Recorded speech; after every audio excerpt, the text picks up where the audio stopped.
Welcome to the Some Dare Call It Conspiracy podcast, hosted by Brent Lee and Neil Sanders. After nearly 20 years exploring the world of conspiracy culture, we are taking our guests and listeners on a guided tour of the rabbit hole. Our mission? To discover where the truth lies.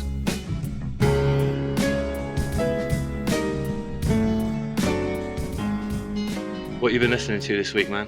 What have we listened to? Well, I've been on a bit of a New York hardcore binge this month, really. So I've been listening to Marauder quite a lot, and Sick of It All, Madball, and then some other hardcore bands like Gorilla Biscuits and Strife and Indecision. We listen to a lot of Indecision. But then you've got to mellow out sometimes. So I've been listening to a bit of Boards of Canada, bits of Skinny Puppy, stuff like that. So it's always nice to have a bit of an eclectic mix. What about yourself? Been digging back into some old skate punk and Oh, listening yeah. to No Fun at All. Oh, good stuff. I used to love them. I used to have a tape, and it had them on both sides. And so, yeah, I found them on Spotify, and I was like, oh my God. Started listening to them over and over and over and over again. Oh, fantastic. But what I've been watching, man, I've been watching this Legion, like an X-Men TV series thing, and it's like a demon possesses a mutant, and it's sick, man. Crazy. It's good. Yeah, yeah. I've not heard of that. I've been watching the Dharma thing, the monster. I'm about 5 episodes into that. That's pretty good. Yeah, I haven't started that one yet. Like, so yeah, might be like, it's good though. It's tense. It's very, very like the way it's shot and everything, and the way the narrative sort of plays out. Yeah, it's really good at sort of making the hairs stick up on the back of your neck, so to speak. Yeah, all my serial killer friends, well, not serial killer friends, but friends that like to read about serial killers are loving this one. Apparently it's quite accurate.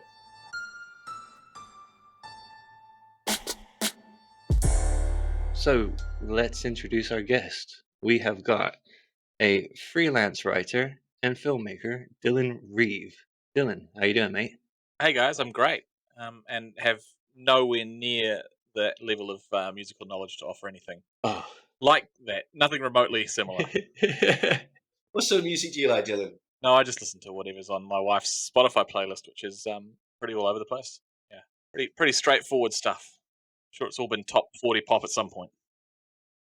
All right, you are the director of a film called Tickled, and you've got a new book coming out. Yeah, well, the movie is a bit old now. It came out in 2016. It's called Tickled. I don't know. I think you'll probably find it on like Amazon Prime.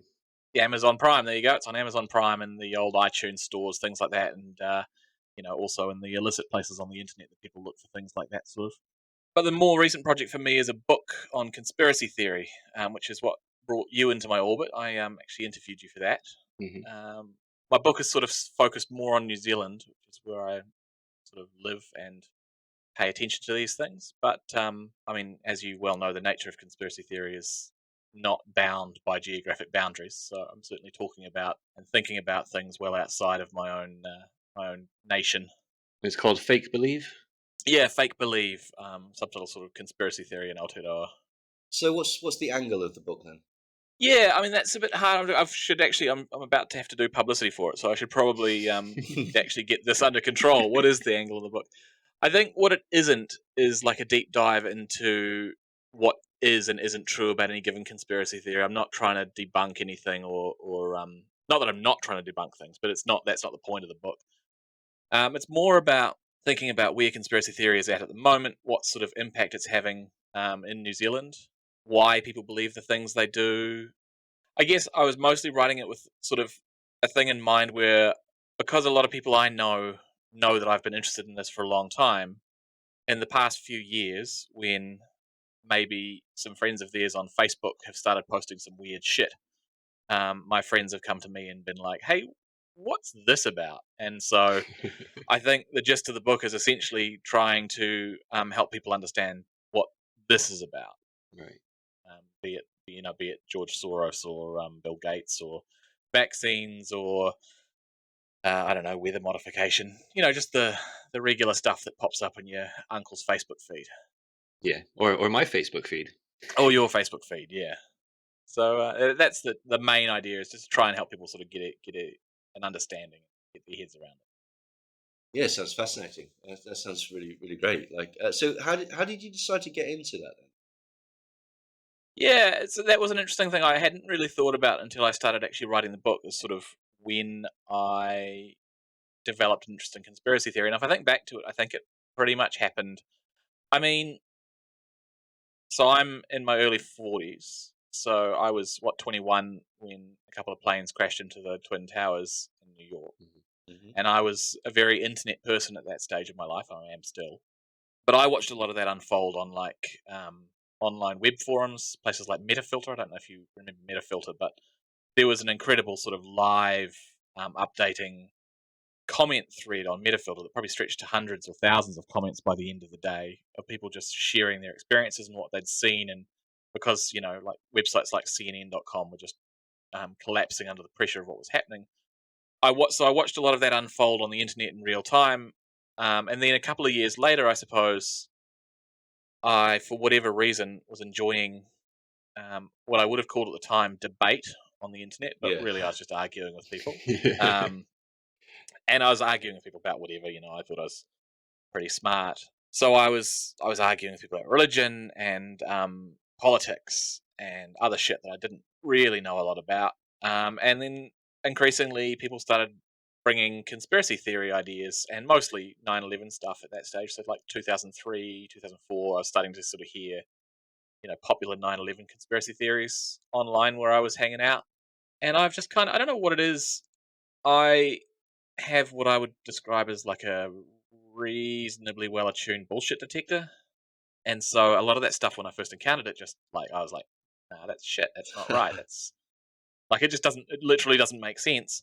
And I would argue with people about it, and I'd do my research, my research, not their research. I'd go off and find out, well, was there actually debris on the lawn of the Pentagon? And it turns out actually there was quite a lot, shit like that. And so I'd argue with people online about it, and then I just kept doing that for a long time, just sort of watching and arguing and thinking and talking. Um, yeah, and then I think I did that all the way up until I was participating in online forums like on Reddit and some other places above top secret stuff like that.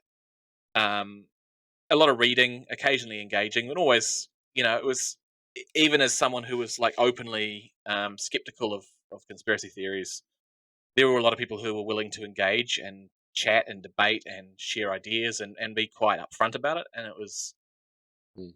it for the most part felt like um, good banter. Yeah. I don't know, like people were. It was interesting, if nothing else. Like, no, I don't think anyone's mind got changed. Like, I didn't start believing the Twin Towers were bombed, and they didn't start believing that 19 Saudi hijackers flew the planes into the buildings and a passport survived. Like Mm. that stuff. No one changed any minds, but we shared a lot of ideas. And I think in 2015, I reckon, or maybe even I was pretty much around 2015, the tone online really started to change, and there were two things I think that were happening around that time. One was the Sandy Hook shooting, Yes. and a real strong embrace of false flag narratives, and the second was Donald Trump Yes. running for office in the States, and sort of the weird 4chan lulls campaign that turned into a real political campaign that turned into massive conspiracy theory focus. And at that point, I found the conspiracy community, whatever form that takes, I found it not fun to participate in anymore, and increasingly it got like harmful, I would say, in a way that it maybe wasn't before. I think you're right. I noticed that as well. There was a shift from, like you were saying before, banter, and it's all right to disagree with somebody, Yeah. like to all of a sudden just like taking sides and slinging mud at each other. And if you don't believe exactly what I believe, then you must be 77th Brigade or MI5 or in the pocket of George Soros or any of those ridiculous tropes. Yeah, and it was it stopped being. I described it to people. I describe it probably in my book as it stopped being fun. Mm. And then it got to the point. There were things like the Las Vegas shooting, the Boston bombing, Boston Marathon bombing, and like in any of those occasions, you just knew that within seconds there was going to be it was immediately definitely a false flag. Yep. maybe no one died. Some of the victims are crisis actors, and then you've got people, doxing victims and victims' families, and it just like the whole thing turned into a really much less pleasant thing to engage with. Yeah, you're absolutely right. There was a real shift in the sort of conspiracy world from all of a sudden examining things to every event has somebody that must be persecuted, be it like, as I say, the crisis actors, or be it people who are involved in Black Lives Matter, or, all of a sudden, or trans activists, or gay people, or drag queens. Like, all of a sudden, every conspiracy theory has to have a group that is being attacked rather than sort of like an event that's being examined. And it's just, yeah, there was a very definite tonal shift. Yeah, and I don't know that I fully understand um, why that's happened. I guess I used to try and explain to people that conspiracy theories weren't political in the sense that Hmm. it was almost like people got deep enough down into conspiracy theories, they kind of almost wrapped around. They went a little bit left and then further left and then further left, and then suddenly they were on the right, Yeah. just by following the conspiracy theories, and then they'd kind of swoop back through again or something. But now, I mean, it certainly appears to have taken a much more dramatic shift to the right or conservative politics or Yeah. something.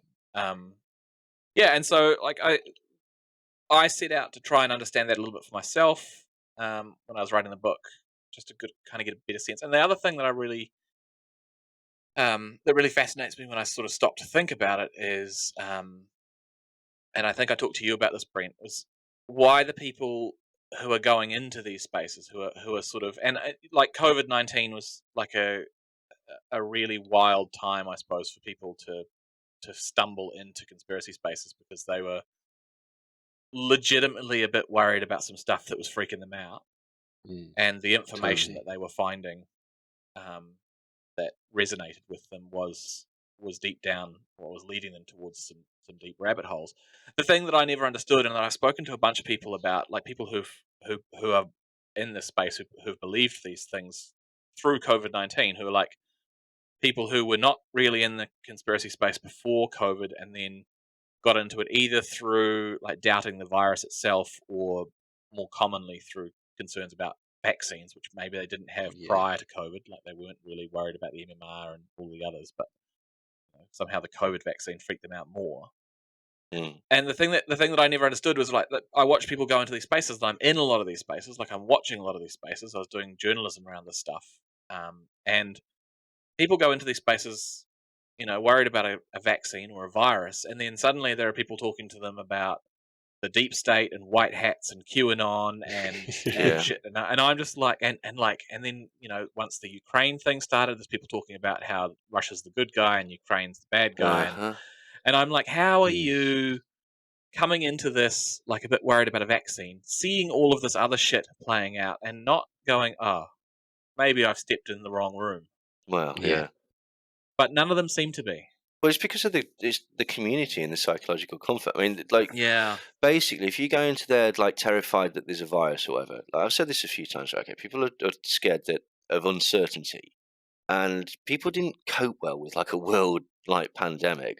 And it's far easier, it's far more psychologically comforting to go that either A, this is a plot against me, or B, that some bloke on the internet said viruses don't exist, so this virus doesn't exist, than actually cope with the uncertainty of, I don't know whether I'm going to catch it. I don't know whether I'm going to be forced to get some medicine that I don't want to have. I don't know whether my auntie's going to die.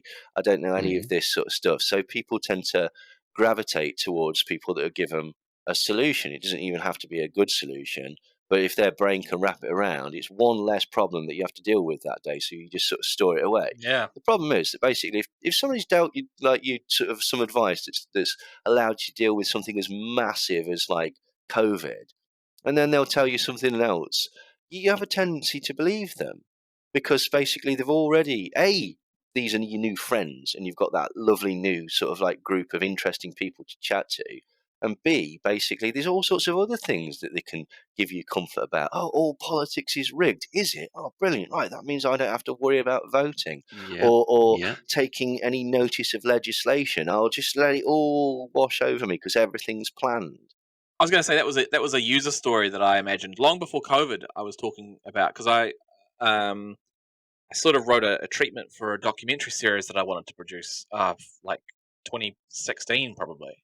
And one of the things I wanted to explore there, and I still haven't seen a really good exploration of this, was this idea about how people got into it in that way. And at that time, I was imagining the sort of the user case that I imagined, and I've since spoken to someone who's kind of followed this path, is essentially they were, I was imagining like a new mum or a new parent confronted with, a list of vaccines that their child was going to have in the first 3 months of life or whatever, and being rightfully a bit freaked out by that because there's quite a lot, especially when you see it all printed in the list. And, going looking for the truth, I did the air quotes, around, or a capital T, maybe I did a capital T, who knows, around vaccines, and stumbling on a website like Natural News or something like that, and then having that website sort of reinforced, or whatever community it is, a Facebook group, having that reinforced as a place you can trust from that point, because they told me the truth about this thing. Yeah. Then when I go back there and I learn about shape-shifting reptiles, then I presumably they must be onto something because they were telling me the truth about that. That's a user story, I imagine, but I can't find, and I went looking for it quite a lot when I was writing the book. I can't find any sort of studies that follow that idea, and I'm a little bit surprised and disappointed. But I feel like it feels truthy to me that that's what happens. Yeah. Well, we've got a whole series of anecdotes and hearsay and conjecture, if you want, which is types of evidence. Like, yeah, absolutely. But I've witnessed personally that path, like absolutely 100%. And just to sort of go back to your previous point as well, with the sort of the advent of the right wing, I think that happened. Like, I think it's no doubt it happened because Alex Jones went from saying publicly, left wing and right wing, same wings of the same bird, I'm completely politically neutral and blah blah blah, and attacking George W. Bush. Then all of a sudden they just decided that, it's the Democrats that are the problem.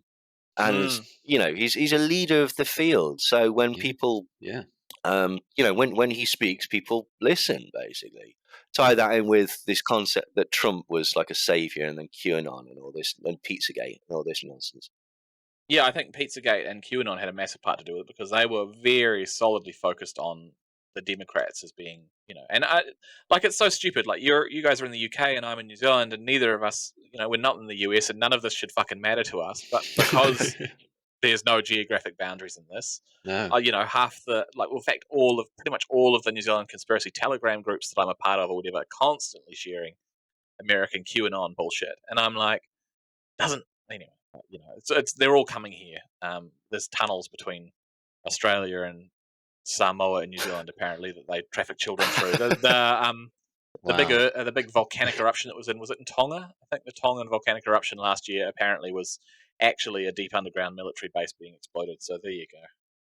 Wow, when you say it like that, it makes so much sense. It really does. Yep. But wow, fair enough then. Another thing that there was a shift was because, what strangely, to tie it again to the right, is that a lot of the false flags, say the Christchurch shooting and various other sorts of things, were carried out by avowed white supremacists. Yeah. And then the conspiracy trope theory, whatever you want to call it, was that these blokes weren't actually to blame. So all of a sudden, within the conspiracy world, somebody's trying to frame extreme neo-Nazis as bad guys. And with your sort of, genius sort of conspiratorial brain, you'll work out that the opposite must be true, that, crazed neo-Nazi bad guys must actually be the good guys, because otherwise why would the news be criticizing them? Exactly. Yeah, well, that makes a lot of sense when you put it that way. But yeah, ridiculous. Well, it doesn't. It's ridiculous, but it explains it, certainly. So yeah. But can we quickly talk about your film Tickled? Because I thought it was brilliant. I really, really enjoyed it. Yeah, we absolutely can. Like, just to sort of explain it, you've stumbled across an internet thing where people are being, were they being paid initially, or was it just the competition of extreme tickle endurance?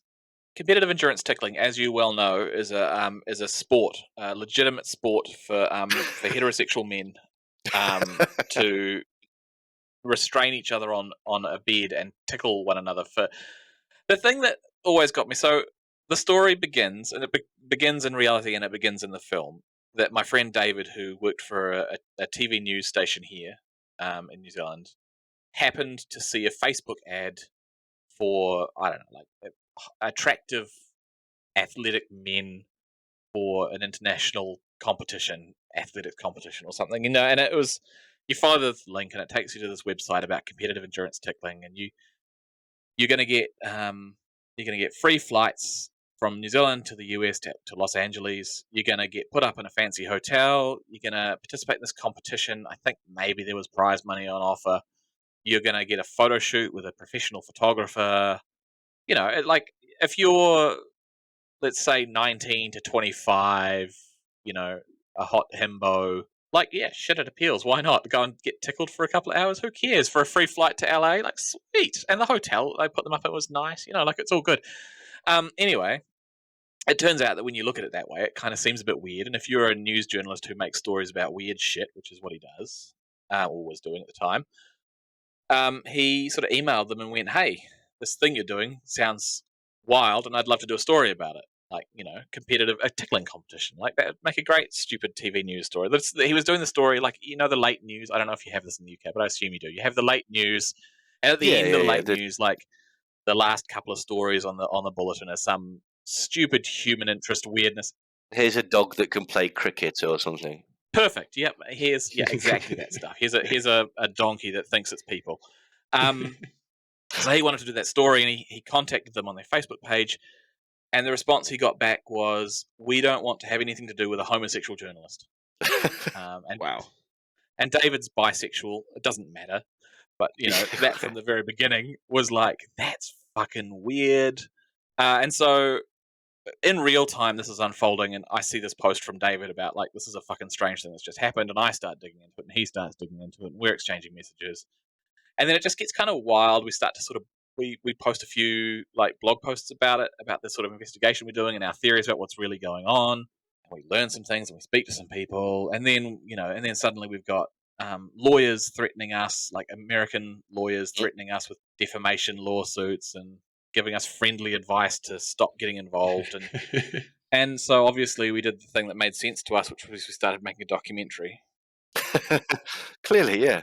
At that point, you thought, right, press record. Yeah, I grabbed the cameras, let's go. And that documentary is Tickled, essentially. And so, yeah, it turns out, I mean, not to be too spoilery about it, but it's been a few years, so, you've got no one to blame but yourself. I suppose if you really don't want spoilers, you could pause now and go and find the film on Amazon.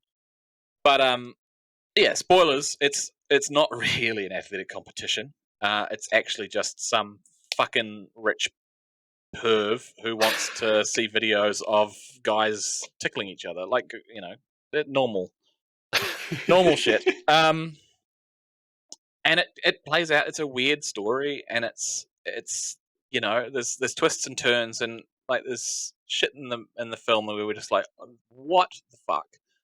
Like in the actual, you don't really see it in the film, but the production process took 2 stages. Like, we did a Kickstarter to start making the film. We did a Kickstarter, and we just chased the story like really quickly. Like, they sent some guys to New Zealand to negotiate with us, but actually to intimidate us. And we basically followed them back to LA.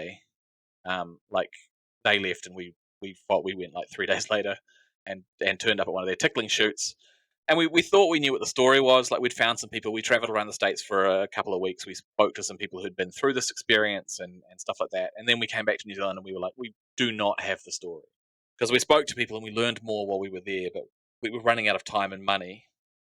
So we came back and we were like, we need to go back. We need to do this better, and we need to find all of these other people.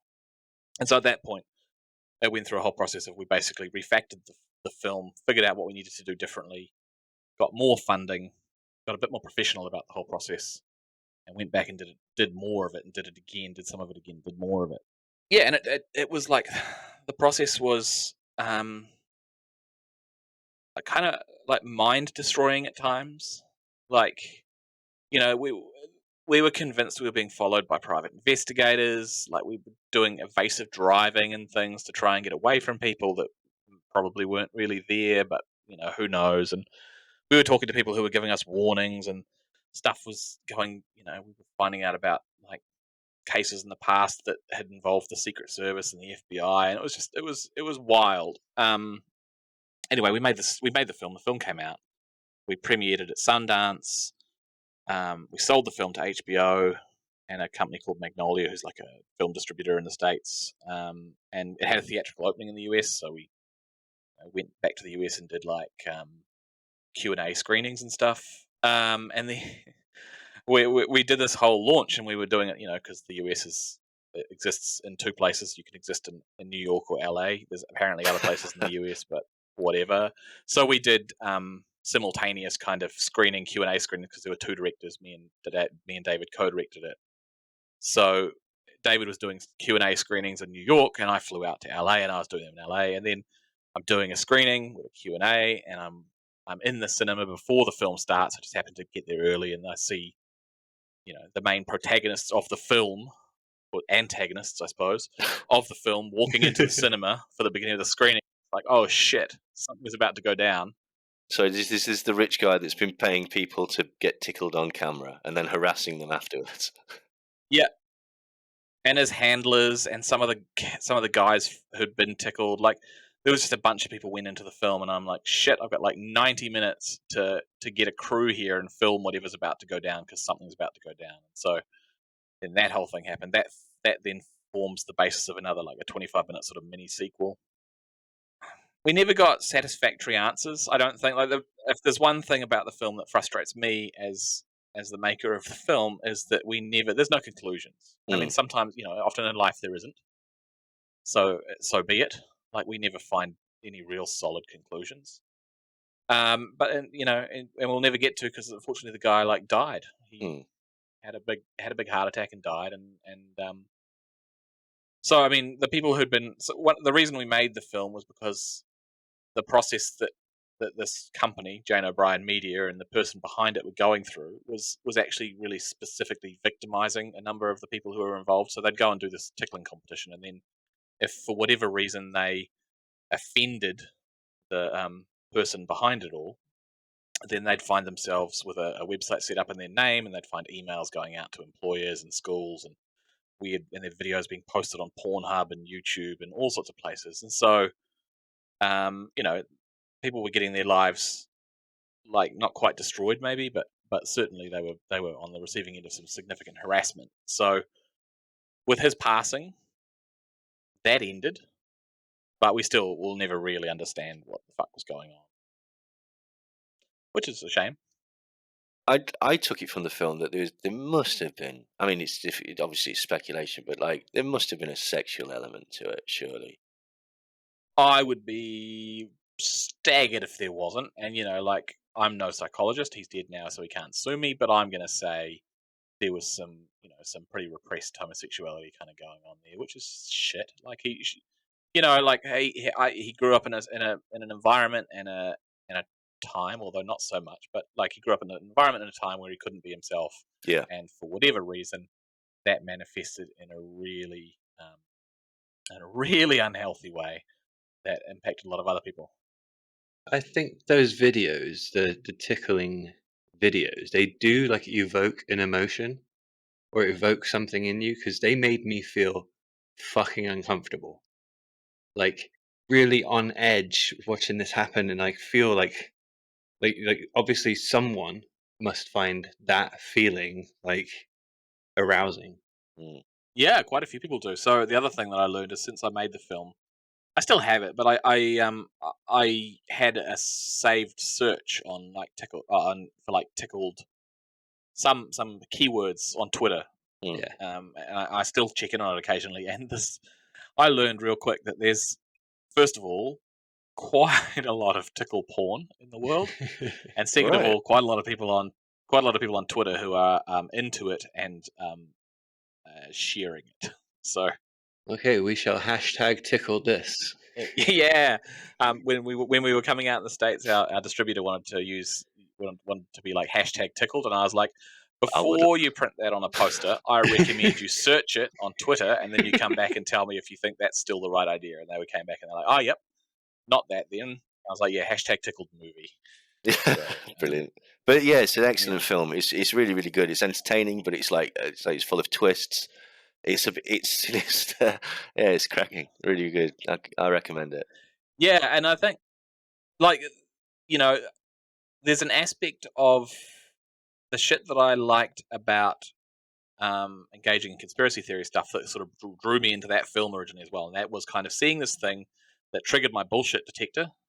Whereas I saw these ads and these videos, and I was like, "This is bullshit. This is not what it says. This is not what it is."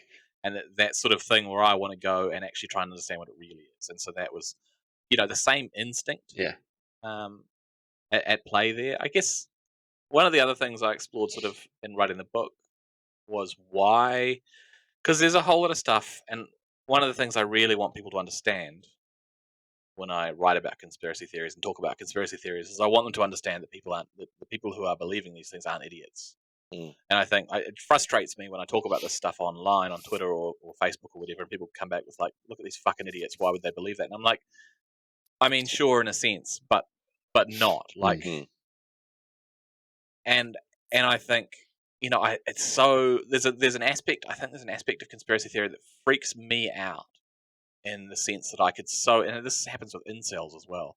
I get a real sense when I look at this stuff. I'm like, fuck, I could so easily have gone in that direction. I could so easily have bought into this stuff if just for whatever, because some skepticism about what the news tells you or some skepticism about what the government is up to are healthy. Yeah, exactly. And often, correct. Often proven reasonable.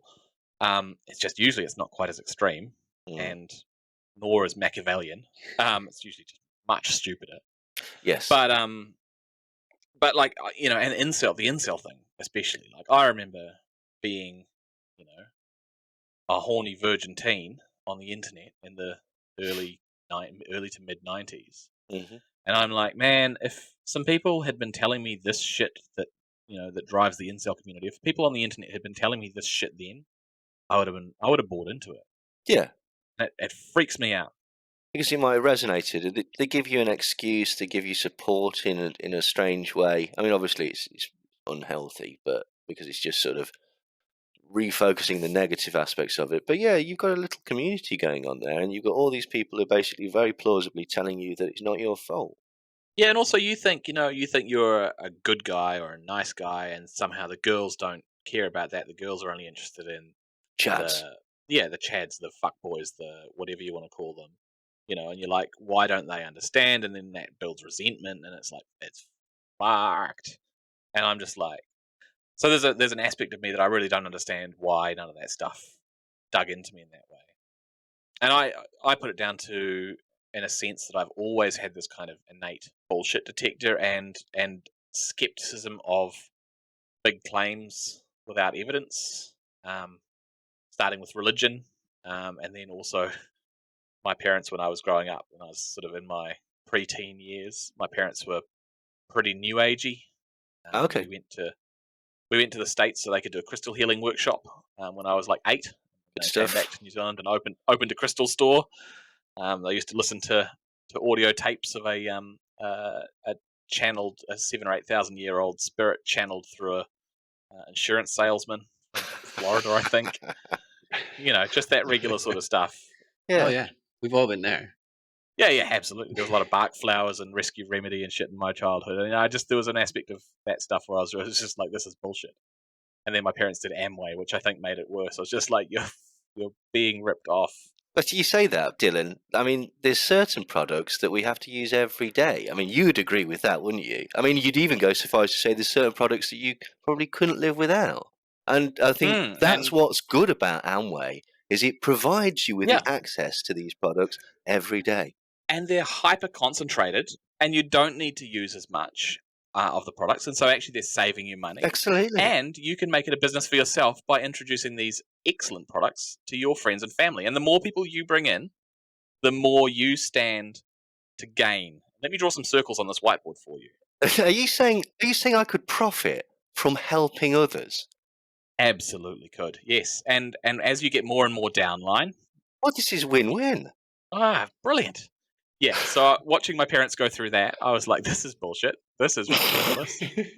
And I think whatever was going on in my brain for that and for all the other shit before it, like I write about in the book, I write about like my first memory of like debating religion is like when I was 5, and my friend Cameron, who was a very religious homeschooled boy, was like, I don't know what the fuck game we were playing, but he was like, oh, if you do that, you'll go to hell. And I was like, no, I won't. I don't believe in hell. And then we had a whole existential argument about whether hell was real and whether I could go there if I didn't believe in it.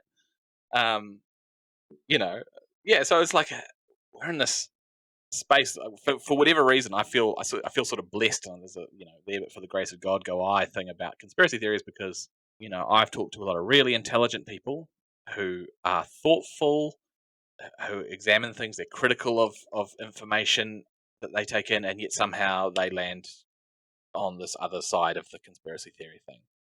And they're not stupid people. I mean, they're being duped in a sense, but they're not being duped. They're not like they're not just victims falling for some con artist. They're actually thinking themselves into a place.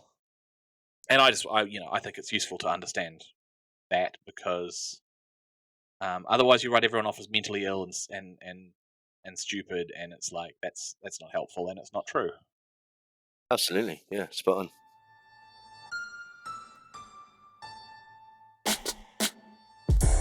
Talking of bullshit detectors, I guess this is a good one to employ it on. Today we want to ask the question, did Jeffrey Epstein kill himself?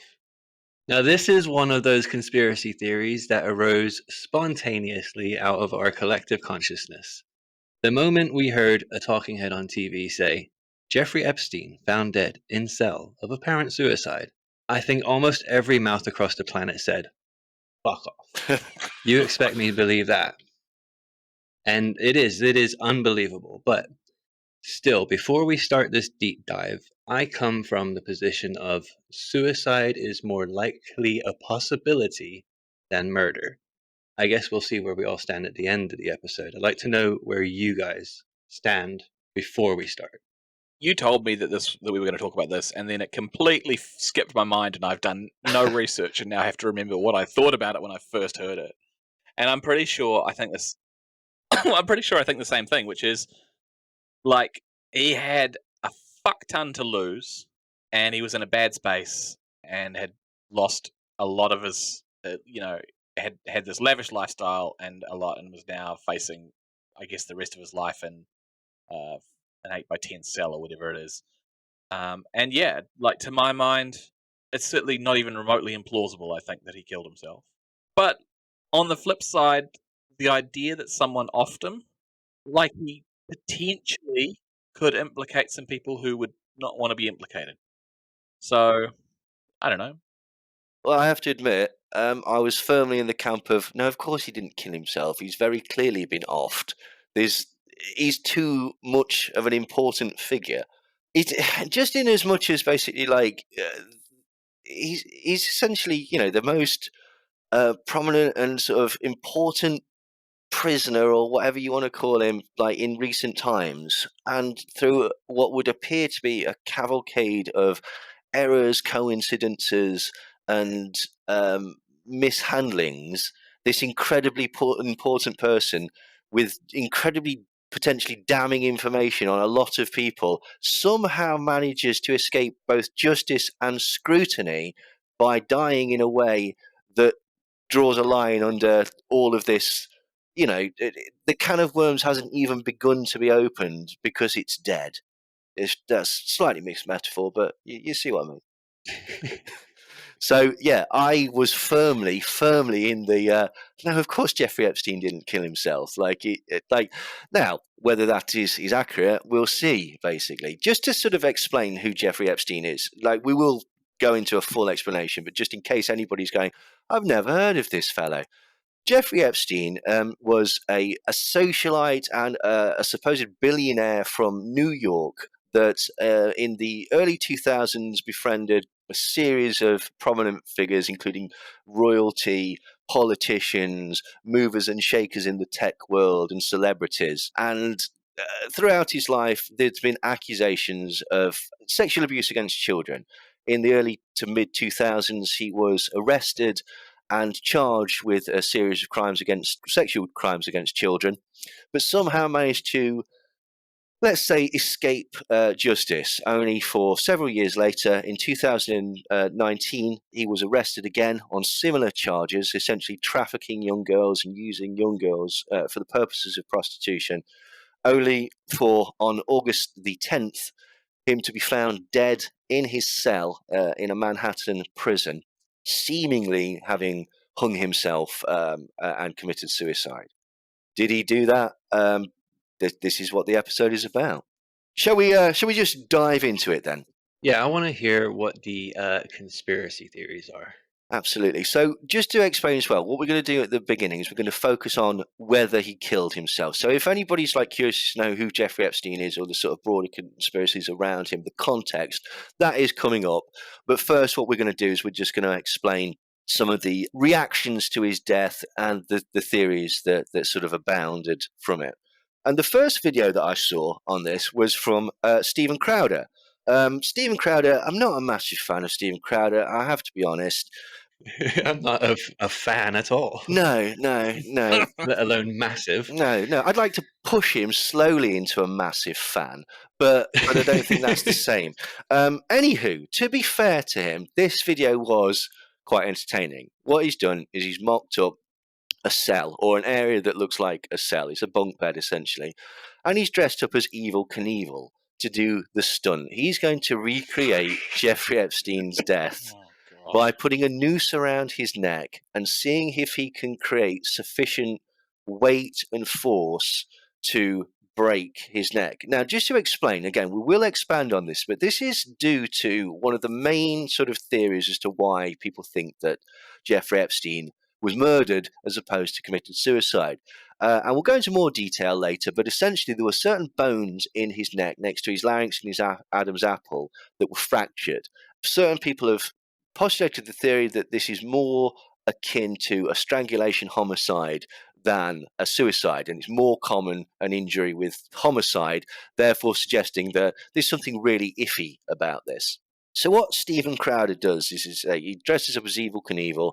He's got a brace around his neck, and then he's got one of those sort of scales, basically, that you used to have in home economics, the pulley ones. And he's decided that he needs to get up to 55 kilograms to be sufficient in order to fracture cartilage. If I'm honest, I've got absolutely no idea where he gets that 55 kilogram data from, because I don't know whether that's an average or whether that's an accurate, or whether he's just pulled it out of thin air, to be quite honest. Or somewhere else. Yeah, exactly. Yeah, that's more likely. And this is actually based on the protestations of a guy called Michael Baden, who we will come on to into a minute. He was basically performed or viewed an autopsy, and he's a pathologist, and he suggested that this broken bones was evidence of foul play.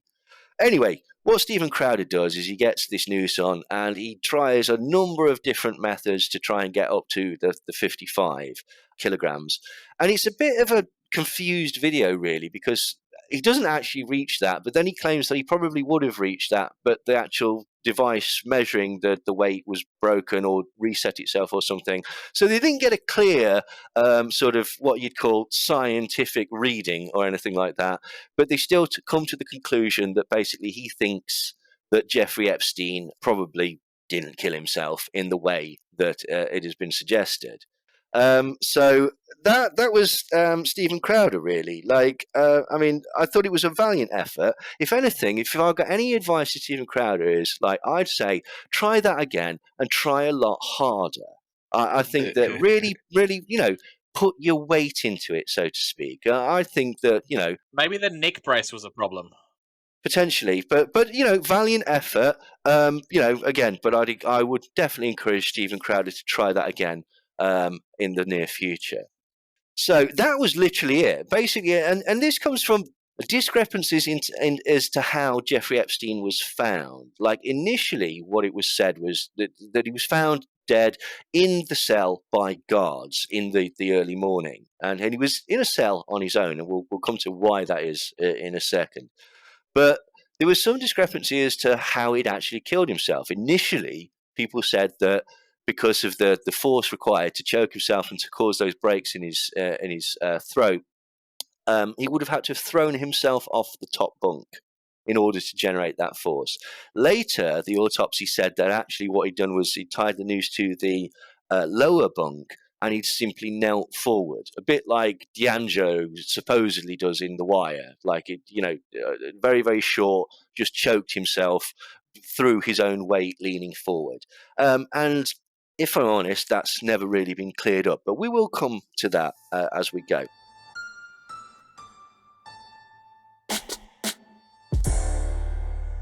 The second video that I saw was from James Corbett and the Corbett Report. Now, I have mixed views on.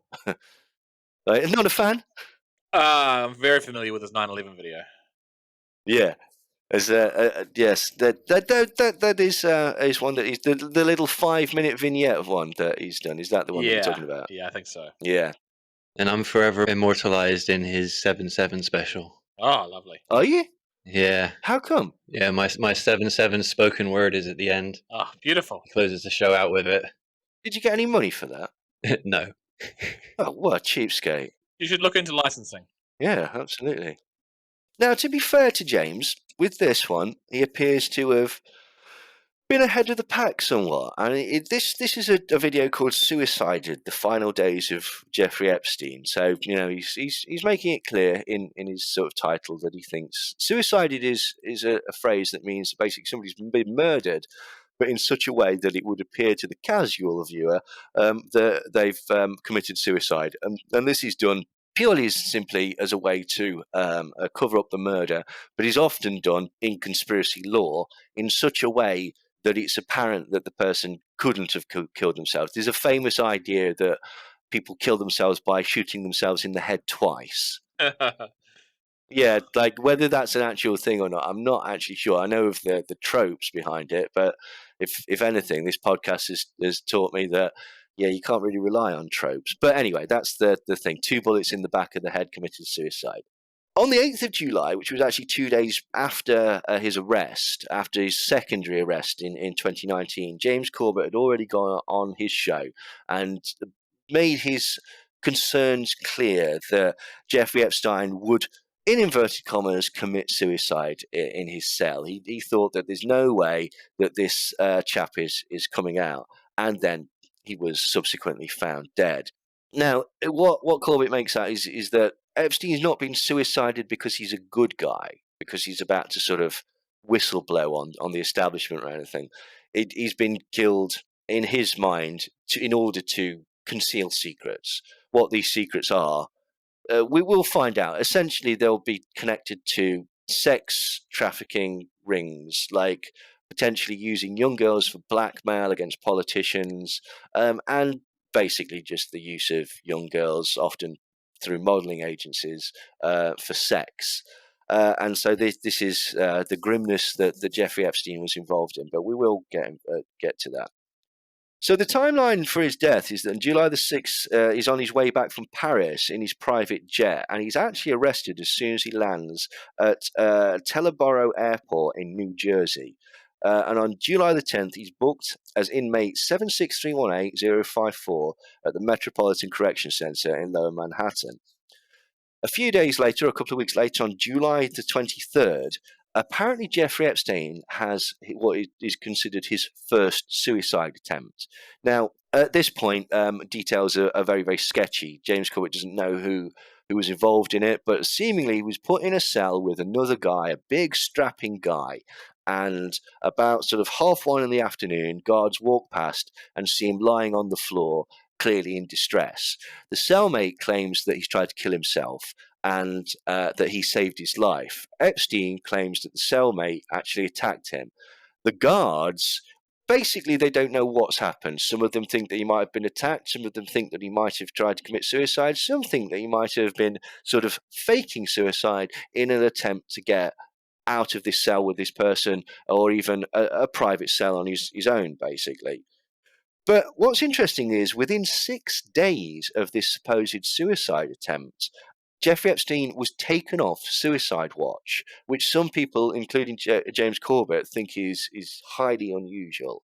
Somebody that is such a high-profile prisoner, somebody that's shown suicidal tendencies, was taken off suicide watch. What suicide watch is basically you're monitored all the time, so that if you attempt to commit suicide, somebody will rush in and stop you from doing it. So he's put on what's called special observation, which means that guards are supposed to check on him every 30 minutes, but evidently this doesn't happen. On August the 9th, thousands of documents are released pertaining to a lawsuit that's coming out from a girl called Virginia Roberts, or later she's named Virginia Giuffre because she gets married. And in these documents, it seems to imply that Jeffrey Epstein has provided sexual favors for several prominent people, including Prince Andrew, a Democratic senator called George Mitchell, and a Democratic governor called Bill Richardson. And so all of this is swirling around in the press. And on the same day, for reasons that haven't been fully explained, Epstein's cellmate is removed from his cell, leaving him in a double cell on his own. The following morning, Jeffrey Epstein is found dead. Now, what Corbett makes out is because he has seemingly hung himself with sheets, what he did was he wrapped these sheets round, folded them up, made them into a noose, tied it to something, and seemingly hung himself off of this. But Corbett says that he doesn't believe that this is in any way plausible because the sheets would have been of such poor quality to prevent this very thing from happening. And he actually quotes a former MCC inmate who says, "There's no way Epstein killed himself. I've done so much time in these units. It's an impossibility. Between the floor and the ceiling, it's like an 8 or 9 foot drop. There's no way to connect to anything. You have sheets, but they're paper level. They're not strong enough. He was a 200-pound man. That would never happen.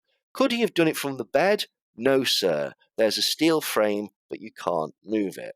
So Corbett basically wants to know, what we know. And to be fair to him, he actually addresses some of the sort of sillier things that are surrounding this, the death.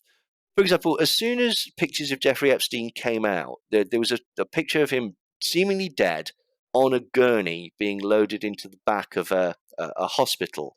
And immediately the internet lit up by saying, that's not a real hospital, it's a fake set, or that's not Jeffrey Epstein, it doesn't look like him, because compared to this picture of him standing up 20 years ago. The ears were wrong. Yeah, exactly. The ears were wrong. It's always the ears. Yeah.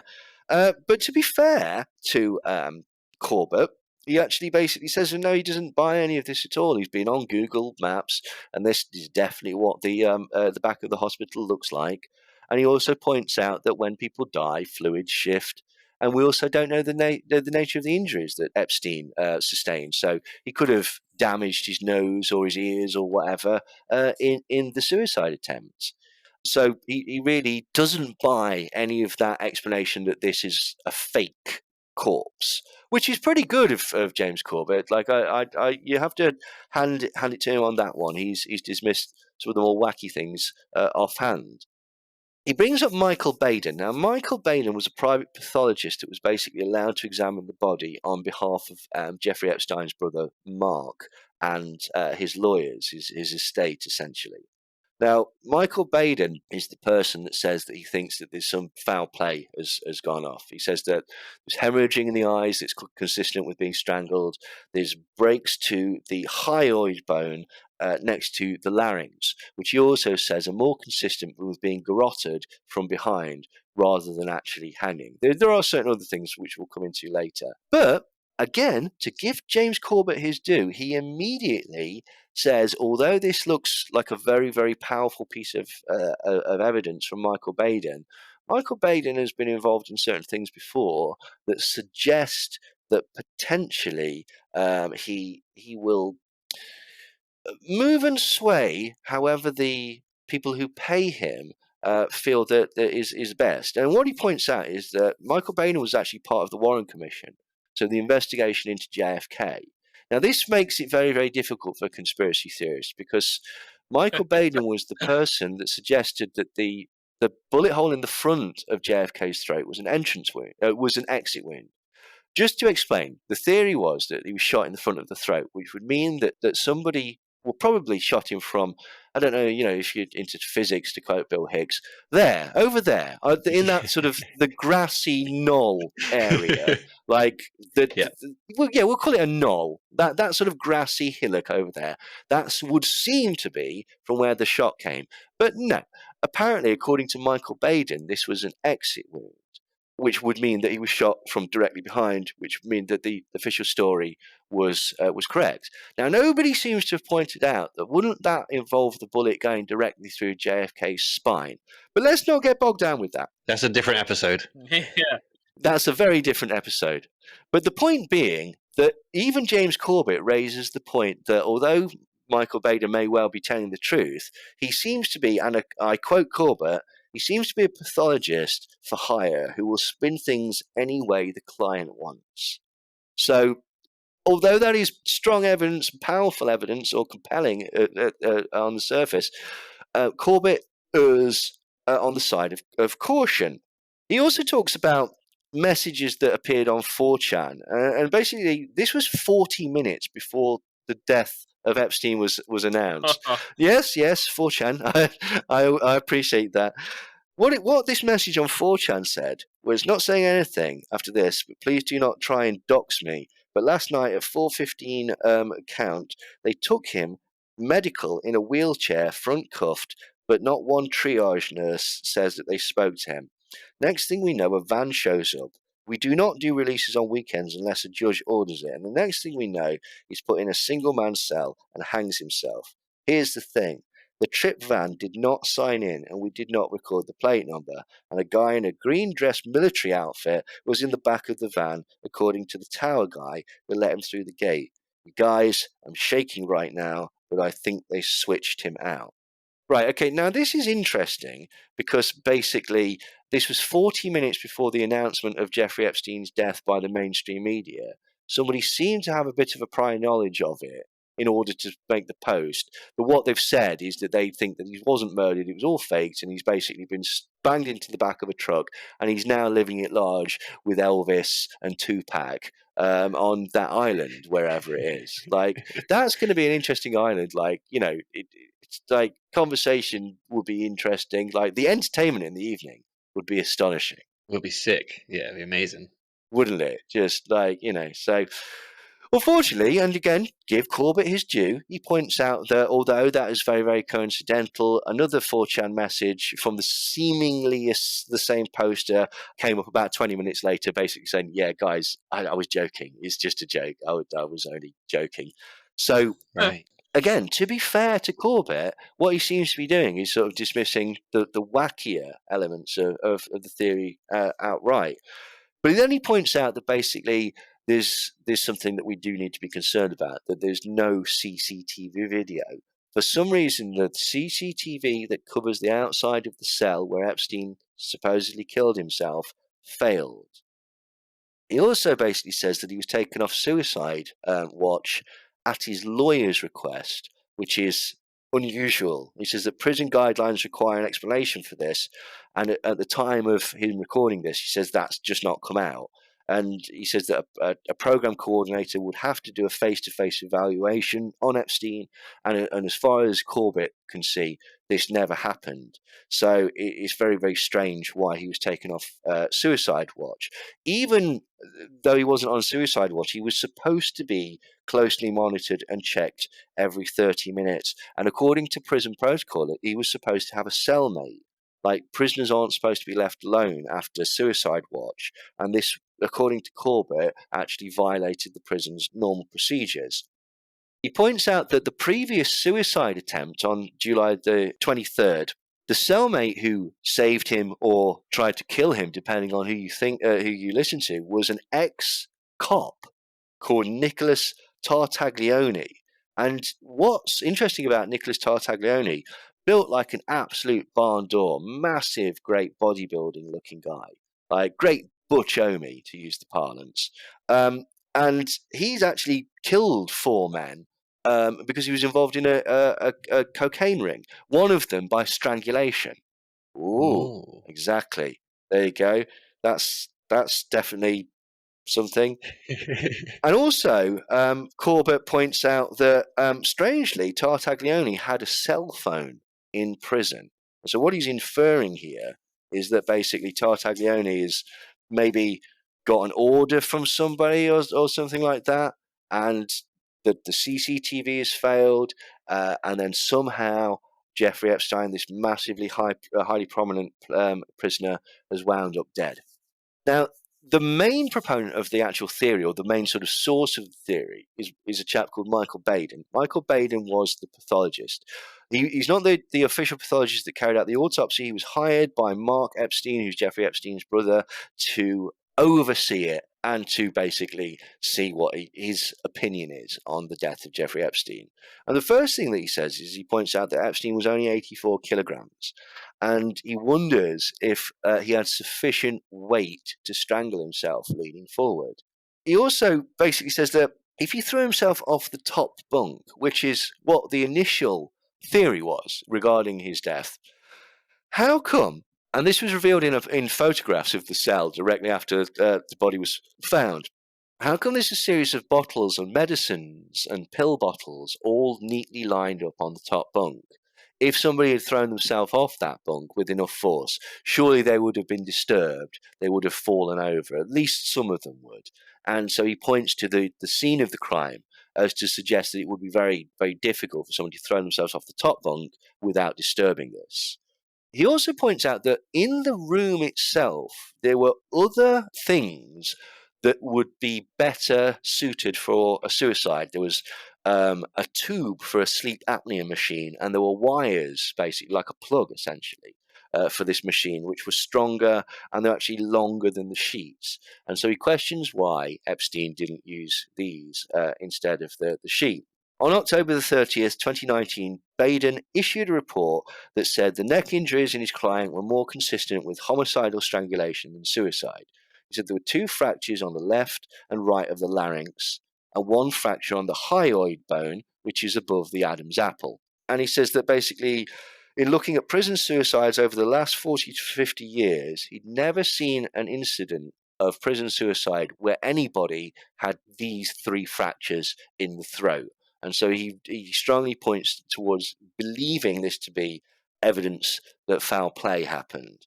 He also points out that the neck wound on Epstein's body was actually in the center of the throat. It was not slipping to go under the mandibles. So it was basically just down here along the Adam's apple where you would wear a choker, rather than, he suggests that normally basically the bruising would all be under the jaw because that's where the weight would carry the body.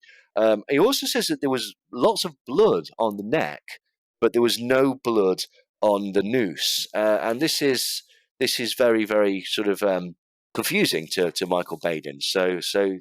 And this is a pathologist, as I say. This is actually, a genuine pathologist that has dealt with lots of cases in the past. So that was considered to hold quite a lot of weight, particularly in the conspiracy world, that this person would be a figure of authority and somebody whose opinion you could actually take seriously.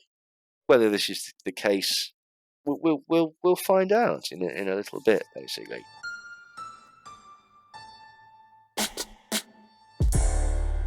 Did Epstein kill himself thing really became sort of a bit ubiquitous. Everybody sort of kind of was mentioning it, as Brent said at the beginning. It was just one of these things that had happened, and the general feeling in the alternative media and to a degree in the mainstream as well, was Yeah.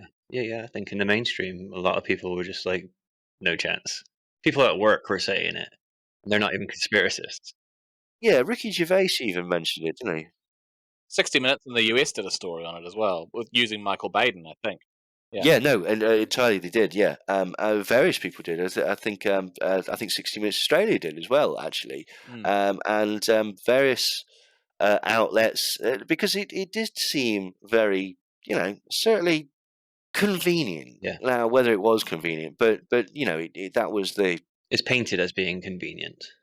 Yeah, because all of a sudden, this potential sort of dynamite situation it's just gone away. Dead men tell no tales is the idiom, so to speak. But Now, what was interesting was that on the day of Epstein's death, Trump, he tweeted out hashtag Clinton body count, which, Oh my god! Wow. as the president of the United States of America, is probably not the most responsible thing that one could do. But this is what he did. Why would Donald Trump do that?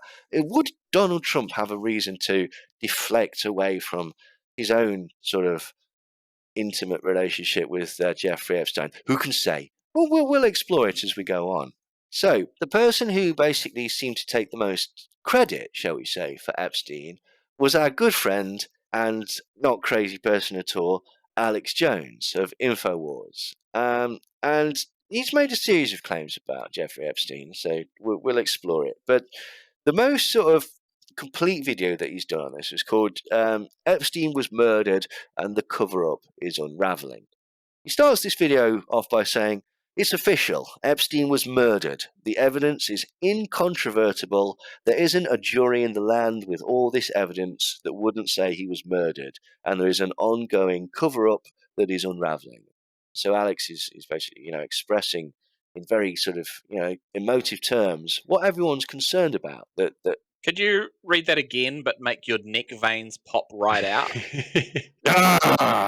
It's official. No, I can't do it. I just Yeah. no. It's too early for no. that. It Yeah. is. It's bloody early here still, mate. So, but to highlight this as well, he shows on screen a headline that says "Autopsy finds broken bones in Epstein's neck, deepening questions around his death," which is the thing that we've spoken about. The hyoid bone's been broken, and Alex Jones says that the autopsy says that his neck was broken in 2 places. Now, this isn't strictly true. It was fractured, but those words can be interchangeable.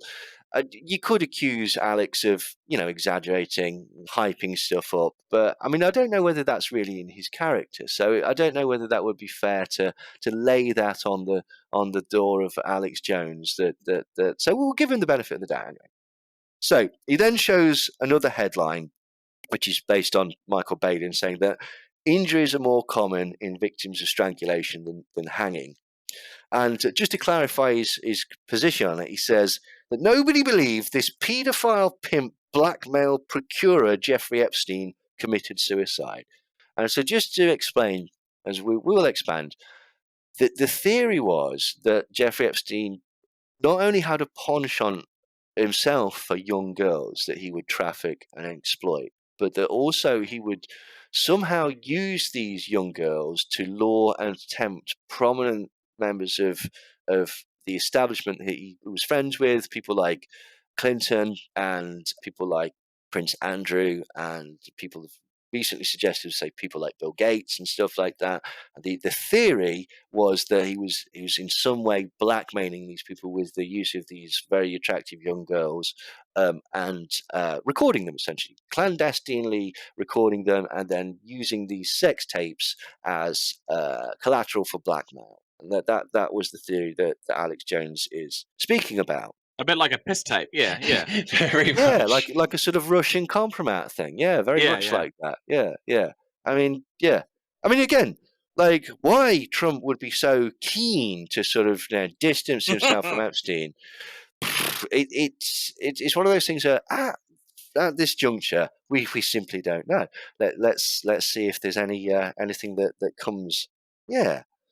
But Alex then basically goes, there's a whole list of inconsistencies, and he basically says that these are actually from an article in Drudge Report, so it's not his own, but he agrees with them. And he says that the first one was something called a sweetheart deal. And he says that in 2008, Epstein was charged with sex trafficking by the FBI that linked him to the Clintons and the Obama administration and to Haiti. And so what he's saying there is to basically, again, there's a trope within the conspiracy world that Haiti, for some reason, is this sort of hotbed of, it's where Hillary Clinton goes to choose, like, young girls, like she's picking shoes out of a catalogue, and then somehow they get them back to America and they abuse them, possibly through tunnels or something like that. But this is what Alex is inferring basically happened. Second, he says they put him in with this huge bodybuilder ex-cop who murdered 4 drug dealers, and his speciality is shooting and choking people to death. And this is the Mark Tartaglione. And he shows the headline, Epstein feared cellmate, muscle-bound ex-cop. And this is true, actually. Apparently, well, not necessarily he feared his cellmate, but he'd certainly made noises to his lawyer and his brother that he was, let's say, concerned that he was in jail. Now, whether this was just sort of a general, normal, natural concern for being in jail, or whether there was something more specific, isn't really clear, to be quite honest. So Alex says, basically, this guy, his cellmate, this cop, he tried to break Epstein's neck, but good guards, not on the take, they got in and they stopped him. And he says that Epstein apparently told his lawyer that Nick, who was his cellmate, tried to kill him. And this is what Alex says. He says they put him on suicide watch, they take him off suicide watch, they put him in a cell by himself, and they pull the regular guards, giving opportunity to have him murdered.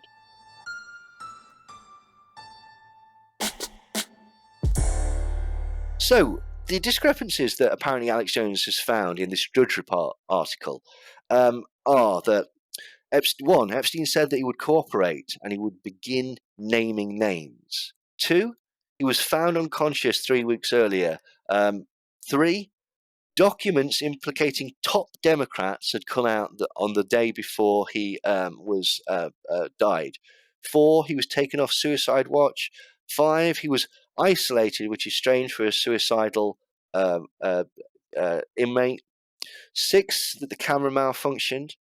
7, that we hear that the guards didn't do the rounds and check on him. 8, that the guards had worked several extra shifts and so were perhaps not in peak condition. 1 guard was not actually a certified guard. The guards forgot to check on him. The guards slept through their shift. There was a period of 3 hours where no check at all was done on Jeffrey Epstein. Alex points out that he says that he's heard reports of screaming from the cell. He points out that the cellmate had tried to murder him and that the cellmate is actually a convicted murderer. He wonders why he wasn't given paper sheets, and he says that Epstein definitely had dirt on global elites, but he told people that he wasn't suicidal, and he'd actually told his lawyers, I'll see you on Saturday. And so these are 21 discrepancies that Alex Jones points out that he suggests points to foul play as opposed to suicide. And this is his actual key point. He says, we heard him screaming and yelling and fighting for his life, and the guards were mocking him, trying to cover up the screaming, saying, breathe, breathe, Epstein, as they were murdering him. So this is a report that he's heard, that from the cell there was screaming and shouting and yelling, and the guards were saying, breathe, Epstein, breathe. He also points out that, again, that his neck was broken in 2 places, and he says that the evidence points to murder and that he had a little black book. And this is true. There's a fabled little black book that some think is like a list of clients or sort of an insight into his potential paedophile ring or the types of people that he was knocking about with that he may well have dirt on. And he also points out that basically he was a pimp, says Alex. This is a slightly more bold statement from Alex Jones. He says, in New York, they do drugs and have rituals. It's about eugenics and trauma-based mind control. Now, I don't know whether he's sort of referring to New York in general. I think he's referring just to Epstein and Epstein's circle in New York. I don't think it's like on that I Love New York t-shirt. I don't think on the back it says we have drugs and rituals and trauma-based mind control. So I think it is. I've been to New York. There's definitely the drugs and rituals. And maybe only if you land at JFK, though. I think if you come in through the other airports, you might not get it. LaGuardia's. LaGuardia, not so much. Ah, Yeah. there we go then. He says that all the default protections were turned off. We know that he said somebody already tried to kill him in his cell. That's been on the news. So they move him in with someone else, then into a cell by himself. And there's a camera over the cell that malfunctioned. They tell all the guards to go home an hour early. People heard screaming and shouting for his life, screaming, begging, and howling for his life. And Alex said that the list that came out, the document that had come out that day, showed loads of top Democrats and royalty, and that implies that Clinton is involved in this paedophile ring. And then he says that we know that Hillary Clinton and Bill both went to the island 27 times for Bill. What he's referring to here is an island called Little St. James. It's a Caribbean island that basically Epstein bought, and he's got a home there. It's a private island, and supposedly he took people there, and he would always have a cadre of girls there. And this sort of ties in with the theory that this was potentially a place where people were being abused and or blackmailed. And Jones basically says, well, he was worried that he'd been murdered. And he says that people were filming Epstein Island with drones, and that you could see that basically banks of computers that were seen through the windows were not there, were not recovered by the FBI. And so he suggests that not only was he murdered, but at the same time there was a simultaneous cover-up going along where any evidence of this potential plot was being sort of taken away. Now, Alex then basically says that this comes somewhat out of nowhere, basically. But what he says, and he wants to make absolutely clear, was that he says he trusts Trump because he's vetted Trump. And there's no connection or suggestion that Trump has been involved with anything or anybody that has any connection to any paedophile that he knows. And that's why he trusts Trump. Okay. Yeah, no. He's done his research. He's done his own research, and so he's confident in Trump. But then he basically says there was absolutely no connection between Epstein and Trump. And so this again informs his trust of Donald Trump. And then he basically makes the claim that basically he broke the Epstein story. He's the person that very first sort of brought this to the attention of not the world per se, but the alternative media. But he kind of implies that everybody knew that this was a bit of an open secret. He says, I'd love to say I broke this, but everybody knew. But then he sort of goes back on that and says that Epstein was involved in ritual human sacrifice, and I've been saying this for over 10 years, so implying that basically, why has nobody been listening to me? I've been telling you about Epstein and his ritual sacrifices and his drugs and rituals in New York for years. And this he's basically saying at this point 10 years, so that would be 2009 that he's saying at this point he was telling people about Epstein. And it's not the only time he's made the claim. He's made loads and loads of claims. He goes on a thing called Drinking Bros, which is a sort of, a podcast. And they sort of really heavily praising Alex Jones. They basically say, wow, Alex, you broke the story about Epstein. You're the person that first mentioned Jeffrey Epstein. And he says in this, well, I knew about Epstein 20 years ago, which would be 1999. So Alex Jones claims that he knew and had spoken about Jeffrey Epstein as early as 1999. And he says, the articles about this group of billionaires wanting to save the world with Warren Buffett and Ted Turner and Bill and Melinda Gates and all these others, the only black person is Oprah Winfrey. But they were meeting in New York to create an alternative world government to save the world from overpopulation. So I first saw his name involved in eugenics, and years later when it came out, I said that he'd been running secret breeding programs and weird hospitals and facilities, and the cover was these rich guys having sex with young girls. And what they're actually having, they're actually having their kids. I can't figure out what for. It's like an ego thing. Our genetics is so good that we've got to have babies and we'll promote them in the culture. It's an elitist thing to sire secret kids. And so what Alex is kind of inferring here is that the paedophile ring, such as it is that's been implied, was actually a cover for a eugenics program in which basically they wanted to sort of sire legions of their own offspring to be put into secret places around the world. And it makes sense. If you wanted to cover something up and avoid scrutiny, the best tried and tested method to do that is to implicate an elitist paedophile ring. People always ignore that, don't they? That's guaranteed for people to go, oh, turn the other way and look at that. So I'm not sure about that one, Alex. But is there any truth to what he says? Well, we'll find out. Then basically he turns up outside Google. Oh, this video is hilarious. Beg your pardon, Alex Jones does. Yes. Yeah, he turns right. outside Google's sort of headquarters or whatever. And what he's angry about is the sort of mashing together of Pizzagate, which he heavily promoted, and Epstein and the idea of Hillary Clinton. And what he's there really to promote is to say that he doesn't believe that Jeffrey Epstein killed himself, but that Google are covering up the connections that he has to the Clinton family. And basically, I mean, he starts off by saying, I started talking about Epstein 13 years ago running blackmail rings, which would mean, again, that sort of like in the early 2000s that he's talking about this. Have we had Alex Jones claim 10 years, 20 years, and 13 years now? Is that We have, yes, okay? yes, Cool. yes. Just making sure I've got the timeline.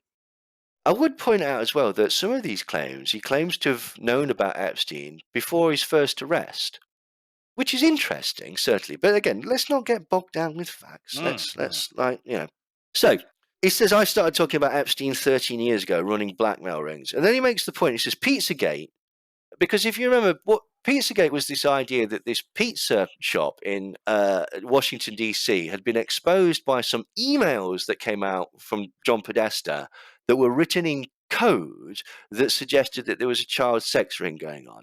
Now, the major sort of plot point that led me to believe immediately that this was total bollocks was that the code itself didn't work.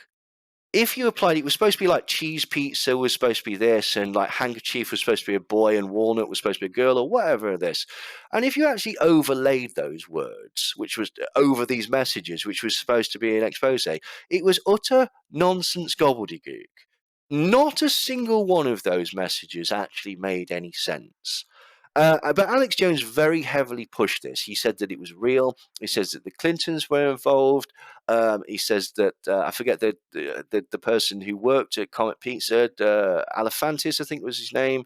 James Elephantis. James Alephantis, right? Okay. And in no way was there an undercurrent of homophobia about this. It was simply Alex Jones following the investigation that just so happened to smear the rival of the political entity that he was being paid to promote as part of his campaign. But let's not, let that colour our view of Alex Jones. He says that the media spun something about a pizza place instead of the WikiLeaks that was specifically about Jeffrey Epstein and child kidnapping rings and blackmailing the Clintons. So he's saying that not only did he have nothing to do with Pizzagate, which is a complete lie, he was one of the main proponents of Pizzagate, but that Pizzagate was actually spun by the mainstream media to hide the fact that the WikiLeaks emails actually showed that Jeffrey Epstein was supplying the Clintons, both Hillary and Bill Clinton, with young girls, and then was blackmailing them. And then he shows Amy Roback, who's a reporter on ABC News, and this was broken actually by Project Veritas, and it shows her like in an off-air hot mic moment saying that we had the Epstein story, and it's basically, it implies that somebody's covered something up. And she says, I've tried for 3 years to get this out to no avail, and now these revelations, I freaking had all of it. We had everything, Clinton, all of it. And this is shown basically to show that again, people were aware of this, but for whatever reason, the mainstream media didn't want to actually touch the story. And Alex suggests it's because basically it was connected to the Clintons. So that's the theory. That is the theory surrounding the death of Jeffrey Epstein. The strong contention is that basically he wasn't. He was murdered. That there's far too many sort of coincidences that have happened. Just to sort of clarify, basically what the sort of order was he was arrested in 2019. He was moved into a cell. Quite early on, he was found in a state of distress. The chap that he was in the cell with says that he saved his life. He says that he was attacked. The guards weren't quite sure. Now, what happened was the CCTV outside this cell failed. It completely failed, and so there's no footage that indicates anything that could be helpful. Later, this footage was actually found Oh. and then lost. Oh. Yeah. So anyway, at this point, Epstein was put on suicide watch, and so was being monitored daily. I think he was still in the cell with the same guy, as far as I can see. 6 days later, he's taken off suicide watch, and he's put in a cell on his own, and basically sort of left to his own devices. He's supposed to be checked every 30 minutes. This doesn't happen. And on August the 10th, he's found dead in his cell in the morning by the guards. Now, again, 2 CCTV cameras this time failed outside his room. So if anybody was to go into his cell, we would have no evidence of that. And the 2 guards fell asleep. Both of them fell asleep at the same time, leaving a 3-hour gap where he wasn't checked. And rightly, people think that this is, at best, slapdash, at worst, incredibly suspicious. That is a lot of stuff to have to swallow. Isn't it? Like, that is a lot. To be honest, I think it's open and shut. So good stuff, guys. Nice chat, and yeah. Well, this is the thing. You can certainly see why people would raise the concerns. As I say, I immediately went, "Oh, come on! The CCTV failed, and then he's taken off suicide watch, and then he just the guards fall asleep, and the cameras fail again, and then he's found dead. It's very, very convenient." It's just too. It is just too much from a conspiracist's mind. Yes, Like, that is a lot. It is a lot to just have to say was a coincidence or yeah, a calamity.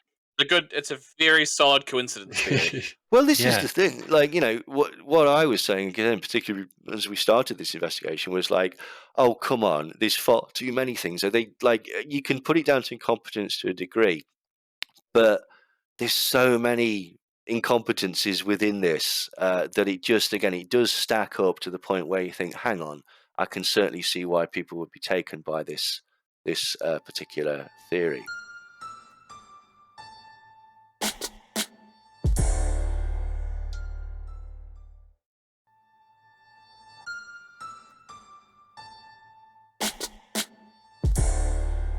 In order to examine this, what we actually need to do is we need to give some context to this. We need to understand who Jeffrey Epstein was, what his connections were, and why it is that people would even entertain the idea that this guy would be murdered. I mean, who is he? Why would elites, who would want to murder him?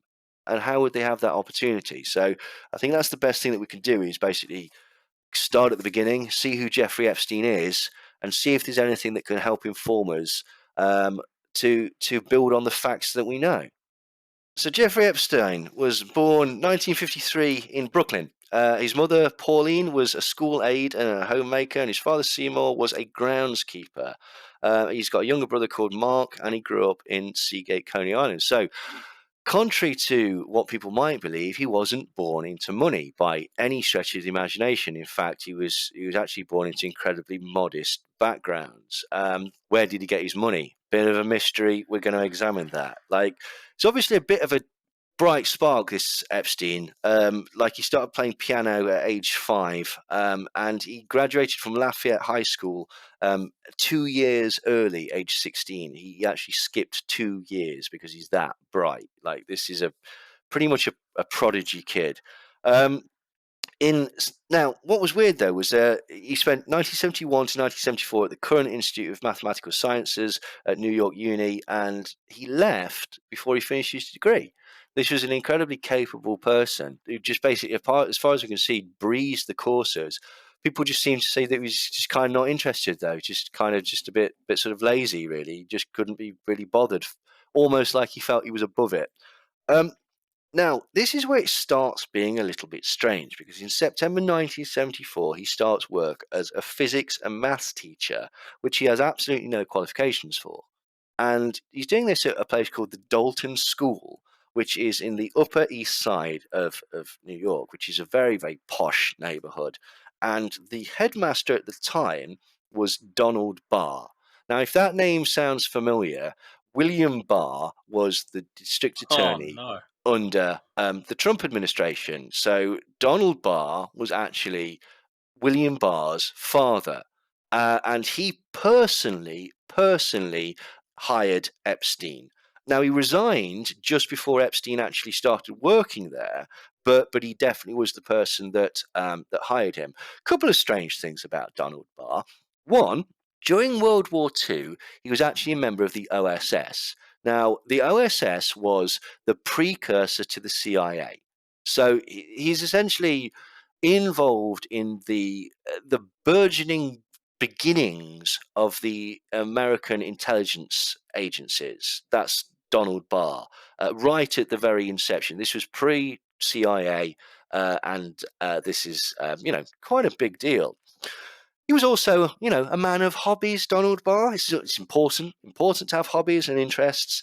And in 1973, he released a fictional novel that he'd written called Space Relations. Now, this is a sci-fi novel in which the main thrust of the plot is that teenage girls are enslaved by big muscular men and they're raped for pleasure and forced procreation. In space?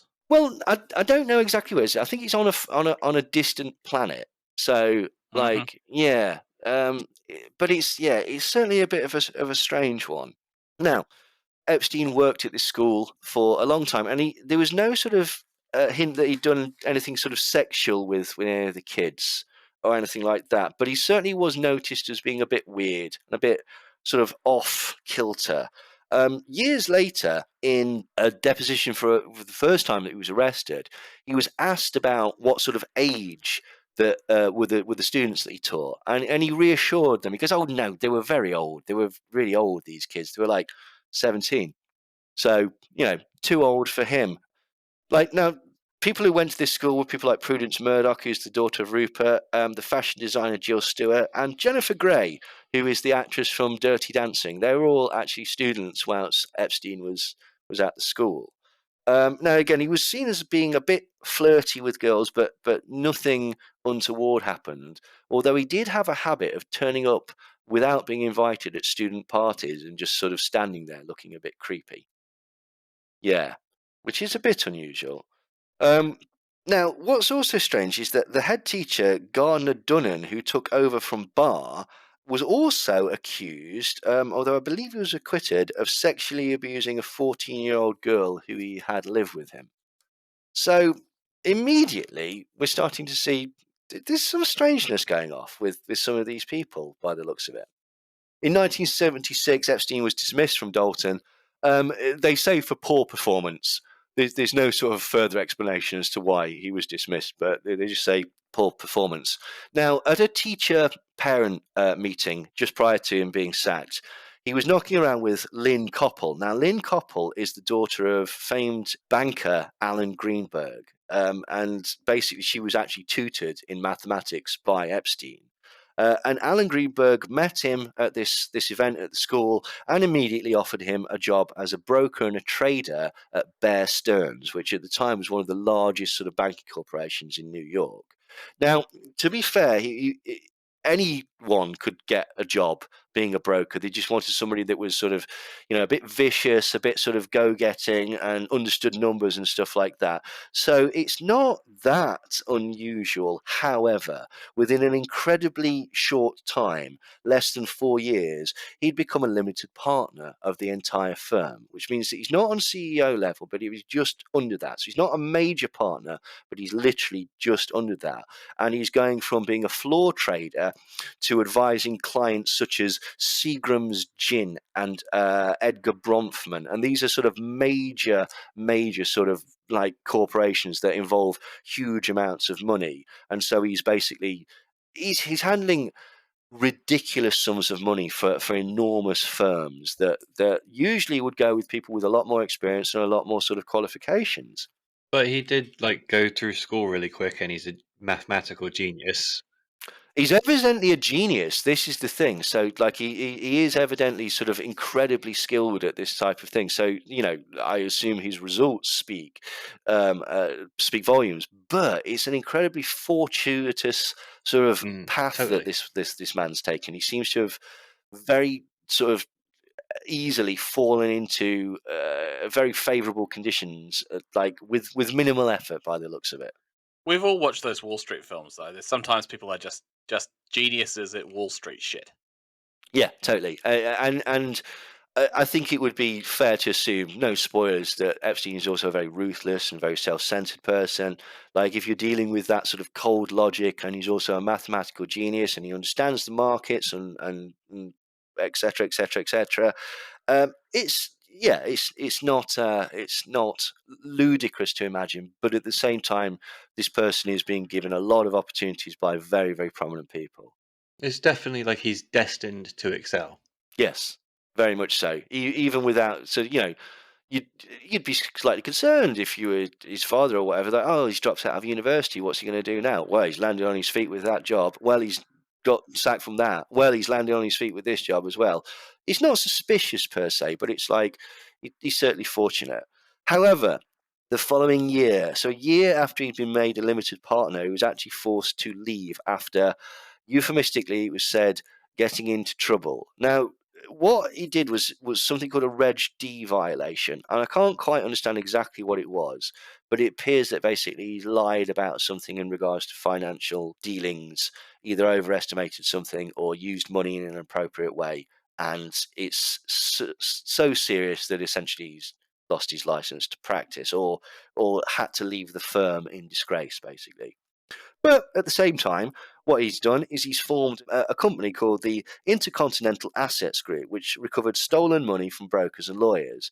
And Epstein actually described this as working basically as a sort of like high-level bounty hunter. So he'd go after companies and get money that they owed other companies, and then he'd take a cut of that money, basically. Now, perhaps he was actually sort of helped in this, because there's an article that came out in 2001 that's been pretty much scrubbed from the internet. You can get it, but you have to do a bit of digging. It's from the Evening Standard. And basically, the reason this is difficult to get hold of is because in the article it says that in the 1980s, Epstein was going around and telling anybody that would listen to him that he was actually a CIA spy.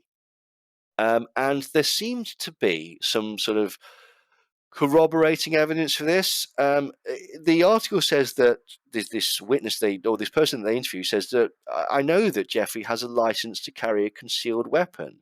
He's claimed to have worked for the CIA, although now, if you ask him, he will deny it. And he once arrived at the home of a British arms dealer bringing a gift, a New York police issue pump action riot gun.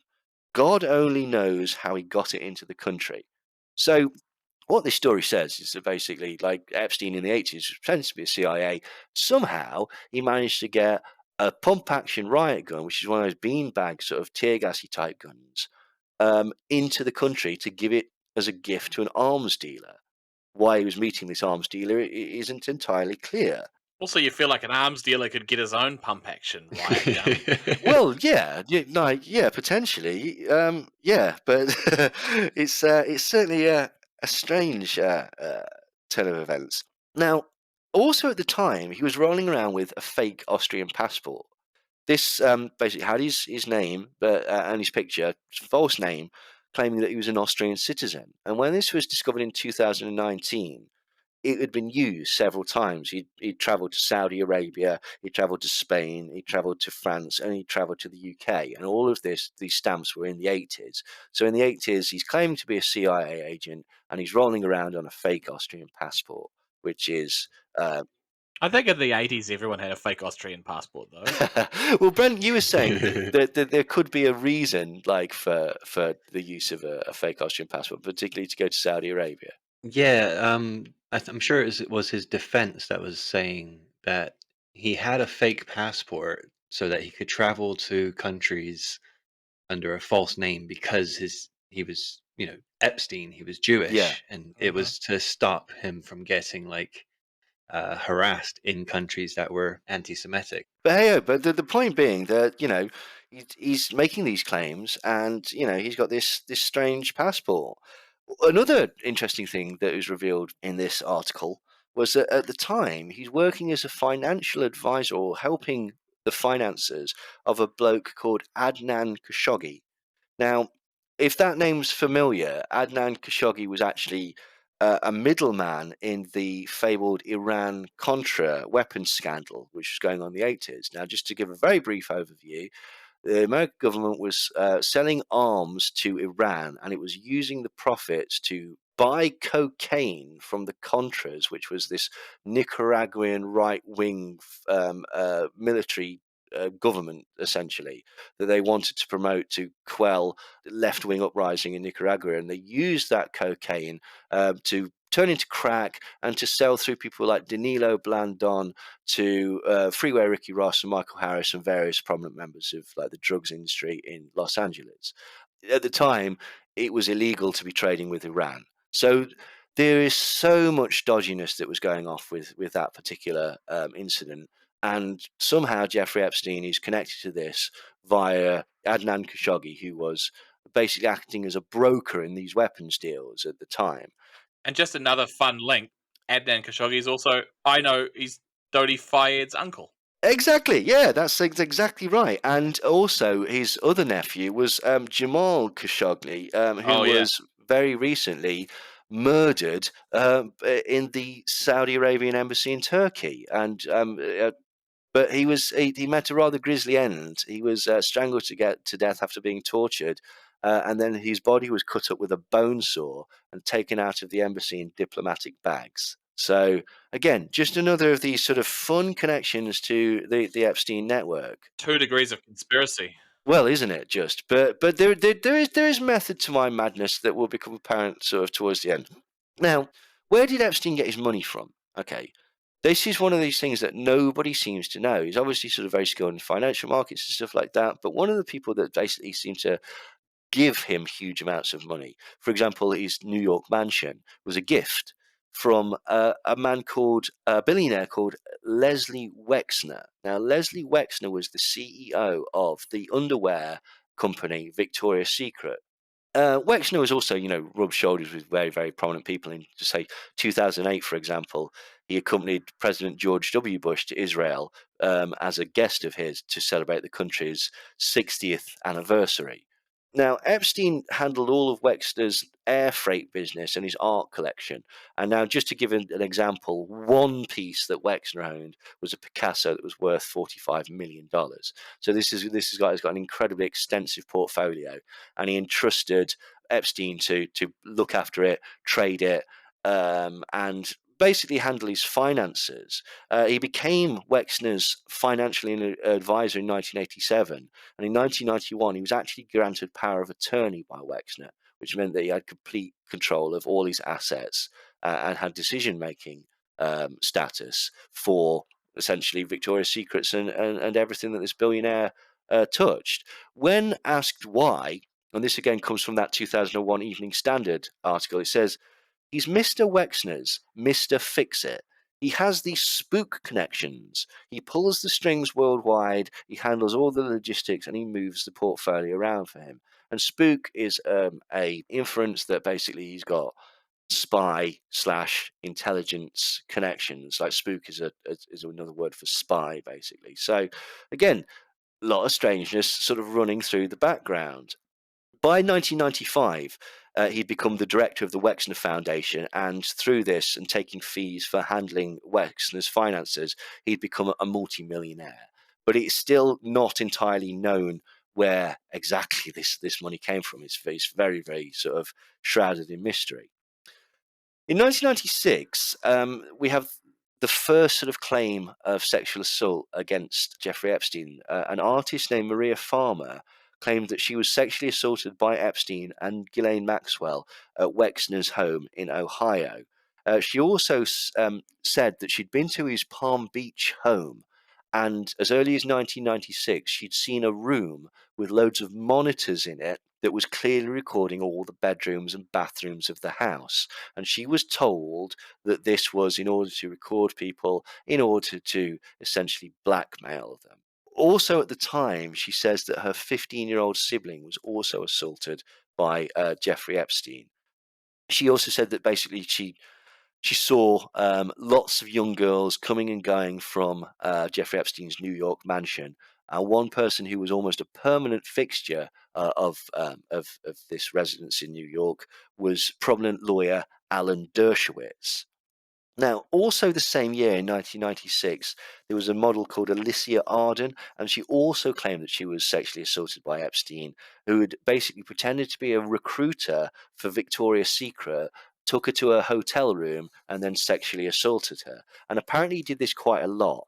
This was a known thing to avoid Jeffrey in Victoria's Secrets. Wexner was made aware of this a number of times, and he just chose to not act on it, which is worrying to say the very least. In 1987, Epstein basically teamed up with a man called Stephen Hoffenberg, who's a financial consultant. And this is another place where people suggest that Epstein might have got his money from. They set up a consultancy called Towers Financial Corp.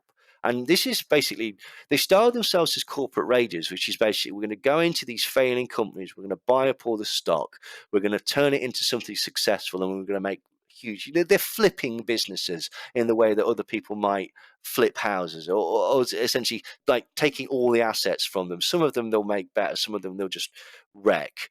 But it actually turned out to be nothing of the sort. It turned out to be a Ponzi scheme, an incredibly complicated Ponzi scheme in which they stole $450 million from investors. Yikes. Yes, bank, So in 1995, 2 years after the company was imploded, after this came to light, Hoffenberg, who was the partner in the business, went to prison for 20 years. Epstein didn't. Epstein completely avoided any scrutiny, even though he was an integral part of the company. Now, he had actually left the company in 1989, but that really has no bearing on it, because basically he was partner in the company at the time that they were committing these fraudulent acts. When Hoffenberg was asked why he didn't give evidence against Epstein, which would have actually lessened his sentence, what he said was quite telling. He said that he was scared because Epstein had traction with the US Department of Justice. He says, you cannot grasp the magnitude of Epstein's controlling effect. He said that Epstein was able to avoid justice because of being needed by the CIA or the FBI for intelligence, because he was manipulating the American intelligence for overseas organizations. Now, Stephen Hoffenberg's badly decomposed body was found evidently murdered in 2022. So again, we can't really ask him any more about what he meant by those statements. But he also was there when Epstein met Ghislaine. Basically, he said that he was first introduced in the late 80s by Robert Maxwell. So it was Robert Maxwell that actually introduced him to his daughter. And some people would even go so far as to suggest that Robert Maxwell actually provided financial aid to Jeffrey Epstein. So who on earth was Robert Maxwell? Well, Robert Maxwell is a paper magnate, essentially. Like, he owned a publishing company. So he's born in 1923, and he's actually got a slightly interesting background. Fled Nazi occupation, and most of his family sadly died in Auschwitz. But he joined the Czech army in France in 1940. So, he's still very young in joining the army. And in 1943, so he'd be 20 at this point, he's transferred to the British North Staffordshire Regiment, and he fights in the war. He got a military cross for storming a machine gun nest in 1945, which is, that's incredibly brave. And in 1946, he began working in the press corps in Berlin. After the war, he became a businessman, owned several publishing companies, and he's basically best known for owning the Mirror group of papers. The Daily Mirror is a left-leaning tabloid newspaper in the UK, and he owned this. But he died in mysterious circumstances in 1991. He fell off his yacht in the middle of the ocean, apparently after suffering a heart attack. But many, many people, including his daughter, Ghislaine Maxwell, believe that he was murdered. They believe, they don't explain explicitly why, but they think that he was murdered. A couple of very interesting things about Maxwell that were revealed after his death. One, that he'd stolen millions of pounds from the Mirror Pension Fund, basically. So he'd stolen money from employees and businesses that he owned in order to pay off spiraling debts and to continue living this lifestyle. So completely fraudulently. Like, so if he had have survived, it would very much look like he was going to get punished for these criminal acts. But also, it was revealed in 2007 that Robert Maxwell had a penchant for bugging and recording people that he suspected of being disloyal. So in his home and in various offices that he owned, he would set up hidden cameras and hidden microphones set up by his head of security in order to catch people out and to clandestinely listen in on conversations, which is very interesting when you realize that that is what Jeffrey Epstein and Ghislaine were also accused of. Now, again, there's also a big suggestion that actually Robert Maxwell was connected to various intelligence agencies, various spy agencies. Like, for example, in the 1948 Israeli-Arab War, it was actually Maxwell who acted as a conduit between the Czech government and the Israeli government, helping provide military assistance, weapons, and smuggling aircraft parts into Israel. And apparently he was basically considered vital for the war effort. The UK Foreign Office has said on numerous occasions that they thought that Maxwell was a double or even a triple agent, and they felt that he was, if not working for Mossad, almost certainly financed by Russia. Apparently, he had links to MI6, the KGB, and Mossad, and 6 former heads of Israeli intelligence attended his funeral in Jerusalem, at which Israeli Prime Minister Yitzhak Shamir said, "Maxwell has done more for Israel than can be told." Now, Mossad agent Ari Ben Menash of the Israeli military intelligence said that Maxwell was actually involved in the Mossad kidnap of an Israeli nuclear technician who had sold secrets to the Sunday Times. And John Major had also said that Maxwell had provided valuable insights during the attempted coup of the Soviet Union in 1991. So again, just a very interesting aside that it looks like Maxwell might be sort of rolling in that same circle again, like the intelligence agencies and potentially even sort of blackmail.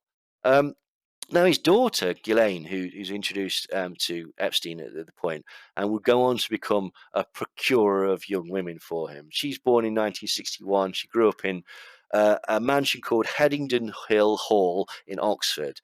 Now, this is interesting. She knew Boris Johnson at school. Now, Boris Johnson's sister, Rachel Johnson, made a rather ill-advised attempt to try and sort of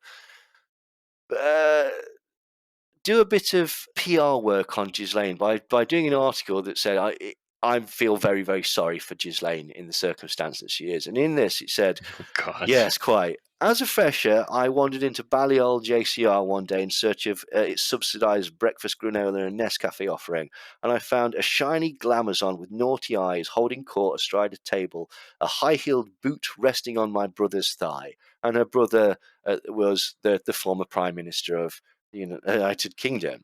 And so Ghislaine knows all these people. She's a prominent socialite. She's a former club owner in London. She's worked for the European magazine, and she actually was a director at Oxford United Football Club, which they don't tend to publicise. Again, she thought that her father was murdered, and shortly after his murder, she moved to New York and struck up a relationship with Jeffrey Epstein. Apparently, she was completely enamored with Epstein and really wanted him to marry her, and he treated her pretty poorly. But for some reason, she stayed within his circle, and after they finished the relationship, she became almost like his PR agent and the person that would ingratiate him into society circles. He once said that basically, like, he only becomes friends with people after he's split up with them. So he felt that being friends with them was far more respectful than being in a relationship with them. Now, to me, that just sounds like flim flam by the sort of manipulative sod that would keep somebody, like, hanging on for them. But who knows? Now, interestingly, Ghislaine actually attended Chelsea Clinton's wedding in 2010. And this is brought up by a lot of people as sort of proof that, again, another link to the Clintons, another suggestion that basically like the Clintons are in on this somehow. But it actually transpires she was only there as a +1. She was there as the guest of a bloke called Ted Waite, who owns a company called Gateway Computers, which I'd never really heard of. But yes, so she was there as a +1. So yes, she did go, but it wasn't actually at the behest of the Clinton family. Because you said this is 2010, and was it 2008 that he had been arrested prior? Yes, yes. So Having her at the wedding is a bit suspicious. it Okay. certainly doesn't look good in retrospect, does it? So, but again, it's not. She wasn't the guest. She just happened to be the +1, really. So the timeline jumps a little bit because of all the people, but we're back in 1989 now, and at this time, Jeffrey Epstein was photographed with two prominent people in the fashion industry. One was Donald Trump, and one was a bloke called John Casablancas. John Casablancas basically owned a modeling agency. He's the person that invented the concept of the supermodel, like promoting this model as an entity, not just a clothes horse, which also basically works to hype up the clothing. And it's a sort of one of these things where everyone benefits from it. But unfortunately, there are some dodgy things in this guy's life. When Ivanka, Trump's daughter, was age 13, John Casablancas became her manager in the modeling industry, which might not have been the best or the most judicious decision. You see, he's an accused paedophile and trafficker of women, known to have had numerous relationships with young girls. One of them was Stephanie Seymour, famous model. When he was 41 and she was 15 years old, had an extended relationship. When he was 50 years old, he married a 17-year-old.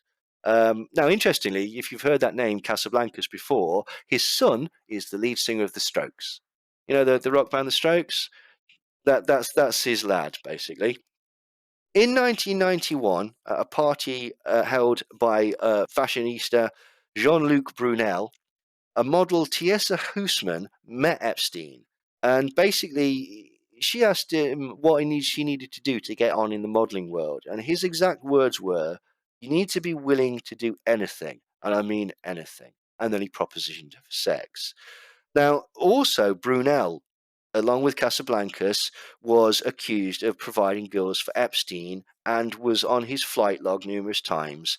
And he was arrested in 2021 for drugging and raping girls, but he never stood trial because Brunel killed himself. Do you want to know how he killed himself? Hanging? He hung himself.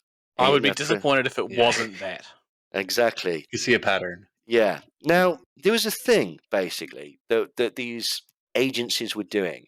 And John Casablancas' agency did it, Jean-Luc Brunel's agency did it, and Donald Trump's agency did it. What they would do, they would traffic girls into America and from various European destinations, with the proviso that they were going to be models, that they were going to be huge, huge stars, but they wouldn't provide them with a work visa, which meant that they couldn't actually do any modeling when they actually arrived in the country.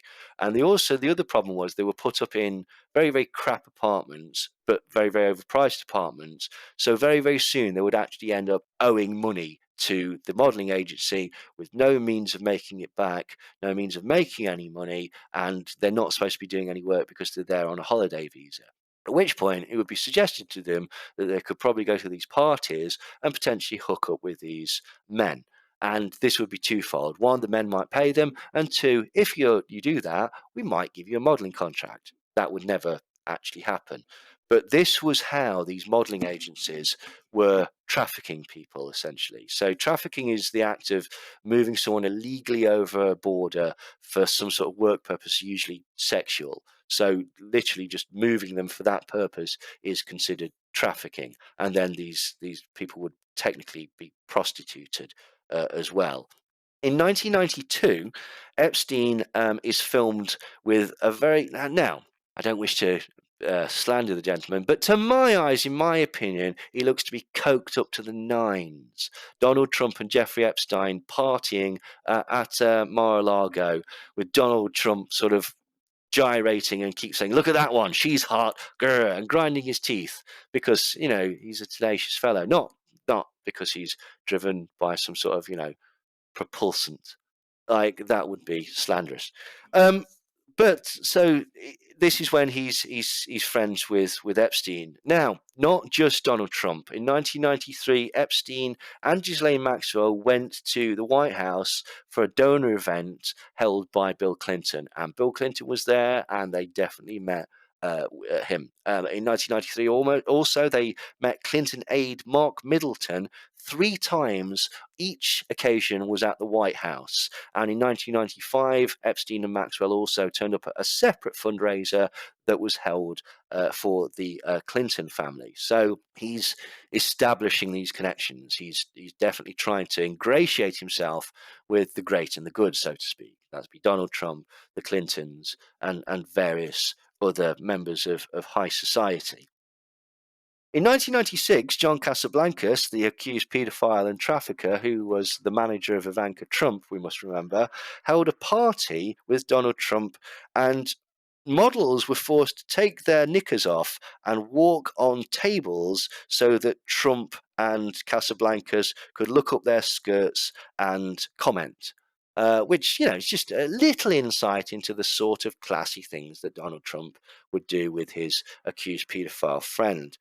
Now, according to journalist Michael Wolff at this similar time, Trump, Epstein, and a man called Tom Barrack were known around New York as the Three Musketeers. They basically had almost a competition to see who could bed the most beautiful models. And what's interesting is, although Donald Trump claims not to be friends with Jeffrey Epstein prior to about sort of 2009, Tom Barrack has never not been friends with Jeffrey Epstein, and Tom Barrack has never not been friends with Donald Trump. In fact, Donald Trump actually gave him a position within his cabinet, so to speak. So administration is the word I'm looking for. So that's really a little bit concerning. There was a very famous quote from the year 2000.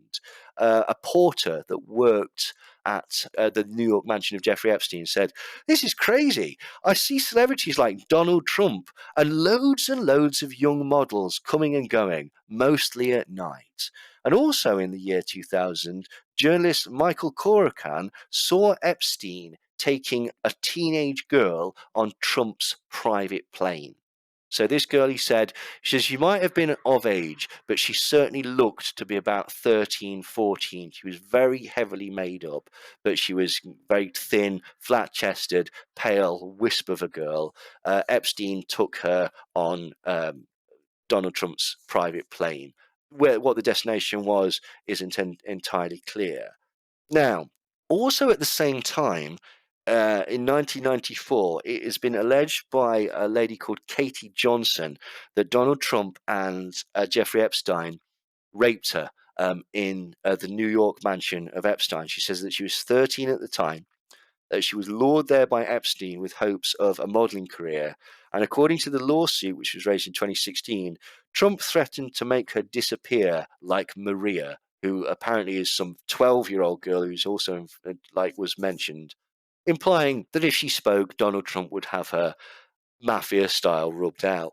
The lawsuit contained confirmation from a second witness called Tiffany Doe and a classmate who was called Joan Doe. So, as well as the main person, there's 2 people that seemingly corroborate this statement.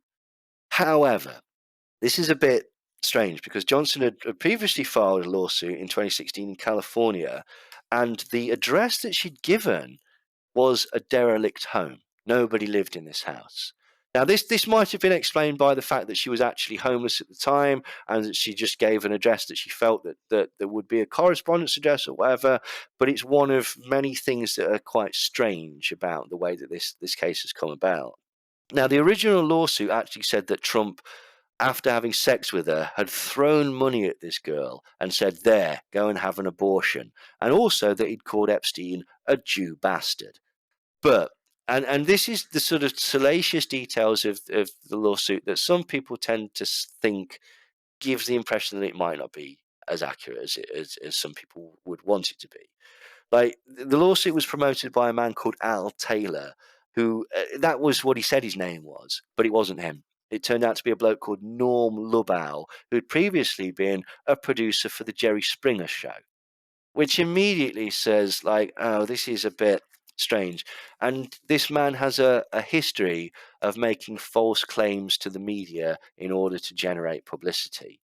It was also the second person that promoted this Katie Johnson case was a bloke called Steve Bayer, who's an anti-Trump, anti-abortion activist, who's also got a history of making false accusations about politicians. Now, this doesn't mean that the girl is lying, but it certainly raises concerns about the people that brought this lawsuit to prominence. Now, what happened was basically prior to giving a press conference, this lawsuit was completely dropped. This Katie Johnson basically claimed that she'd been scared off and decided that she really didn't want to have anything more to do with it. But actually, if we're in the interest of actual fairness, it does look like this case might be a little bit of a publicity stunt. Who knows? Because literally all we know is that this is the story, and the people that put it forward are very, very cagey, and then the lawsuit was dropped before it actually went any further. It could be viewed either way, but there's certainly not a strong level of evidence for it. In 1996, Epstein started moving all his financial trusts to the US Virgin Islands because it's a tax haven, basically. In April 1998, he buys the island, the very famous island. It's a bit of a snip, actually. He got the entire island for $7.95 million, that seems like a bargain. It's quite reasonable, to be quite honest. Yeah. Well, how much was that Picasso? 45 million? Yeah, exactly. So, he's certainly got the money. And it's called Little St. James, but actually, basically, everybody calls it Little St. Jeff, or various other sort of more salacious nicknames for it. Now, the island is one of these sort of places where potentially he's taken people. Like, by 2008, the island had 70 staff, and some of these staff have revealed who's been guests at the island. Now, this is often seen as absolute proof that these people are paedophiles. It really isn't. And actually, the number of people who we know to be on the island is significantly smaller than I suspected or thought. The people that we know were there were various Victoria's Secret models were regular visitors. Les Wexner, he was a regular visitor. Prince Andrew is listed on flight logs as a guest once, but staff say that he was there very regularly. There's a famous picture that was taken in 2006 that has Stephen Hawking's there. He visited. Now, he actually visited for a conference that was put on, a physics conference that was put on, and also in the photo with him, a famous physicist, David Gross, and Lisa Randall. I have no idea who these people are. Apparently, in the world of physics, they're quite big cheeses. But this is the thing. Epstein was interested in these sorts of things and would put on conferences that prominent people would go, and they're perfectly legitimate conferences as far as we can see. Just happened to be on this island with where later it was discovered all sorts of dodginess was going off. Apparently, David Copperfield proposed to Claudia Schiffer on the island in 1993, which is lovely and romantic, isn't it? That's one to tell the grandkids. Although, if rumours that Max Clifford actually arranged the marriage to hide each of those parties' homosexuality are true, there won't be any grandkids. But anywho, Bill Clinton was apparently seen on the island by witness Virginia Roberts several times, and apparently, again, he's rumored to have visited several times between 2002 and 2005, although there's actually no flight log evidence, and he denies ever going to the island. Jess Staley, who's the head of Barclays Bank, definitely visited there in 2015. And according to locals and staff, the young girls were always present. And yeah, it basically got lots of nicknames, including the classy paedophile island by the locals because of the prominence of young girls there. Also in 2000, it's a pretty busy year for them. This is where it all starts to fall apart. That's when Ghislaine was first introduced to Prince Andrew, and when Ghislaine first introduced Prince Andrew to Jeffrey Epstein. Now, Andrew claims to have met Ghislaine, in 1999, But his private secretary says that that's nonsense, that they were friends right throughout the 90s, as early as 1991 when she first arrived in New York. Why he's trying to hide this, who knows? So again, the Evening Standard article, you remember the one that was pretty much scrubbed? That was actually a story about saying how Sarah Ferguson was getting really annoyed with Prince Andrew because he's not spending any time with the kids. He's spending time with this socialite, Ghislaine Maxwell, and he's being photographed on yachts in the middle of just off the coast of France with a cadre of very young-looking topless models. So how well do we know that Andrew knows this pair? Well, in February 2000, Andrew and Ghislaine and Epstein definitely went to Mar-a-Lago and spent time in his New York mansion. March of that year, they were all at a fundraiser for the LSO, the London Symphony Orchestra, which was also in New York. In April, he's in New York again with Ghislaine. And in May, Andrew, Ghislaine, and Jeffrey spent some time in New York before going down to Florida and spending time in his Palm Beach mansion. In June of 2000, Andrew took Ghislaine and Jeffrey Epstein to a party at Windsor Castle that was hosted by the Queen. And the Queen was there. So they're rubbing shoulders with the very, very top of the British royal family. In October, Andrew is pictured with Ghislaine in New York, and he's rumoured to have had a hookup with supermodel Heidi Klum. So, bully for him on that one. In December of that year, he spends a weekend at Sandringham with Jeffrey Epstein and Ghislaine, and this is to celebrate Ghislaine's 39th birthday, and Jeffrey Epstein was there for the entire time. Now, in October 2000, there's a picture of, and again, there's something in his eyes, something is giving him that sort of focus, that what would we call it? Like, that almost like a sort of drugged experience, although it couldn't possibly be that.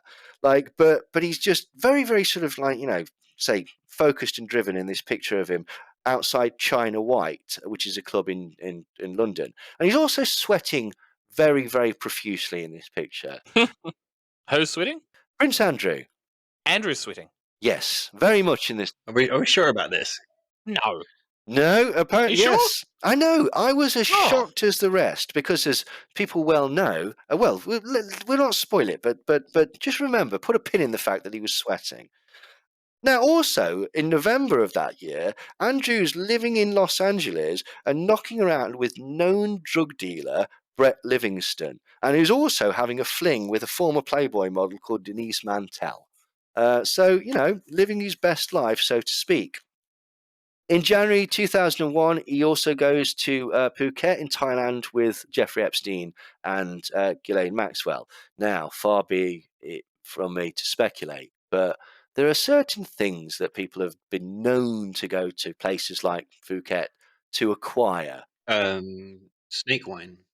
Yes, snake wine. There we go. Yes, absolutely. In 2001, in March, this is when Andrew allegedly sleeps with a 17-year-old Virginia Roberts in London at the behest of Ghislaine. And there's a photograph of them in Ghislaine's flat with his arm around him. And she said that she did it because if she refused, Epstein would have her killed. But this can't possibly be the case because two things. One, Andrew remembers vividly that he can't have been having sex with the 17-year-old girl at the early hours of that morning because he was at the Pizza Express in Woking with his two daughters. Now, there's no record of this. There's no evidence to show he's that. And strangely, the staff of the Pizza Express in Woking don't seem to recall a royal visitor, celebrating the birthday of his princess daughter with a couple of margaritas.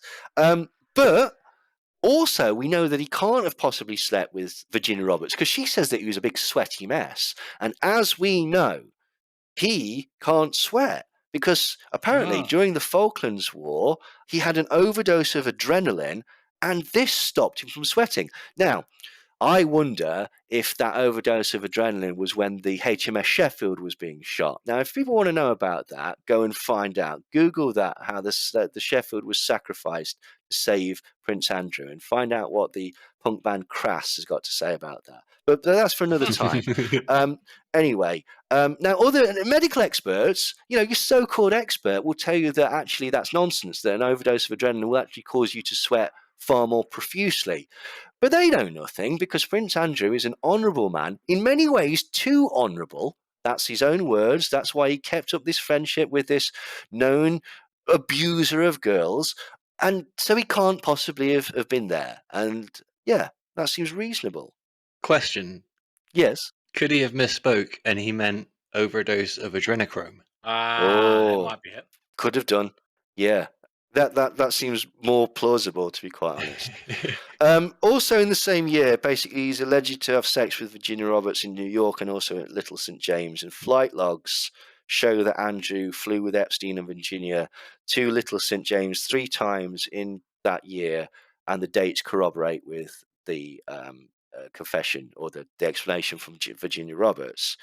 Now, in 2010, this was after his first conviction, Andrew spent 3 days at Epstein's New York mansion and was pictured there and walking through Central Park with Epstein. In 2011, Andrew got $15,000 from Epstein to help his ex, Sarah Ferguson. You remember Fergie? She was massively in debt, and so he was borrowing money from anybody and anybody to pay off her debts. And he borrowed 15 grand off Epstein and gave it to Sarah Ferguson. That's not very much money. It's not, is it? It's a strange amount. No, that's a bit stingy, frankly. Isn't it just? That feels like a bar tab at for the weekend or something for them. Yeah, it's like an extravagant party at Pizza Express. Yeah, there you go. Well, it also backfired rather heavily, because when it was discovered that this was the source of this loan, people approached Sarah Ferguson from the UK press, at which point she denounced Jeffrey Epstein as a paedophile. Jeffrey Epstein heard this and so sued her. Ooh. Awkward. Yeah. Now, what happened to that lawsuit, we don't know. But yes, that's the torrid tale of Prince Andrew. Now, who is this girl then? So this girl, Virginia Roberts, that accused Prince Andrew, and that basically sort of started the whole thing going, really. She's had a bit of a tragic upbringing. She's, again, born in 1983. She's from Sacramento, California originally. They moved to Palm Beach in 1987. Now, Palm Beach is apparently incredibly plush at one end of the town, and at the other end of the town, not so much. And so you've got this sort of environment where very, very poor people are sort of mixing or sort of in the shadow of incredibly rich people. And this is essentially how Jeffrey Epstein was able to exert control over not only Virginia, but various other girls. And so we will come to that. So this poor girl was Virginia Roberts, later known as Virginia Giuffre after being married. And this poor girl was molested by a family friend at the age of 7. And from there on, she's had a really torrid life, continually running away, ending up in foster homes, living on the streets as early as age 14, where she was abused again. For 6 months, she lived with a 67-year-old sex trafficker called Ron Eppinger in Miami. And he was trafficking girls using a modeling agency called Perfect 10 Models. And so again, there's this theme that we're kind of seeing run through this whole thing is there. Now, she was actually saved from him when the FBI raided him, and she was found and sent home to her parents. Now, what's interesting is that Ron was good friends with Jeffrey Epstein and was trafficking girls in a very, very similar manner. Now, she goes home aged 14 after having suffered all this terrible abuse already. And her dad is like a gardener or a maintenance manager at Mar-a-Lago. Now, Mar-a-Lago is the golf club and sort of spa and restaurant and sort of complex that Donald Trump owns. It's the Winter White House. Yes, exactly. Where it's perfectly okay to take classified documents so long as you think they're not classified. Yeah. So basically, she's working as a cloakroom girl there. And Ghislaine wanders in and sees her reading a book about massage because she's got an idea that she wants to be a masseuse. And Ghislaine basically says, "Oh, we'll teach you to be a masseuse. If you come and give a massage to my client, we'll train you up and we'll give you a permanent job. And it turns out that her client is Jeffrey Epstein. And basically, what happens is she turns up to give this massage. Jeffrey Epstein says, "Can you get naked, please?" So she does.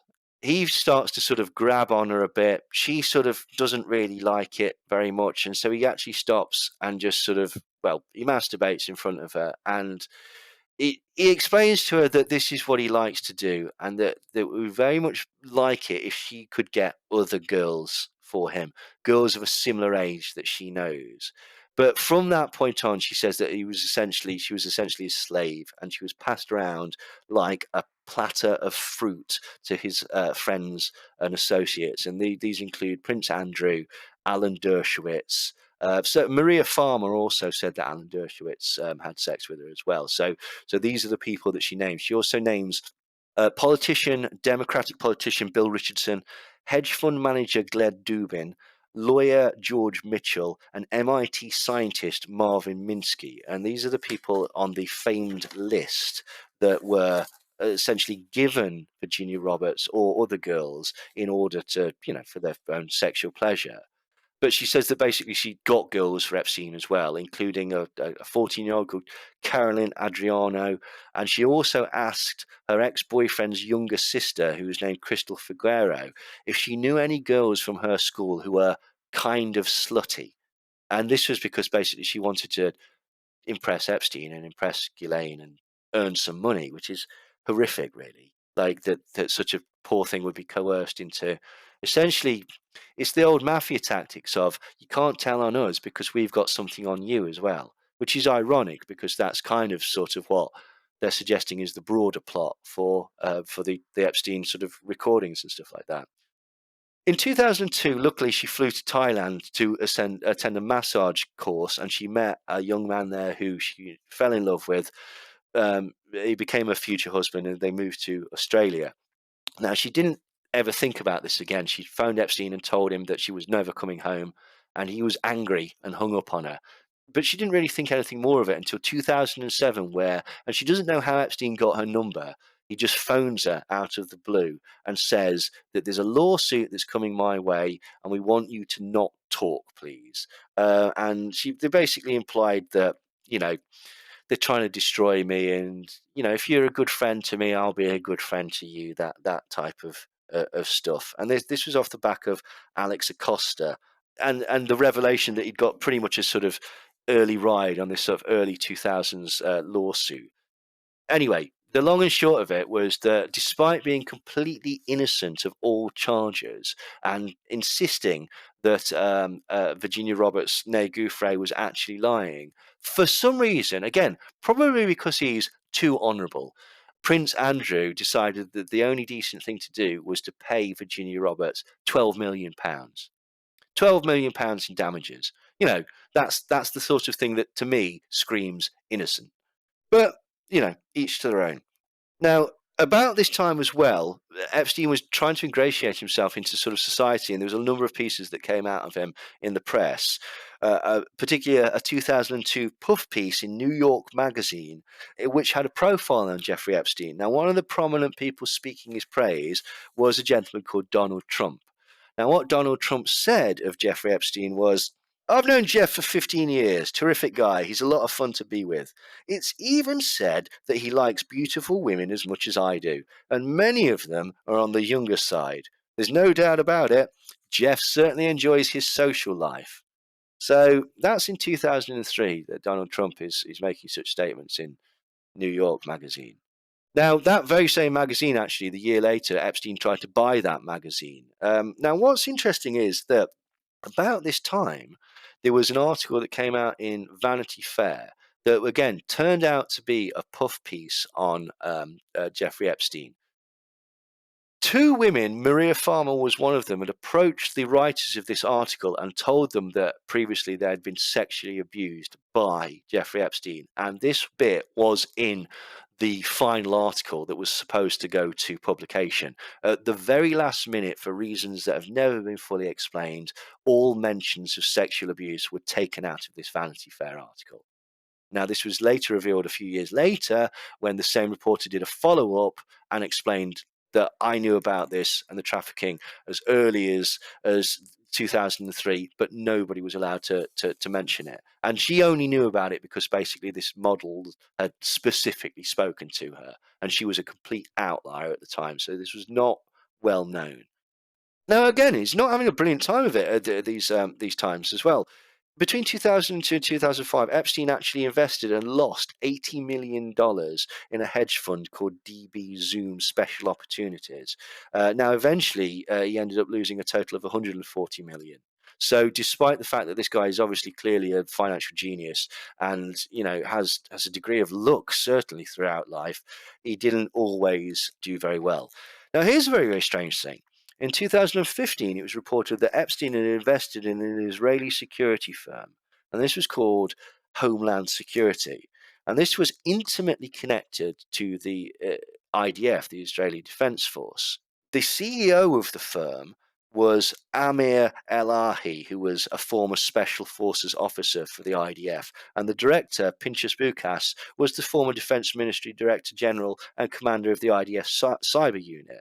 The head of the firm, the day-to-day running of it, this firm by Jeffrey Epstein in 2015 was run by former Israeli Prime Minister Ehud Barak. So again, this is some very, very strange people that he's rubbing shoulders with. In 2008, when Alex Acosta was giving him the sweetheart deal, Epstein actually spent many months of that year touring Israeli military bases and for a time was going to stay in Israel to avoid any scrutiny and to avoid basically having to face charges, but then decided to actually go home. Now, what was interesting was that in 2021, Mossad agent Ari Ben Manash said, "Oh, Epstein, we knew him. Epstein started working with Israeli intelligence, collecting secrets for us." So there's a bit of an indication that potentially there might be something broader going off with this whole story. So we're now on to the first sexual abuse accusations. And this was in 2005. A woman contacted the Palm Beach Police Department and said that her 14-year-old daughter had been involved in a sex act with a rich guy called Jeff. Now, she didn't know who this guy was. Basically, her daughter had been recruited by an older girl and told to go and give a massage to this bloke, at which point he'd told her to take her clothes off, molested her and masturbated in front of her and then paid her $300. She was actually recruited by a 17-year-old girl called Haley Robson, who this was what they did, which is what Ghislaine and Epstein did. They had a sort of spider web of girls who were all eager to please them and were all getting paid, and they're going out and getting younger and younger girls to essentially fulfill the sexual predilections of both Ghislaine and Jeffrey. Now, Haley herself, although she's only 17, she'd actually been recruited by a girl called Molly and a lad called Tony. They both introduced her to a woman who comes up in this time and time again called Sarah Kellen. And Sarah Kellen was actually Jeffrey Epstein's assistant. So there's various people that were sort of at the top of this pyramid, for want of a better phrase. Ghislaine, Sarah Kellen. Below that, you've got people like Haley, and you've got Virginia Roberts, and this girl Molly. And then basically they're all spreading out and involving themselves in the crime, but also basically like recruiting dozens and dozens of girls, and they'd get paid. These poor naive girls, like Haley Robson was actually boasting about it. She was saying, "Oh, it's great. I get paid $200 a time. Jeffrey likes them. The younger, the better." And she was heard to say to a friend in a very sort of regrettable folly of youth, "Ooh, I'm just like Heidi Fleiss." Heidi Fleiss is the celebrity madam that was providing prostitutes for Hollywood, including people like Charlie Sheen. So in that year, 2005, Epstein's mansion was raided. Dozens of pictures of naked underage girls were found. Hidden cameras were found in all the rooms, pinhole cameras. So basically, all the rooms were wired for sound and video. But it appears that he got a bit of a tip-off because another girl that helped him out, a Polish model called Adriana Ross, arrived there the day before the raid and took several computers and laptops away from the building. So it looks like he may have been sort of tipped off somewhat. Now, one of the strange things that they found that corroborated some of the statements made by the girls were that he had copies of Lolita lying around the the mansion, and this mansion was very strangely decked out. One of the things that they all remember was there was a stuffed poodle that was on a piano, a grand piano, just completely out of place. Okay. Rich people have terrible taste. Well, also in all the bathrooms and guest bathrooms and in prominent places so that everybody who was there could see them, there was soaps in the shapes of penises and vaginas. And adorning the walls of his New York mansion was apparently dozens and dozens of prosthetic eyes taken from Yeah. soldiers in the First and Second World What the War hell? that he'd had framed and put on his wall, What the which is very, very hell? unusual to say the least. Receipts for books were found there that he'd recently purchased off Amazon. These were S&M 101, A Realistic Introduction, Slavecraft, a roadmap for erotic servitude and training, and Training with Mrs. Abernathy, a workbook for erotic slaves and their owners.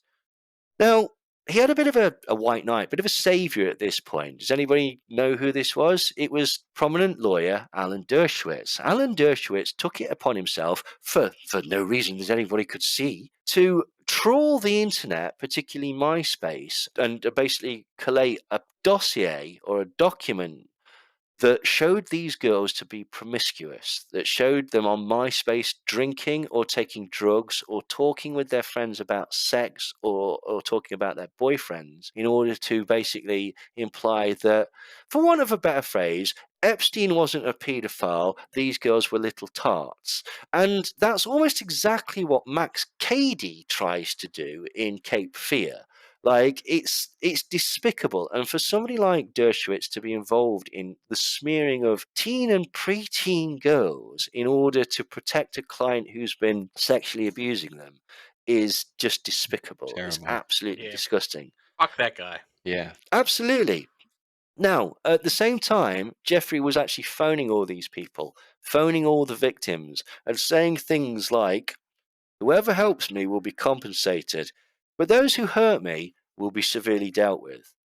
Now, what was bizarre about this is that basically, very, very quickly, the state's attorney turned around and went, "We don't need to look at this. This is just going to cause an embarrassment." And he immediately offered Jeffrey Epstein a plea deal where he would get 5 years probation and no criminal record. Now, that seems to be rather light, and that enraged a lot of people, the parents, also the police chief. The police chief, Michael Reiter, actually went, "Well, this is ridiculous, we're not getting anywhere." And so he phoned the FBI. He contacted the FBI, and the FBI started conducting their own investigation alongside the state.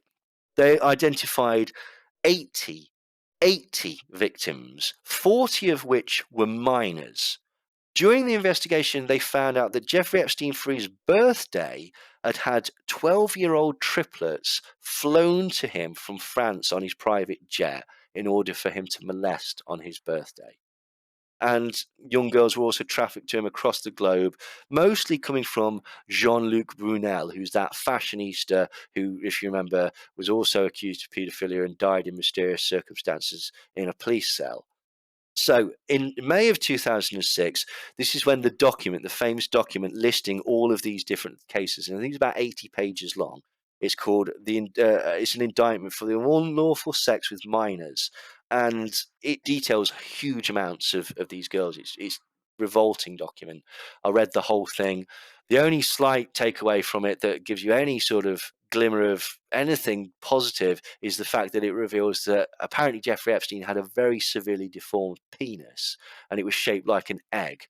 Oh god. Other than that, it's just pages and pages of grimness detailing what he would do, which is again coerce these girls into giving naked massages, and then he would abuse them either with his hands or with a vibrator, and masturbate in front of them. Sometimes he would have sex with them. Sometimes he forced himself on girls, but it seems that the majority of it is sort of this masturbation. Doesn't make it any better by any stretch of the imagination. It's just that there is a sort of an idea that he was raping all these girls, and again, he's a monster. But the actual details are even more, in a way, even more sort of like grim and slimy and like, do you know what I mean? Like he's almost like he's separating himself from it. He's a monster. I don't think anybody doubts that. But basically what happened was the state turned around, despite all this evidence from the FBI, and they charged him with a single charge of soliciting a prostitute. There's no mention of them being underage. There was nothing like that. But the FBI was still running their operation, which was called Operation Leap Year. And basically, he was indicted in June 2007. An indictment is basically a list of charges. Usually, it's like a one-page document or something like that. Jeffrey Epstein's indictment was 53 pages long. Ooh. 53 things that he could have been 53 pages of things that he could have been charged with. Now, what was strange was that basically Alan Dershowitz, that legend again, he came and he negotiated a plea deal with Alex Acosta. Alex Acosta was state's attorney at the time and would go on to work for the Trump administration about the time that Jeffrey Epstein died. And they arranged for him to drop all federal charges, drop all mention of co-conspirators, drop all serious charges, and he pled guilty to 2 charges of prostitution and got 18 months in prison, and he had to register as a sex offender and pay restitutions. But this deal was actually concealed from all the victims. They had no idea that this was going on. Now, although he was sentenced to 18 months, it wasn't in a state prison. It was in a private wing of an abandoned hospital, essentially, that they'd converted so that he was the only prisoner. He was allowed to leave for 12 hours a day, 6 days a week, and go back to his home in Palm Beach to work. Now, what was strange was that records show that when he was out and about in the real world, he was buying lots of provisions to take back into jail. Where he was on his own, most of the things that he was buying was Vaseline and Jergens hand cream. Why he wanted to take all that back into the prison where he was there by himself, I've got no idea. Skincare. It's just skincare. Yeah, well, evidently, yeah. Yeah, you know. You've got to look after your skin, especially as you get older.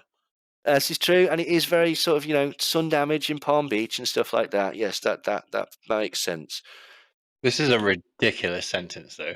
isn't it? I'm honestly not sure I've heard anything you've said actually after the egg penis thing.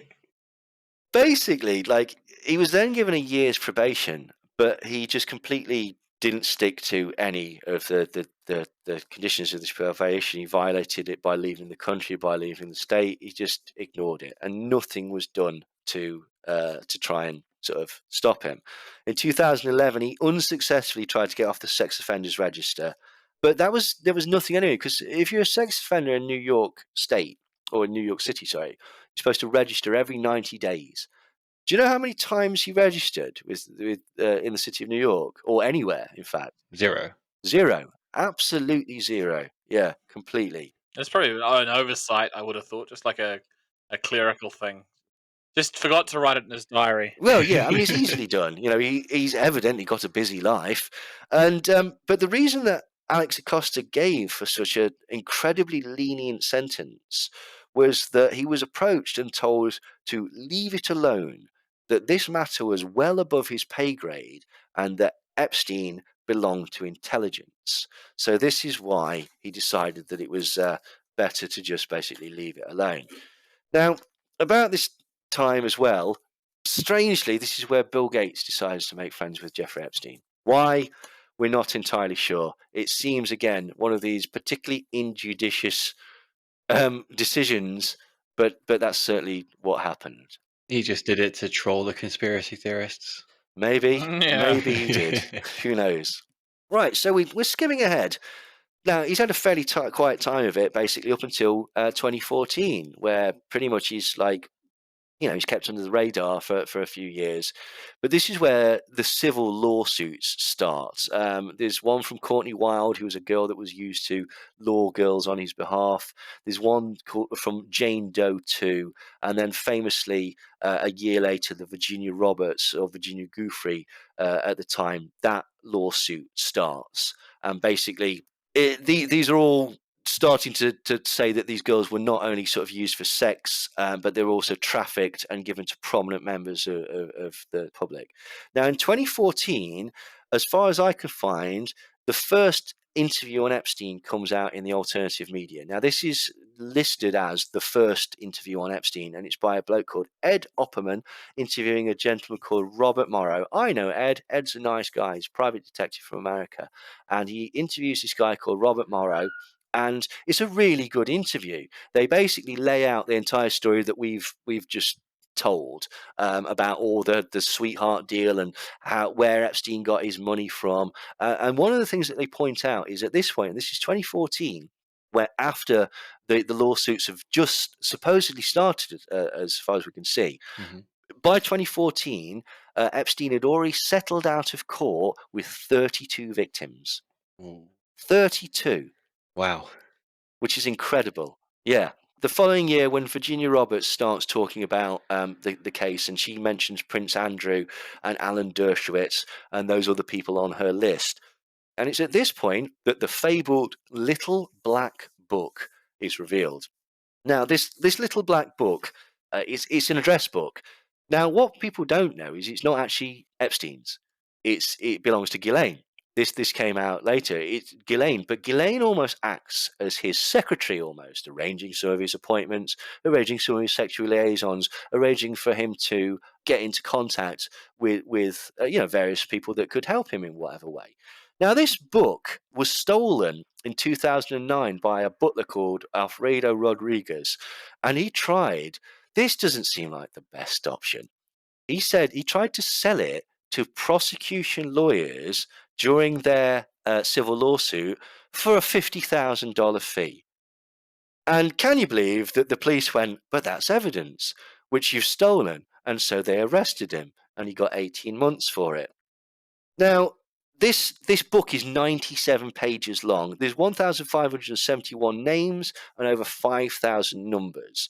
There's names such as John Mappin of Turning Point UK is in there. Toby Young of the Free Speech Union is in there. Donald Trump is in there. Prince Andrew's in there. Eid Barak is in there. There's also quite a lot of sort of like dull names, like the local takeaways and a dry cleaners that he frequents and stuff like that. So whilst a lot of people have suggested that this might indicate some strangeness, for example, like there's 38 names in this book, including Trump, Prince Andrew, and Eid Barak, that are all circled. And there's been no explanation as to why these are circled. But this isn't a list of clients. This is just his address book. Yeah. That's what it is, basically. So as much as I like teasing John Mappin on Twitter by going, I thought you didn't know the old Jeffrey Epstein. How come you're in his address book? It is literally just his address book, basically. Like, it may be an indication of something very, very dodgy, but it's certainly not proof, which is a shame, basically. The other thing that sort of I found out about Jeffrey Epstein, which doesn't sit right with me at all, is that he was actually a massive fan of the comedian Bill Hicks. Oh, no. Yeah, which is horrible, really, isn't it? Like, he also likes Sam Kinison as well. I don't know if you know Sam Kinison, very shouty American the guy. But yeah, so that was an insight into to Jeffrey Epstein. Well, I don't know. Bill Hicks was a bit of a freak as well. You know, he was very overtly sexual. Yeah, his goat boy and stuff like that. When he's describing Waco, he says, isn't this guy weird? Isn't this David Koresh? He's like obsessed with the Bible, messianic, failed rock star, thinks he's God, trying to screw every young girl in sight, and he's armed to the teeth. Well, I hate to tell you this, but he sounds kind of like all my friends back home back in Austin. Anyway, we digress. Now, 2016, the allegations about Epstein and Trump came out. And this is also about the time that basically we're starting to hear Maria Farmer and various other people say that he's raped her, that they've been raped in the early 90s. And so this is really starting to snowball, and we're getting a big sort of idea about who Epstein is. At a similar time in 2016, Ghislaine Maxwell was actually tricked into admitting that she had sexual tapes of Donald Trump and Bill Clinton. And she was tricked into this by 60 Minutes. What happened was 60 Minutes was doing an interview with her, and it's a bloke called Ira Rosen. And he basically just turned around and went, cut the nonsense. I want the tapes. I want the tapes. I know he was videotaping everything, and I want the tapes of Trump with the girls. To which Maxwell answered, I don't know where they are. And Rosen figures out, oh, Christ, he's just tacitly admitted to this. So he says, well, why don't you ask Epstein? The fate of the country is at stake. Trump could be elected. How would you feel if those tapes emerged after he was in office? Now, she was actually anti-Trump at this point, and so the reporter's trying to get her to expose Trump so that he doesn't get elected. And she says, I'm the daughter of a press baron. I know the way you people think. If you do one side, you must do the other. If I get you the tapes of Trump, you have to do Clinton too. And then she basically gets all coy and she says to Rosen, I don't know where these tapes are. Epstein never told me where these tapes are. But this is a tacit admission that these tapes actually exist. Now, in 2017, Sarah Ransom files civil suit, and in 2018, Epstein is interviewed by the New York Times. Now, in this interview in the New York Times, he says a couple of things. Basically, he says that he thinks it's perfectly okay to have sex with underage girls. He says that it's perfectly natural and it shouldn't be considered deviant. He also says that he's friends with Bill Clinton and Woody Allen, and he shows photos of himself with those two people, and also pictures of him with the Prince of Saudi Arabia. He starts bragging about working with Elon Musk and saying that basically he's behind a lot of Elon Musk's most recent ideas. Now, this, I have to say, there's no proof of, and Elon Musk has vehemently denied, absolutely, completely denied. But one of the interesting things that Epstein says to this reporter is that he's got loads of dirt on people, specifically tech people in Silicon Valley. He says he knows all the sex and drug secrets of numerous Silicon Valley tech people. And he doesn't elaborate on that. But again, it's painting this rather interesting picture of his connections and the potential things that he might do. July 6th, 2019, Epstein is arrested. The FBI raid his New York mansion and they find thousands of pictures of underage naked girls. They find CD-ROMs and videos with labels on them, such as young so-and-so and so-and-so, indicating that there might be videos with either numerous girls on there, potentially even, I don't know, clients or whatever. And they also find $70,000 in cash, 48 diamonds, and his Austrian passport from the 1980s. Now, at the same time, he was also being investigated in France for rape. And for whatever reason, he decided that he was going to go to Israel, but decided right at the very last minute he wasn't. He was going to go home to New York, at which point he was arrested, and almost simultaneously charges were brought against him in France for the rape of a minor. Now, again, how is Epstein bouncing about all over the places? Well, he has a very famous plane. It's a Boeing 727 private jet, which is referred to by himself, crazily, and various other people as the Lolita Express. Now, Lolita is a book about a man that becomes attracted to a very, very young girl. We spoke about it at length in our Stanley Kubrick podcast because Kubrick did a very, very excellent film based on the book. Now, it's always been suggested that anybody that's been on this plane must be dodgy. Now, that's not necessarily true. I mean, one of the people that went on there was Kevin Spacey. And oh, no, wait, actually. But the list of people who've actually been on this plane is in 2002, Bill Clinton, Kevin Spacey, and Chris Tucker were on the plane several times. Clinton's been on the plane 27 times, but all of these have been either to Africa or to sort of, he's essentially hired the plane. There's no evidence that he's gone to the island or any of these people have gone to the island apart from Dershowitz and Clinton, who apparently Virginia Roberts saw there.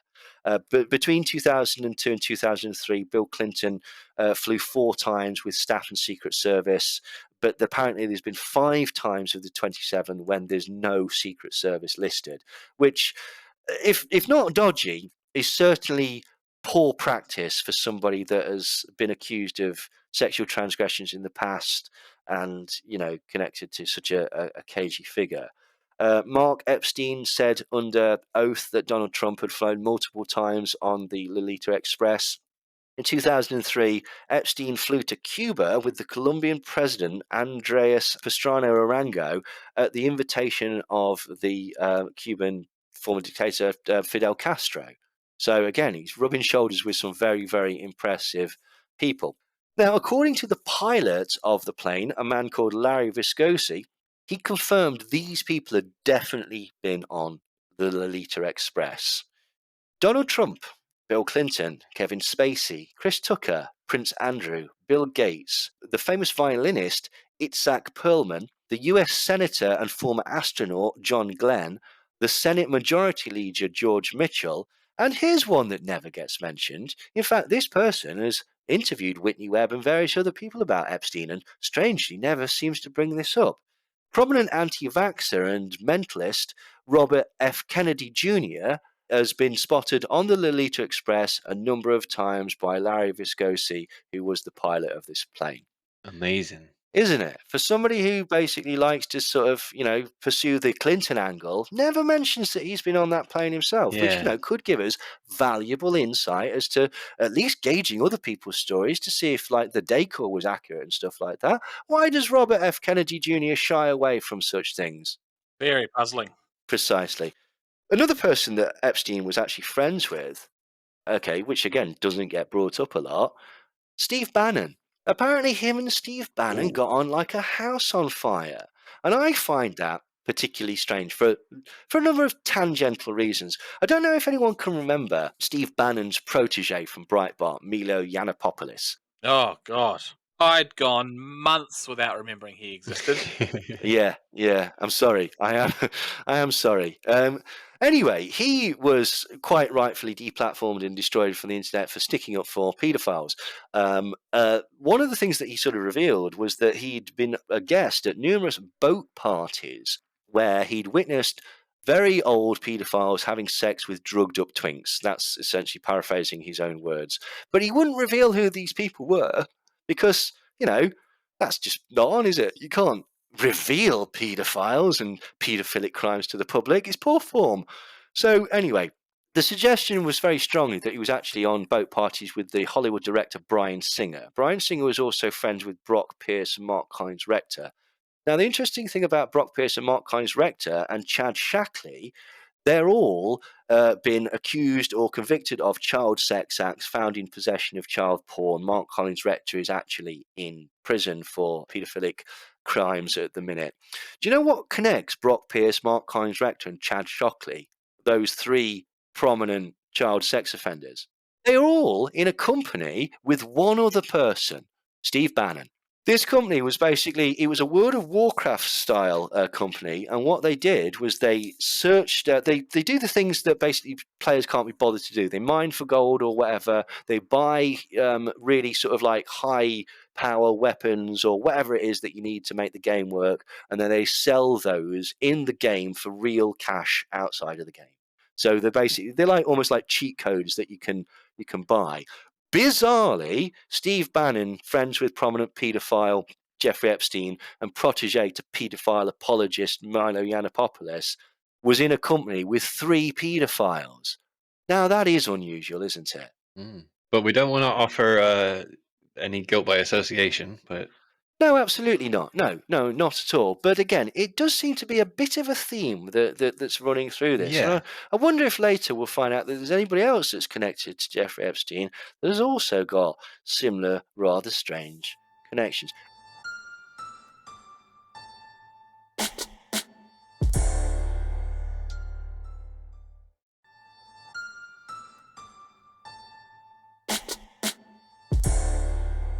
Anyway, we move on. So basically now we're at his death. So we're just going to go very briefly over the order of what happened. Then we're going to go back and look at the evidence to see if it's any good. So July the 6th, he's arrested by the FBI for crimes against children.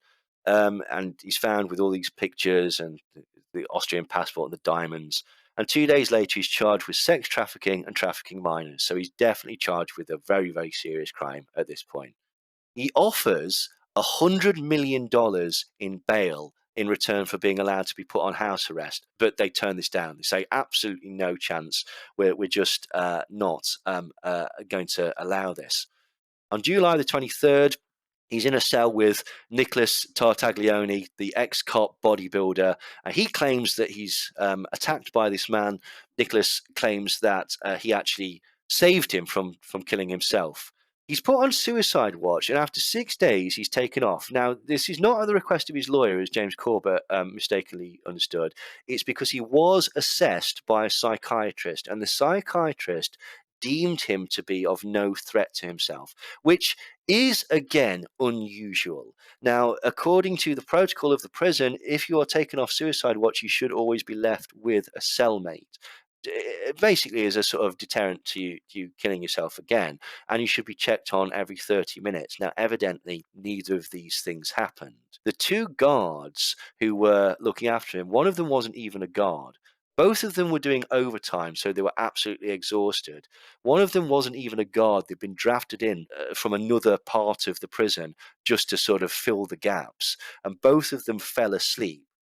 This wouldn't have mattered because essentially the CCTV outside the cell failed for a second time, not just one, but two cameras showing the corridor and the door outside Epstein's cell.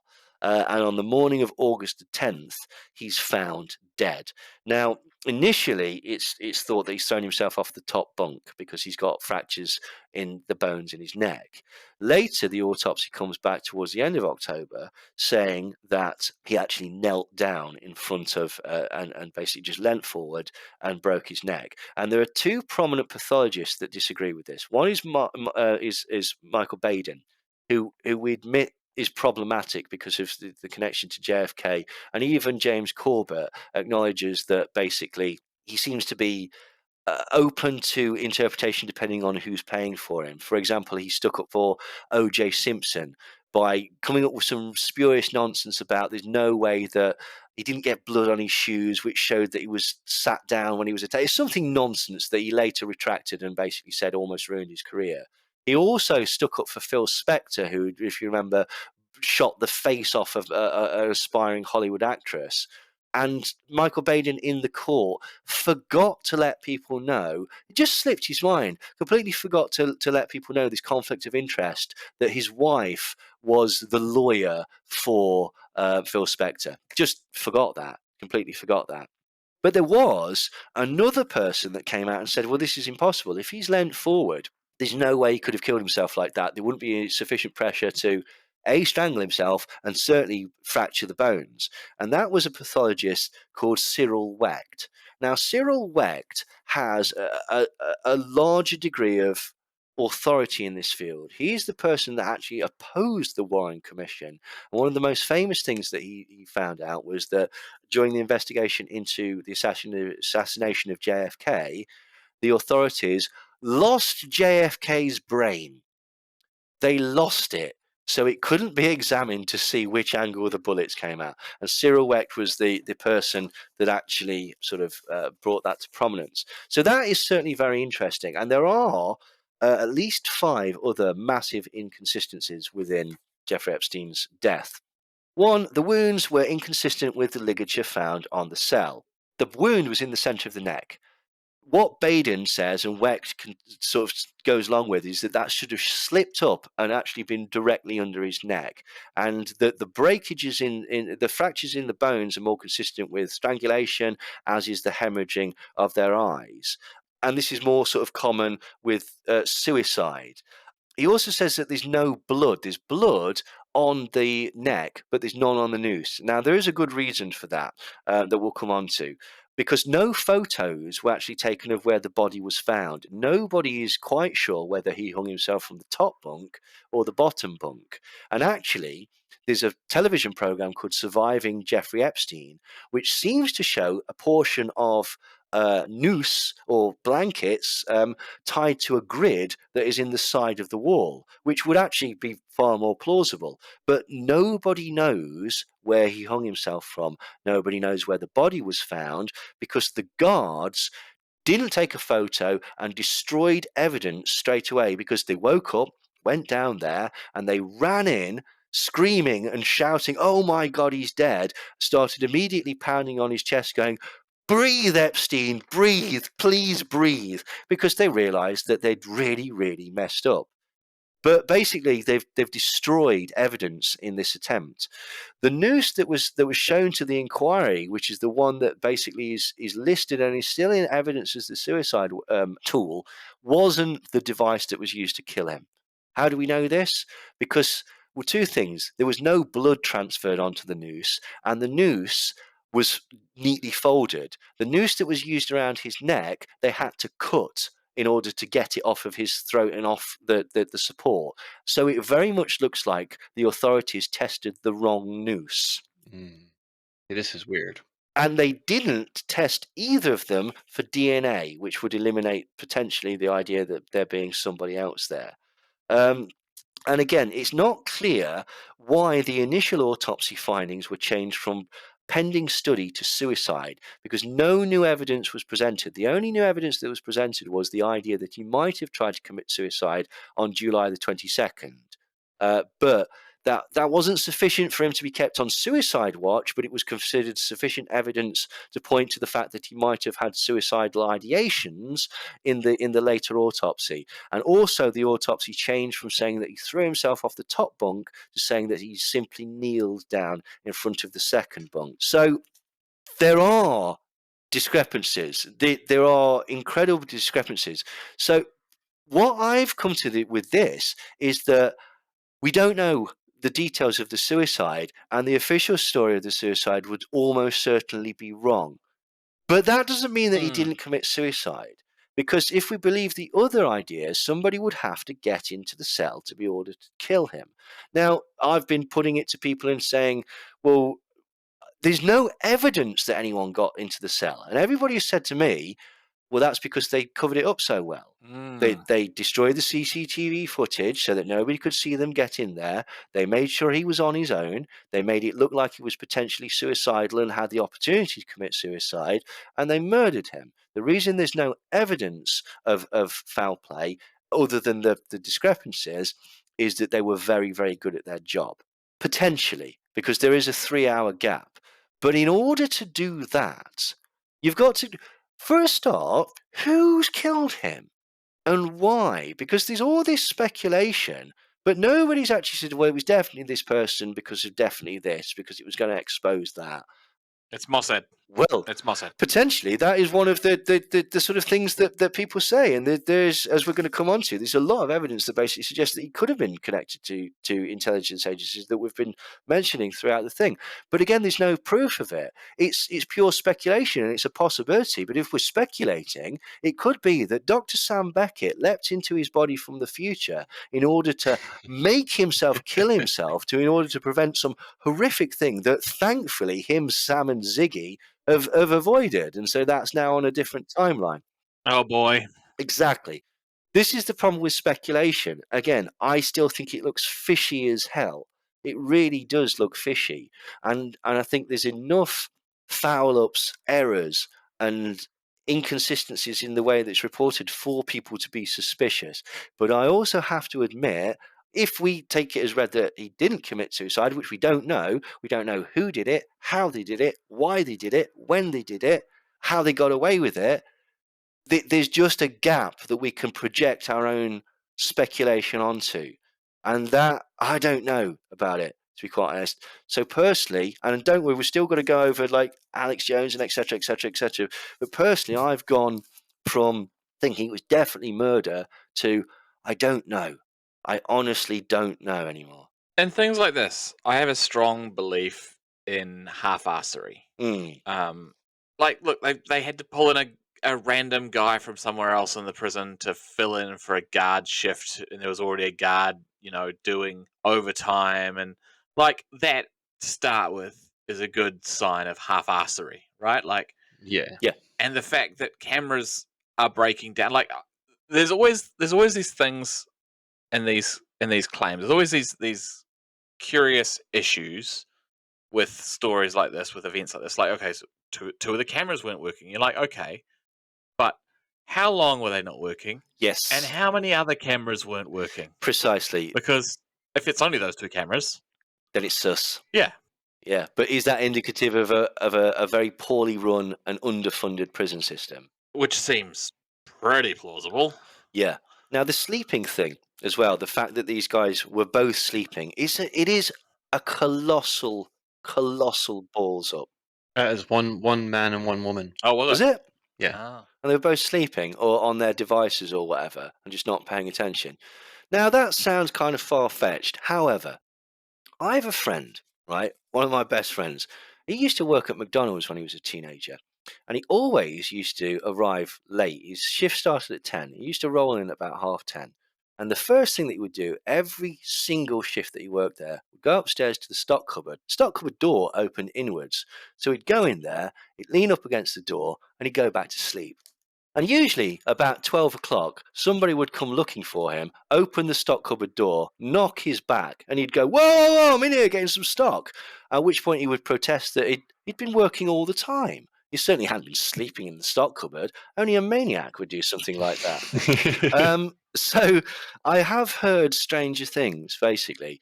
But again, it all boils back to, and I think you're right, I think the incompetence thing could well be the thing, but there shouldn't have been that level of incompetence with such an important person. No, of course not. But at the same time, like there shouldn't be the level of incompetence that there is in just an astonishing number of things that go on around us every day. Well, this is true. Yeah, Yeah. very, very true. I don't know.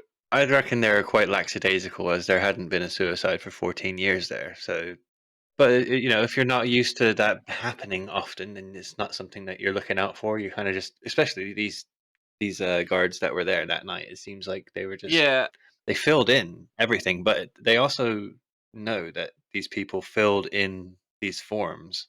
Yeah, every shift. Yeah. They did it Mm. all the time. They didn't do their searches at all. Yeah, and there's that thing, like, I don't know, like, I've never worked as a prison guard, but I've certainly worked in jobs with people who've completely fucked about with their work, just, Yeah. Yep. Bullshit their timesheets and Mhm. say they did things they didn't do and pass things off to other people, like it, and it's not like those are particularly well paid jobs. Oh, I've done it. My old job, I used to spend literally hours hiding in the toilet cubicles thinking this is disgusting. But it's preferable to, that's how much I hate my job. Yeah. That I'll sit here and put up with this rather than actually do the thing that they're paying me to do. I used to have an app on my phone that you could you put in your salary and you put in the number of hours you work, and Mm. then every time you go to the toilet, you click the start button, and then when you're finished, you click the stop button, and it tells you how much you earned while you were taking a shit. Oh, excellent. Oh, you see, that would have been very dangerous. Like, that's the perfect way to get back at the system. But Yeah. hey So ho, I don't have trouble believing that guards who were working overtime we're in the middle of the night incompetent. fell Yeah. asleep. Like, have you ever done like overnight stuff? Yep. Yeah. It's easy to start drifting off. Oh, yeah. Feel your eyelids getting heavy. And not do my hourly checks. I used to do security at a hotel overnight, and there like sometimes I filled in the sheets where I didn't go down and check the fire doors for 3 hours or something. I was supposed to do it every hour. Yeah.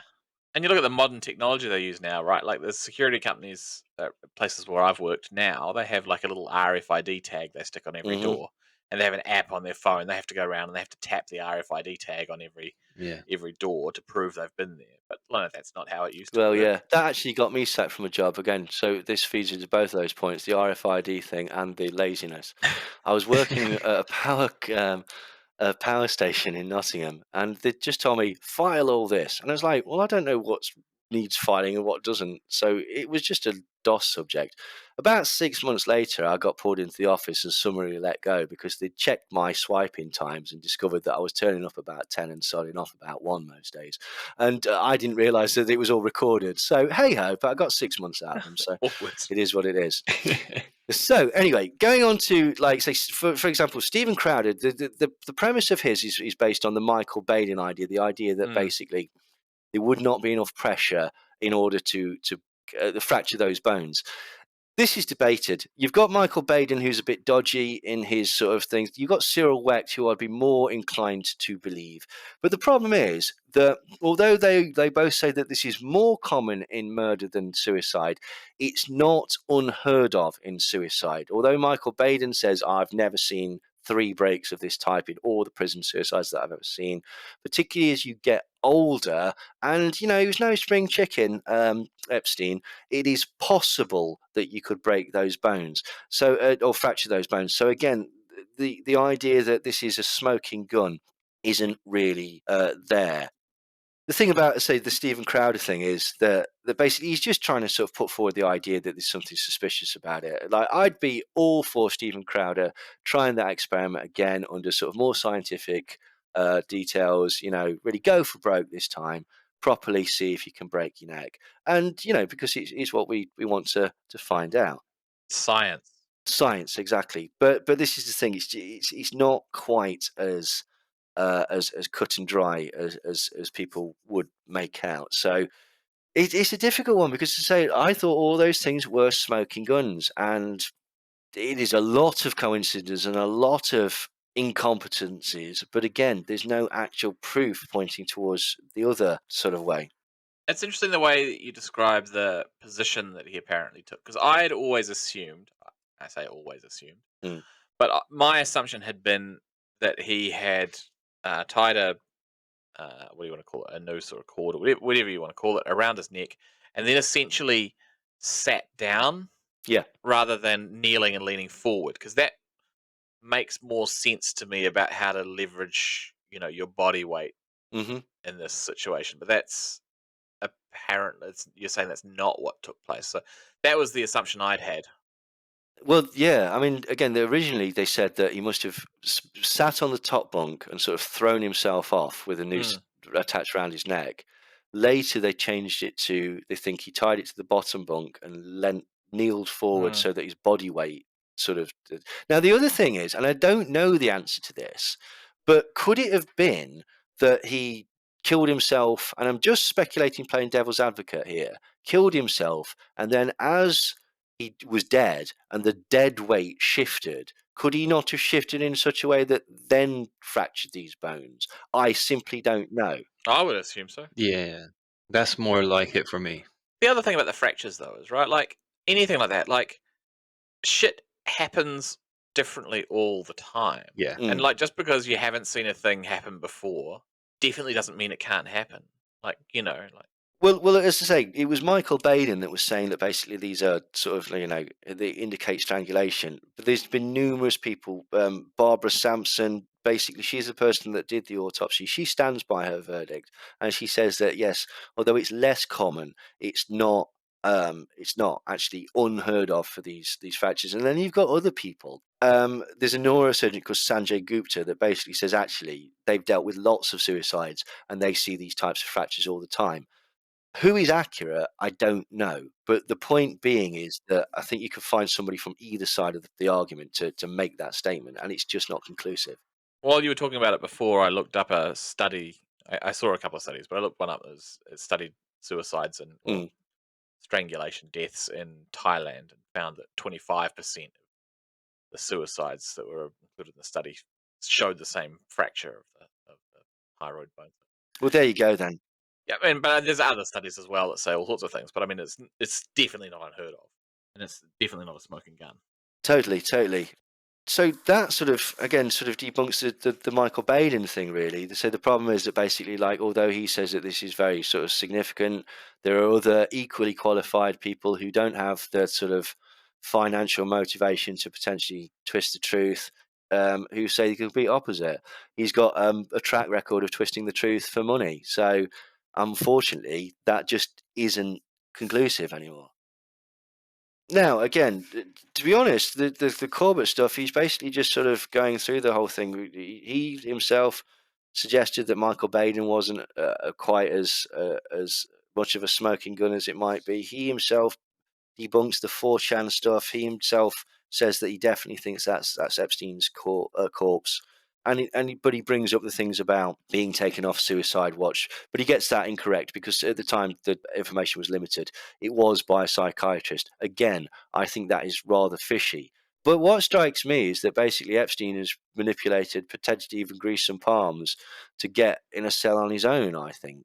I reckon. I think what the staff suspected was that neither thing was true. They didn't think that Tartaglione had tried to attack him. They felt that he'd faked a suicide attempt in order to be put like in a cell on his own, or to basically get some attention or whatever.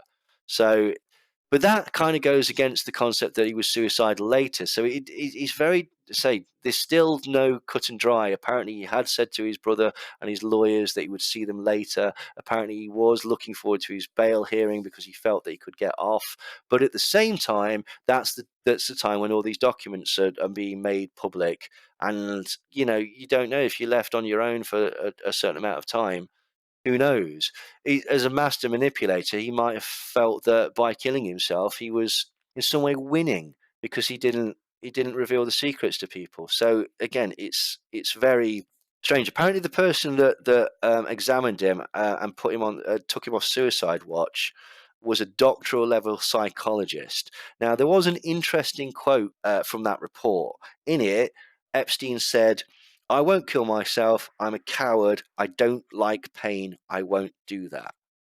So again, there is something strange that's going off there in as much as that. Having said that, if you were determined to kill yourself, the last thing that you would do would be tell people, "I'm going to kill myself," because then they would prevent you from killing yourself. Yeah, So it's that's typically the thing. yeah. I mean, one of the things that Corbett points out that he'd heard was that Nicholas Tartaglione was caught with a cell phone, and what he implied from this was that potentially he'd got the call to make the hit or whatever. Well, it transpires that it was taken off of him before Jeffrey Epstein was placed in prison. He was found with it on July the 3rd, and so he'd already had it taken off of him. He claims that it was just given to him by another inmate that was being searched. We'll never know the answer to that one, basically. But again, it is very strange that the CCTV was destroyed. But again, that's the thing is the CCTV was outside the cell. There's no CCTV footage inside any of the cells. So again, that was sort of how I always assumed that it was. That basically, oh well, we'll know what's happened because we'll be able to see it. That's not true. For whatever reasons, the cameras are just on the outside of the cell. So unless they showed somebody going in and out of the cell, they wouldn't reveal anything. And even if they did show somebody going in and out of the cell, if you want to be completely accurate, that wouldn't necessarily mean that that person killed Epstein. No. No, and we've all watched enough heist movies to know that even if you had video that doesn't show people going in and out, doesn't mean they didn't. So Precisely. This is a bit strange, really. So right, okay, so Alex Jones, this is the last one. On the day that Epstein's death is announced, Trump basically tweets Clinton body count. And this is connected to a number of things. One, the death of Vince Foster. But basically, there's this concept that the Clintons are basically going around murdering people en masse. But what it was Alex Jones and InfoWars were doing, where they were trying to link it explicitly to Pizzagate. And they'd worked up this ridiculous theory that this pizza place was trafficking children, prostituting children to members of the Democratic Party who would go to this pizza place for their orgies, and it was somehow connected to Haiti and the WikiLeaks and Jeffrey Epstein and blah blah blah. And this is all nonsense. Basically, there was a video that was supposedly came out called Frazzle Drip, and in this video, it's supposed to show this little girl that's been molested and then mutilated by Aberdeen and Hillary Clinton. And there's one major flaw with this footage is that it's not, well, I mean, it's real. It's a death metal album front cover. It's taken from a death metal album. It's actually a picture of an American lady that was attacked by her own pit bull dog in the late 80s, early 90s. And so you can find this, and it was used by a very sort of gore-heavy death metal band as their album cover. And that's the thing that is the evidence in Frazzle Drip, apparently. But we'll come on to that. So basically, Alex Jones is doing the whole thing. He was murdered. There's an ongoing cover-up, and that is unraveling. And to be fair to Alex Jones, just because of the discrepancies that we've seen, you can see why he might think that.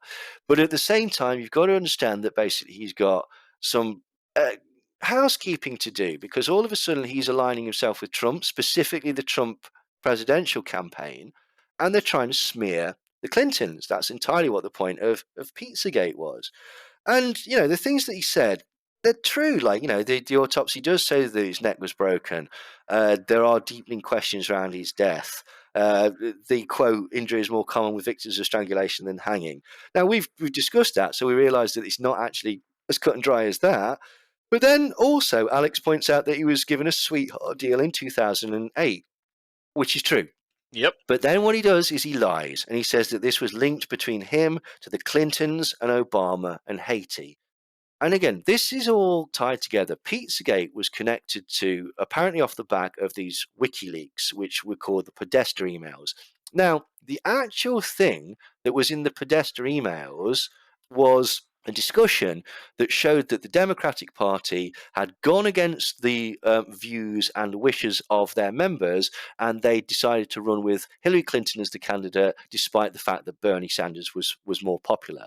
And what the Clintons had done in order to bolster that was they'd put adverts in conservative newspapers attacking Bernie Sanders. But further to that, what they'd also done is they'd put, and this is illegal, put adverts in conservative magazines and publications suggesting and promoting Donald Trump to be the candidate. Why? Because Hillary Clinton thought Donald Trump was a buffoon, and she would easily beat him because he's politically illiterate. Oh my God. Well, that backfired. Well, it did, because Robert Mercer of Cambridge Analytica, who at that point was backing Ted Cruz, decided can't buy this type of publicity. She's actually stoked up anger against middle America, so to speak, who think that Trump is clever guy or whatever. She's essentially calling them deplorables and idiots and whatnot. And it totally backfired, as you say. But that was what was in the WikiLeaks. The only thing that connected the Clintons in the WikiLeaks was that it was discovered that in the early 2000s, Jeffrey Epstein had actually paid $50,000 to the Clinton Foundation. That's the word I'm looking for. Thank you very much. But he'd given money to loads of people. And loads of people had given money to the Clinton Foundation. Yeah. Now, if you want to do guilt by association, this is exactly the time that he was knocking about with Donald Trump, and Donald Trump was praising him in publications. So that's a little bit weak. Rich people give money to charitable causes. Rich people fly on private planes, and rich people have address books full of other people's names. Yeah, no, absolutely, precisely. Now, again, so the Haiti Obama thing is just all nonsense. The rest of the stuff we know about. He points out that he was put in with this cop. Now, he makes a big deal, and people have made a big deal that Tartaglione strangled somebody, implying that that's like his kick, that he just, that's his signature finishing move or whatever. Apparently he did strangle one person. He shot 3 of them, and he strangled one person. He did it with a zip tie. Oh. Yeah. Isn't it? There's no denying that this bloke is not somebody that you'd want to. Mate, I'm ever so sorry. I've just spilt my pint on your bird, who I inadvertently called fat. That is not a situation that you'd ever want to find yourself in, No, right? no.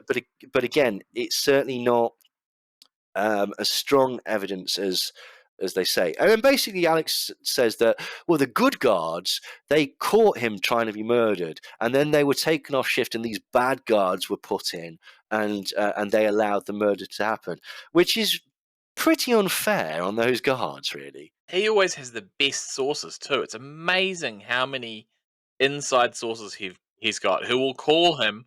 He knows people in the CIA and stuff, Yeah, well, he had FBI sources from the Las Vegas shooting who were telling him all sorts of stuff as well. It's amazing. Yeah. He's got all the best sources. I loved that. That's possibly the best footage that I've seen of him interacting with poor Joseph Watson. Yeah. Where he blatantly lies and says, I've got all these FBI and CIA contracts. You do believe me, Paul? Anyway, I'm going to go off air for the next half an hour. So, Paul, you back up all the bullshit that I've just said. And it was shortly after that poor Joseph Watson left InfoWars. But he just totally leaves him in the loop there. Brilliant. Didn't he literally say he was going to rip up the pages that it was written on as well? I think that was... Something is just nonsense.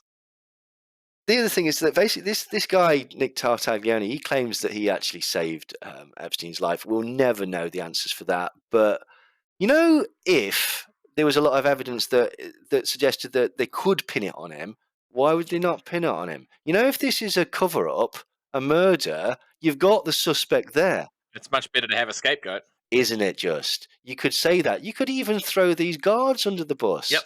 Or whatever. You could do anything, but they haven't chose to do that. Which, again, it's not proof of anything. It's pure speculation. But yeah. And again, the camera malfunctioning and then being found and then being lost.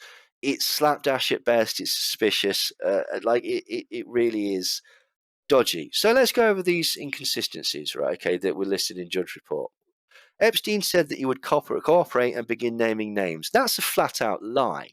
That's a complete lie. At no point did he say anything even approaching that.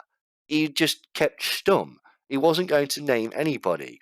He was found unconscious 3 weeks earlier. That's true. Documents implicating top Democrats came out. Kind of. They were publicized. This was the Virginia Giuffre case. And these names have been floating around prior to this, if you knew where to look. Yes, it's damaging. It's incredibly damaging, and it's bolstering the case. But it's not anything that Epstein wouldn't have heard of before. So I don't know about that. Taken off suicide watch, yes, that's true. Isolated, which is strange for a suicidal, yes, that is true. Supposed to have a cellmate. Camera malfunctioning, guards not doing the rounds, guards working extra shifts, not being a certified guards, not checking, falling asleep and not checking for 3 hours. All of that is cagey as hell. Absolutely cagey as hell. But if you're doing Occam's razor, the simplest explanation is they fell asleep and didn't check. Yeah. Also, the whole place was just being underfunded and Crap. and yeah, and Yeah. full of shit. Yeah, exactly. I mean, you see that indicating the fact that people are doing jobs that they're not supposed to be doing. Yeah. And you've got multiple instances of failures of cameras. It's probably more indicative of that thing. Otherwise, I mean, again, I'm totally open to the possibility that these guards snuck somebody in, made sure that the CCTV failed, got him into Epstein's cell, managed to murder Epstein without the people in the adjoining cells hearing anything happening, and then got this person back out, and then were able to fabricate the entire thing to make it look like it was a complete and total balls up. In fact, there was actually somebody who much later came out and said that he was in the cell next to him, and he heard Epstein pacing around, chuntering to himself, obviously in a bad way, and he believes very strongly that he committed suicide. Now, naysayers will say he's been paid to say that, or he doesn't exist, or whatever. So again, this is the problem, is that basically, if we're dealing only with things that we know, not speculation or plausibilities, we've got no evidence of that at all. There's an aspect of this that also reminds me of a lot of other conspiracy stuff, which is that the theory about what may have happened is so much more complicated than necessary. Yes. Like if you imagine they've snuck an extra person they've snuck someone in a van, they've brought someone in through multiple guards, they've had to go through prisoners who could see things happening. All of these chances, multiple chances of things going wrong or people discovering the plot. Whereas they've got him in a cell and they provide him 3 meals a day and everything he drinks. Like if you wanted him secretly dead, that wouldn't be complicated. This is true. This is all true. But this is the problem with the case, is that you've got so limited facts that basically you tend to want to fill in the gaps. Yeah. And again, it's plausible. I'm still saying it's plausible, but there's no evidence of it, and that is the important distinction. So the main thing that Alex Jones rants on about, right? Okay, is that the guards were saying that they heard him screaming and begging for his life. And that basically the guards were saying, "Breathe, Epstein, breathe," as almost taunting him and covering up his gurgling death throes.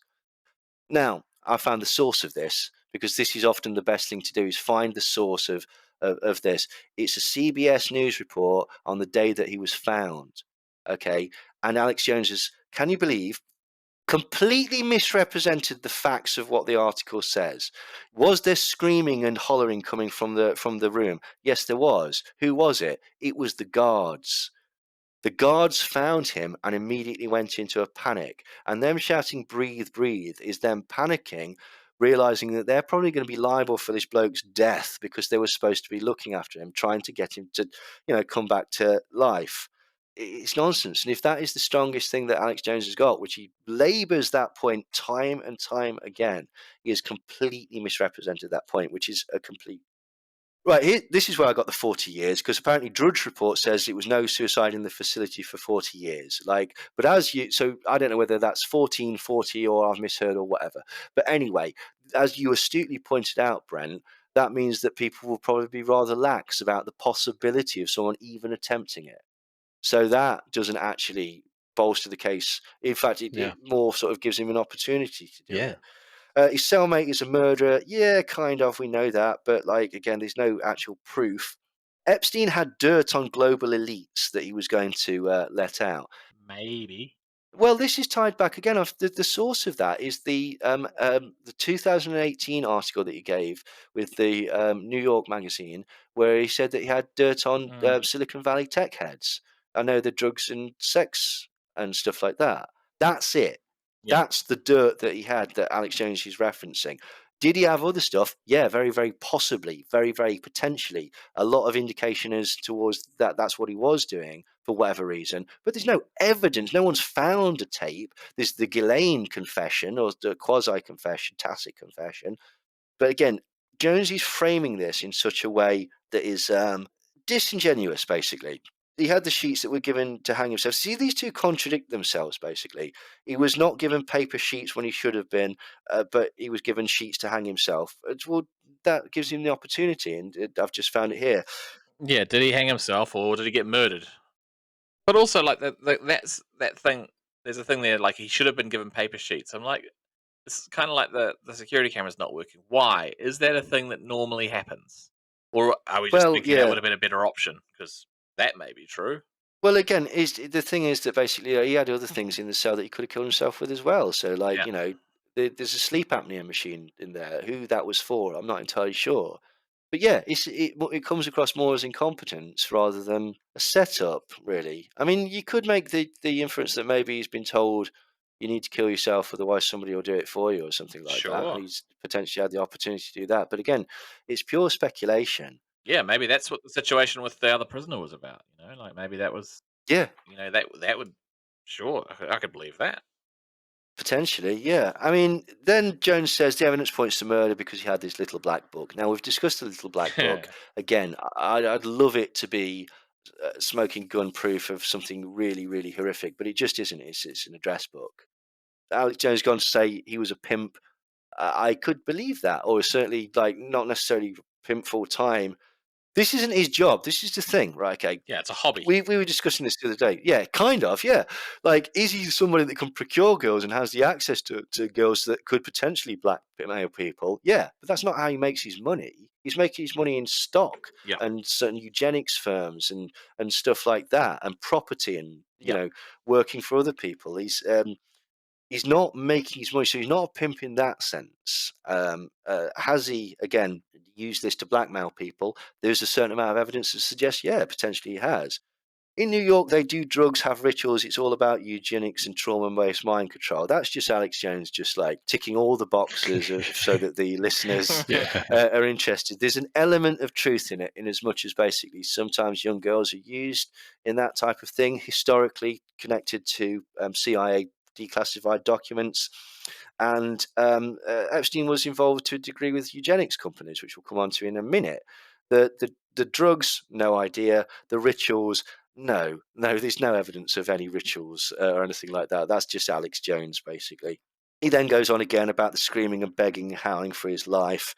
And then he says that the list came out that showed that loads of top Democrats and royalty, and implies that Clinton was part of his sex ring. Again, it's not true. It showed that they'd given $50,000 to the foundation, and that was it. They basically tried to link the Wiener guy that had sexted that little girl. They tried to connect that with Hillary Clinton and Pizzagate and Epstein and Frazzle Drip, and pretend that the whole thing was one big connected thing that just so happened to align with QAnon, which at the time Alex Jones was promoting because he said that he knew who Q was. So again, it's all just nonsense and bullshit that they've mashed together, which actually sort of denigrates the sort of real disparities in the case, to be quite honest. Yeah. He was worried that he would be murdered. This is, again, there's an element of truth to this. He told his brother Mark Epstein that his life might be in danger. But Mark said that I could see that if he got a life sentence, he might kill himself. But he had a bail hearing coming up. And his lawyer said, "We did not see a despairing, despondent, suicidal person." Having said that, the mind is a horrible and, thing sometimes. People who were very, very depressed and very, very anxious and downcast often project the most Yeah. public persona of being happy in order to sort of protect others, and so they don't have to talk about it, Yeah. because it's very, very difficult to sort of go through emotions like that. So again, Yeah, it's very common for friends and family to Mm. not see it coming. Yeah. yeah, absolutely, yeah. So and again, you've got to appreciate that Mark Epstein, Jeff Epstein's clearly a monster, but he's still his brother, and he'll be searching for answers at this point, looking for an Yeah, explanation. yeah. I mean, more than that, also, though, there might be financial reasons why Jeffrey Epstein's relatives would not want him to have committed suicide. Yeah, yeah. Insurance True, reasons, true. something like that. So, I mean, some people, it's not my personal belief or whatever, but some people would be very embarrassed by that, Mhm. like the fact that it would be considered, say, weak in a toxic masculinity type way. yeah. So again, this is the thing we're talking about. This again is like when you remove all the impossibilities, whatever's left, however improbable, is the answer, which is bollocks, because that's not how you do investigation. It's a literary device. But again, we've just shown there that we don't know all the improbabilities. We don't know what the conversations were that he was having. We don't know what was going through his mind or what he thought might come out. Mm. Like, we know what we know. There could be a whole layer of other stuff that's even more horrific that he was desperate not to be associated with. Alex says that basically people were filming Epstein's Island with drones, and they could see that banks of computers were being taken away and stuff like that. Now, I don't know what to make of this. It's entirely plausible because he did have that before with that model Adriana Ross. The problem is that the drone footage that Alex Jones shows clearly shows FBI agents wandering around on in the property. So could it be that they took away the computers? They have been known to do that. Exactly. Now, it could be that basically there was a cover up. I mean, what a lot of people say is there's a meme.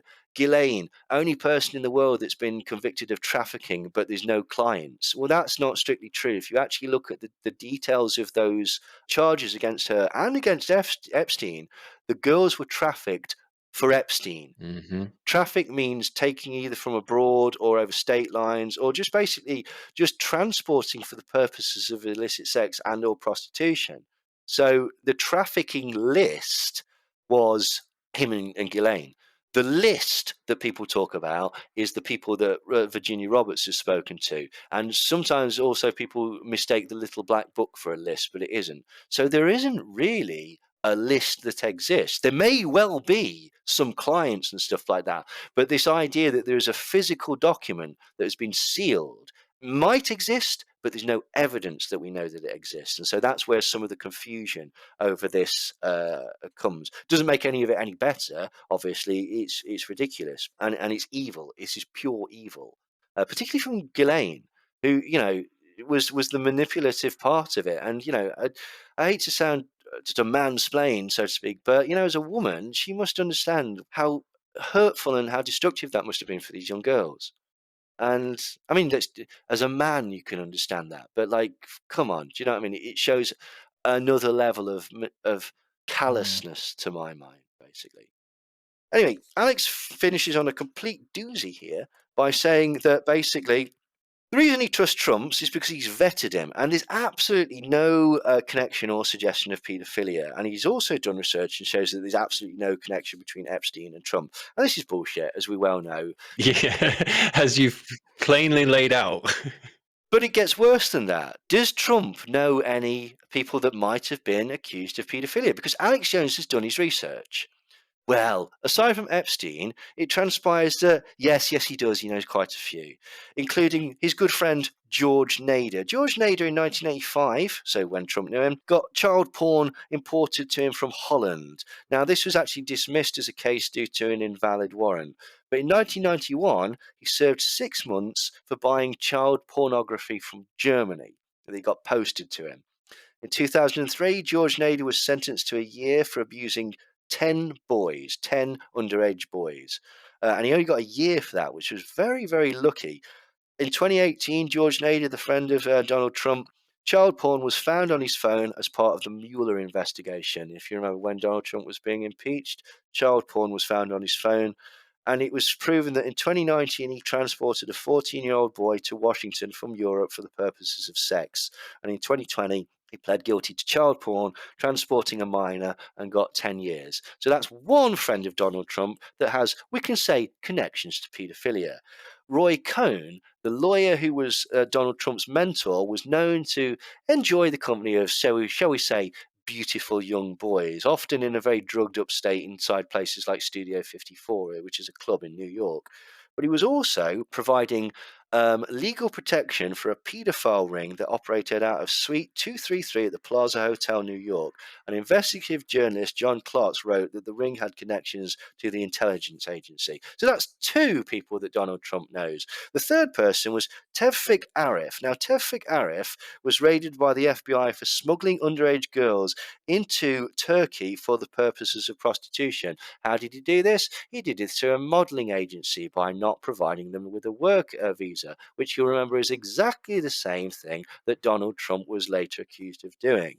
And the final person was John Casablancas, known for relationships with extremely young girls, accused of sexual assault and trafficking girls, molested 15-year-old Stephanie Seymour and married a 17-year-old when he was 50. And if you remember, this person was good friends with Donald Trump. They used to look up models' skirts together, and he was the manager of Donald Trump's 13-year-old daughter. So I'm going to be honest, I don't think Alex Jones has quite done his due diligence on that one. No. There's a few connections there. Yeah, absolutely. So he then says that Epstein was involved in human ritual sacrifice. I've been saying this for 10 years. No, he hasn't been saying that for 10 years. And no, there's no evidence to support the idea that Epstein was involved in murder at all, let alone ritual human sacrifice. Now, on the next one, basically, he goes on about he boasts about having broken the story, and he says that basically he broke it in 1999. No, he didn't break it in 1999, okay, because nobody knew about Epstein until at least 2008. That was, well, I suppose the Vanity Fair people found out about it in 2003, but that was just rumours that he'd raped a couple of girls. There was no implication that he was involved in any sort of broader blackmail ring or anything that might be connected to intelligence services or to royalty at that point. Nobody knew. So literally nobody knew. But he says, I knew about Epstein because 20 years ago there was these articles about this group of billionaires, yada, yada, yada, saving the world from overpopulation. I had a look for any connection between Warren Buffett, Ted Turner, or Oprah Winfrey and Jeffrey Epstein, and I could not find a single thing. It doesn't mean that basically there might not be some. It means that if Alex Jones has got a source for this, rather than just trying to smear people who he considers political opponents of the person he's, let's not forget, financed to promote, then I can't find it, basically. So, and here's the strange thing. When he talks about Jeffrey Epstein and eugenics, that's true. What Jeffrey Epstein had done is in the early 2000s, he'd set up a ranch in Mexico, and he never actually got around to doing this. But what he's hoped to do was to populate it with a load of women and create a baby farm where he would use his own sperm to impregnate these hundreds of women to produce genetically perfect human beings. This is fucking weird. Now that is a unusual belief, isn't it? A fringe interest. I'll certainly go along with that. So weirdly, Alex Jones is actually sort of kind of telling the truth with that to a degree, and that's the most bizarre aspect of it. What he fails to mention is this was done in the early 2000s. It never came to fruition, and this was done at a time when Jeffrey Epstein was actually friends with Donald Trump. So it's very, very, very confusing, basically. So the final bit is basically Alex Jones desperately trying to say that he never promoted Pizzagate, which we don't even need to go into that. We know that's a lie. He's desperately sort of backtracking and trying to rewrite history and try to explain himself in a way that makes him look less like the sort of person that would encourage somebody to take a machine gun to a family eatery as part of a stochastic terrorism plot. Anyway, The one thing that he does talk about is Amy Robach. Now, she is the ABC reporter, and they show that clip from Project Veritas where she's saying, this is ridiculous. I had this story for 3 years, tried to get it out to no avail, and these revelations, I freaking had all of it. I had Clinton, I had the lot.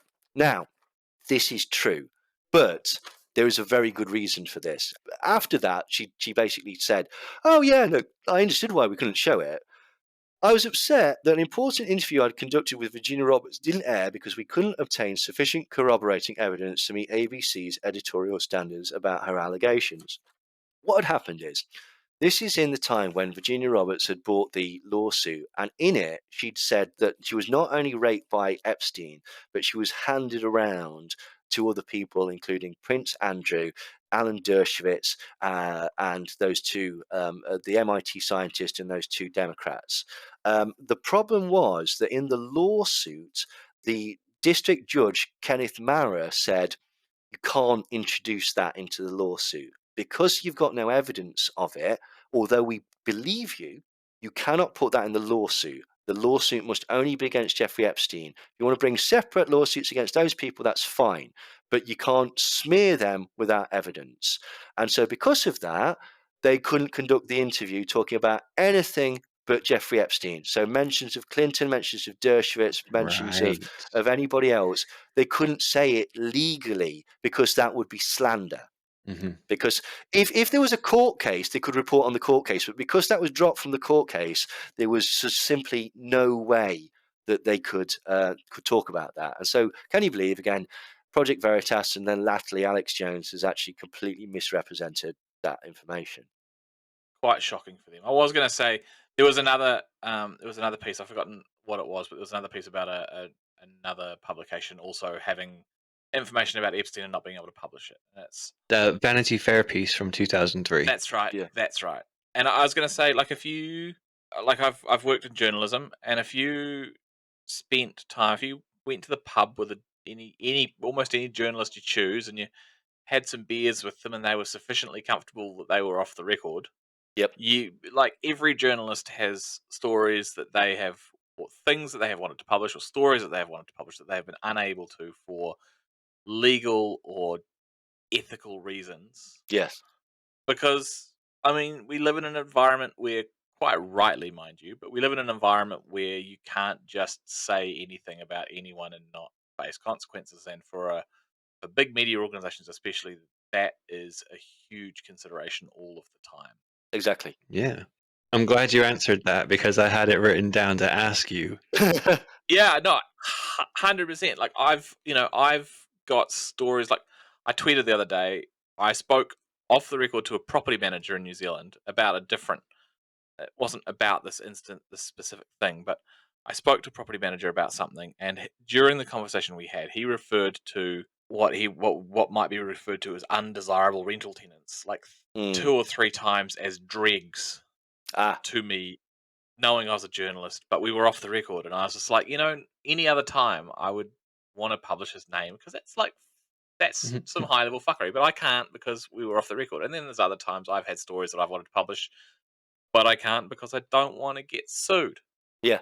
There's things in my book that I had to change because I don't want to get sued.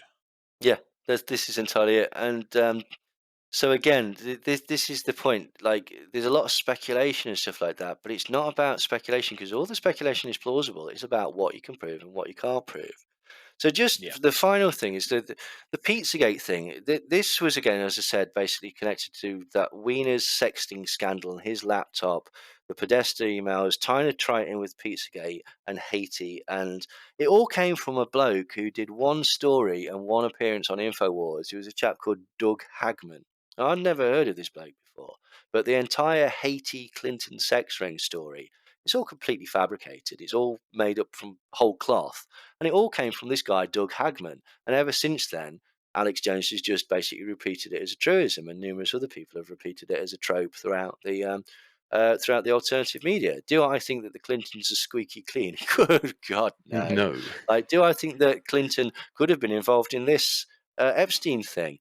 Yeah, potentially. He's got form for it. Like, but there's no evidence for it. there's one more thing, and then there's final tie-up, because the interesting thing, there is something really interesting that's come out of this investigation.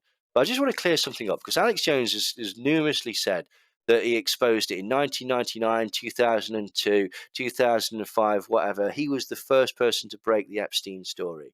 Okay, he's made that, he's abundantly clear that he's the first person in the alternative media ever to mention Epstein with regards to something nefarious and something conspiratorial.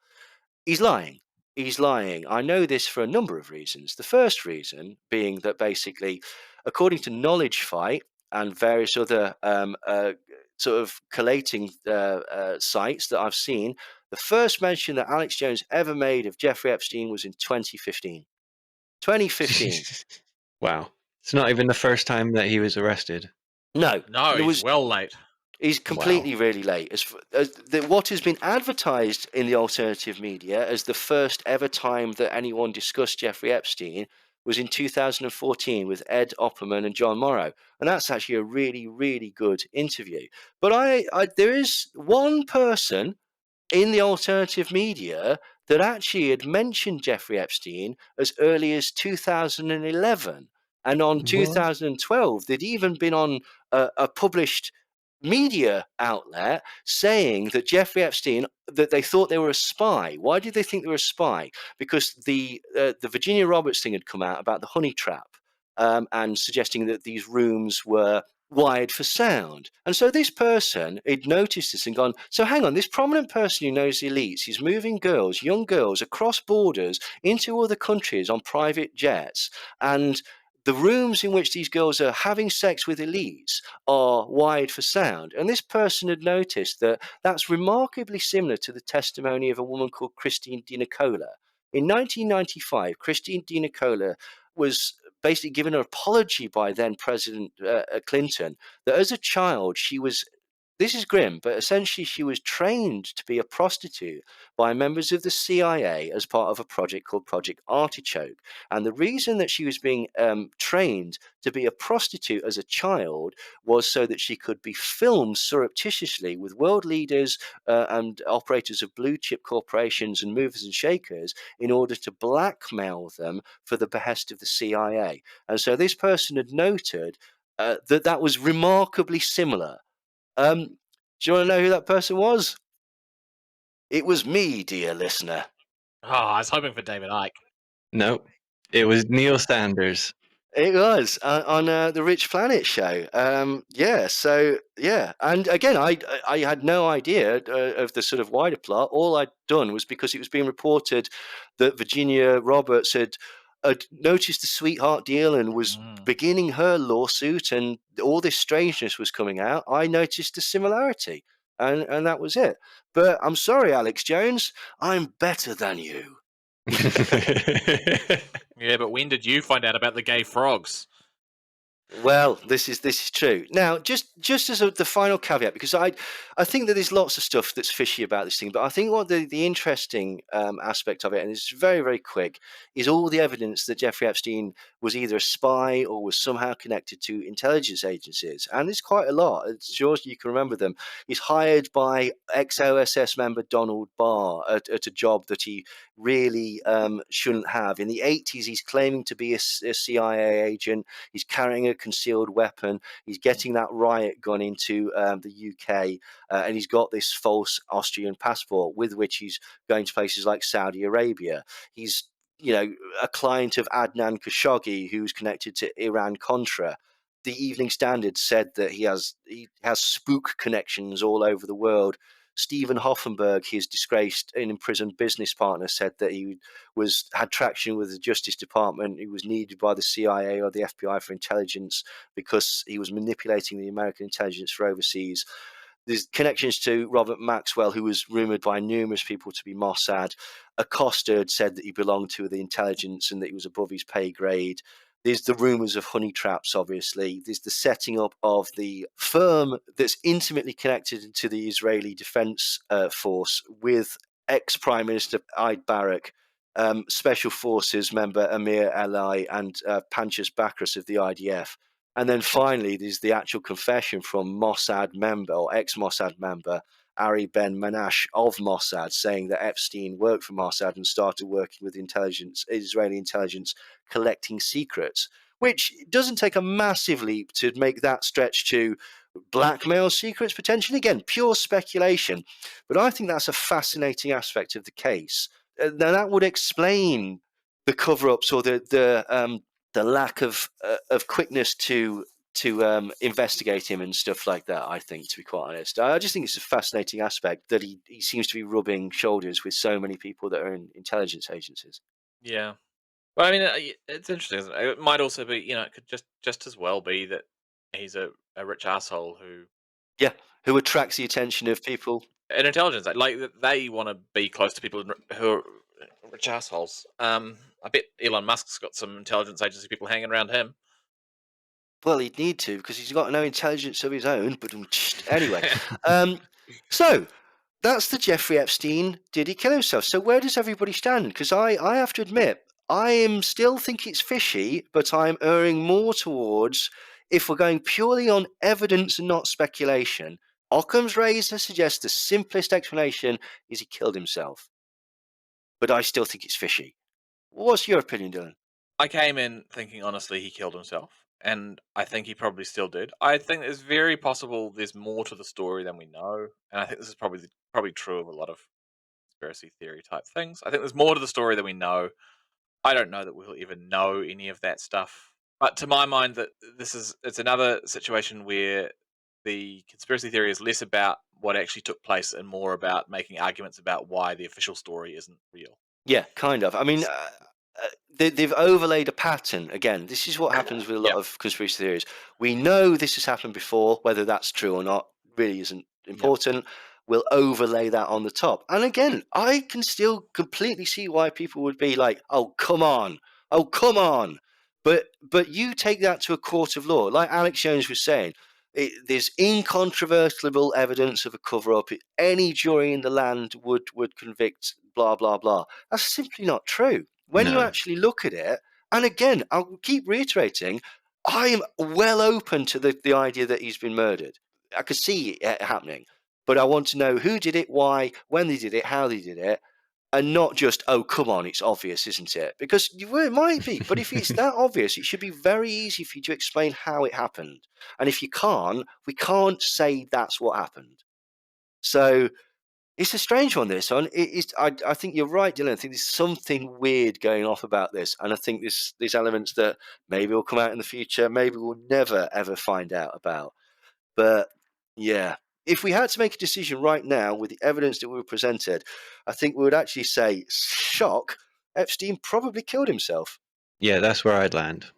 Yeah, I think so. If you think about the things we actually sort of mostly kind of know about Epstein, right? So he was a dirty perv, weird pedophile guy who had a lot of connections with people who were very powerful, and we know at least one of those with a very powerful member of the royal family involved some highly inappropriate sexual, connections and arrangements. Then yeah, it's absolutely plausible that he was a liability for people who might take action to make him not a liability. Yeah, So totally. I think that part's there's something there that could explain it, but I don't think what's presented makes it any more likely than just he killed himself because he didn't want to deal with those people. Same outcomes. I'm open to it. It's a plausible thesis. You've got to show me more work than that. Not yourself, Dylan.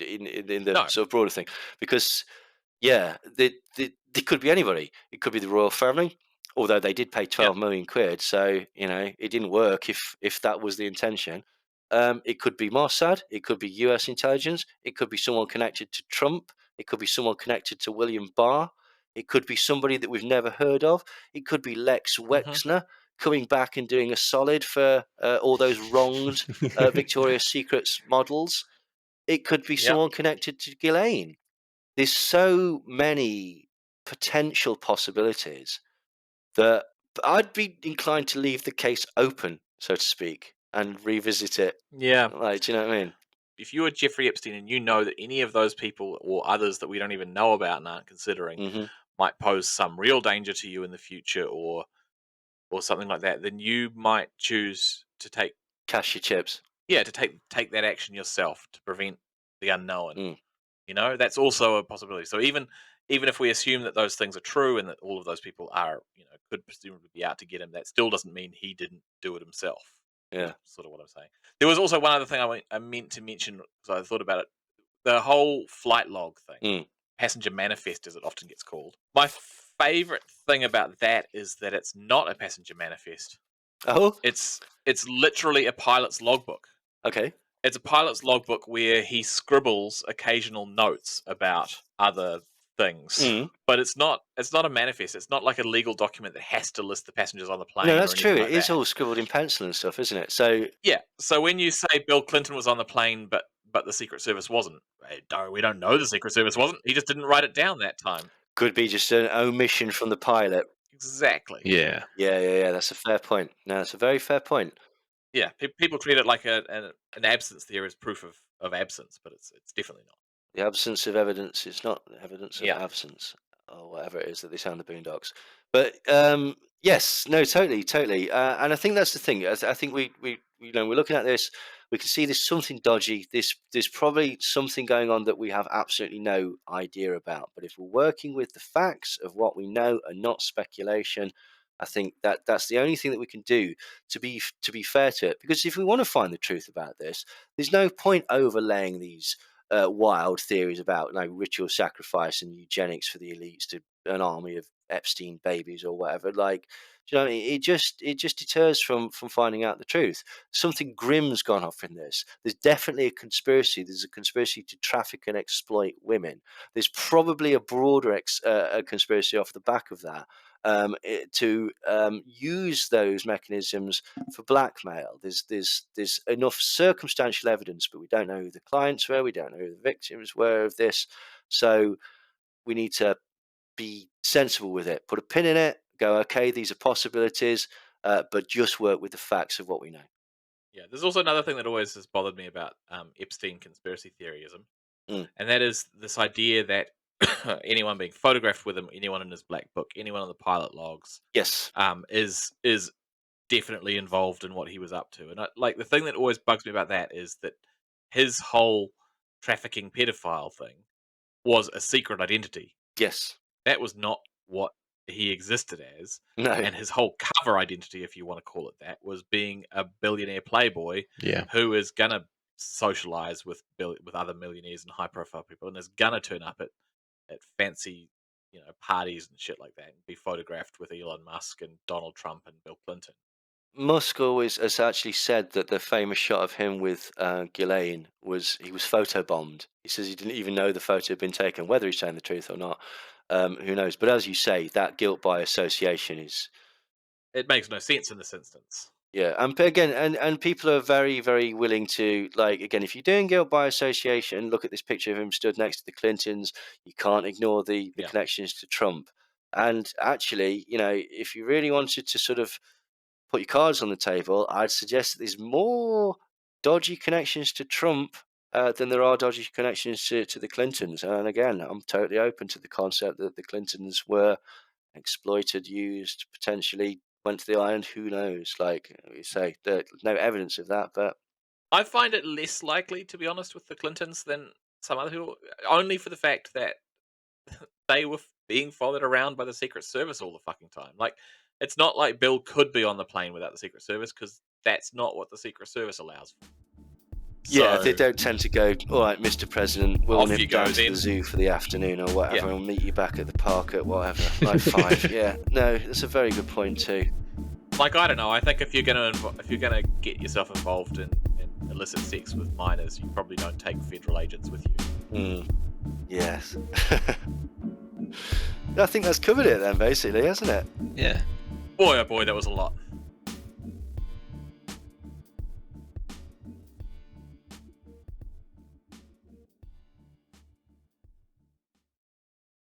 No one else is listening. I wonder if either of you will hear this later. Probably not. I killed Jeffrey Epstein. And JFK.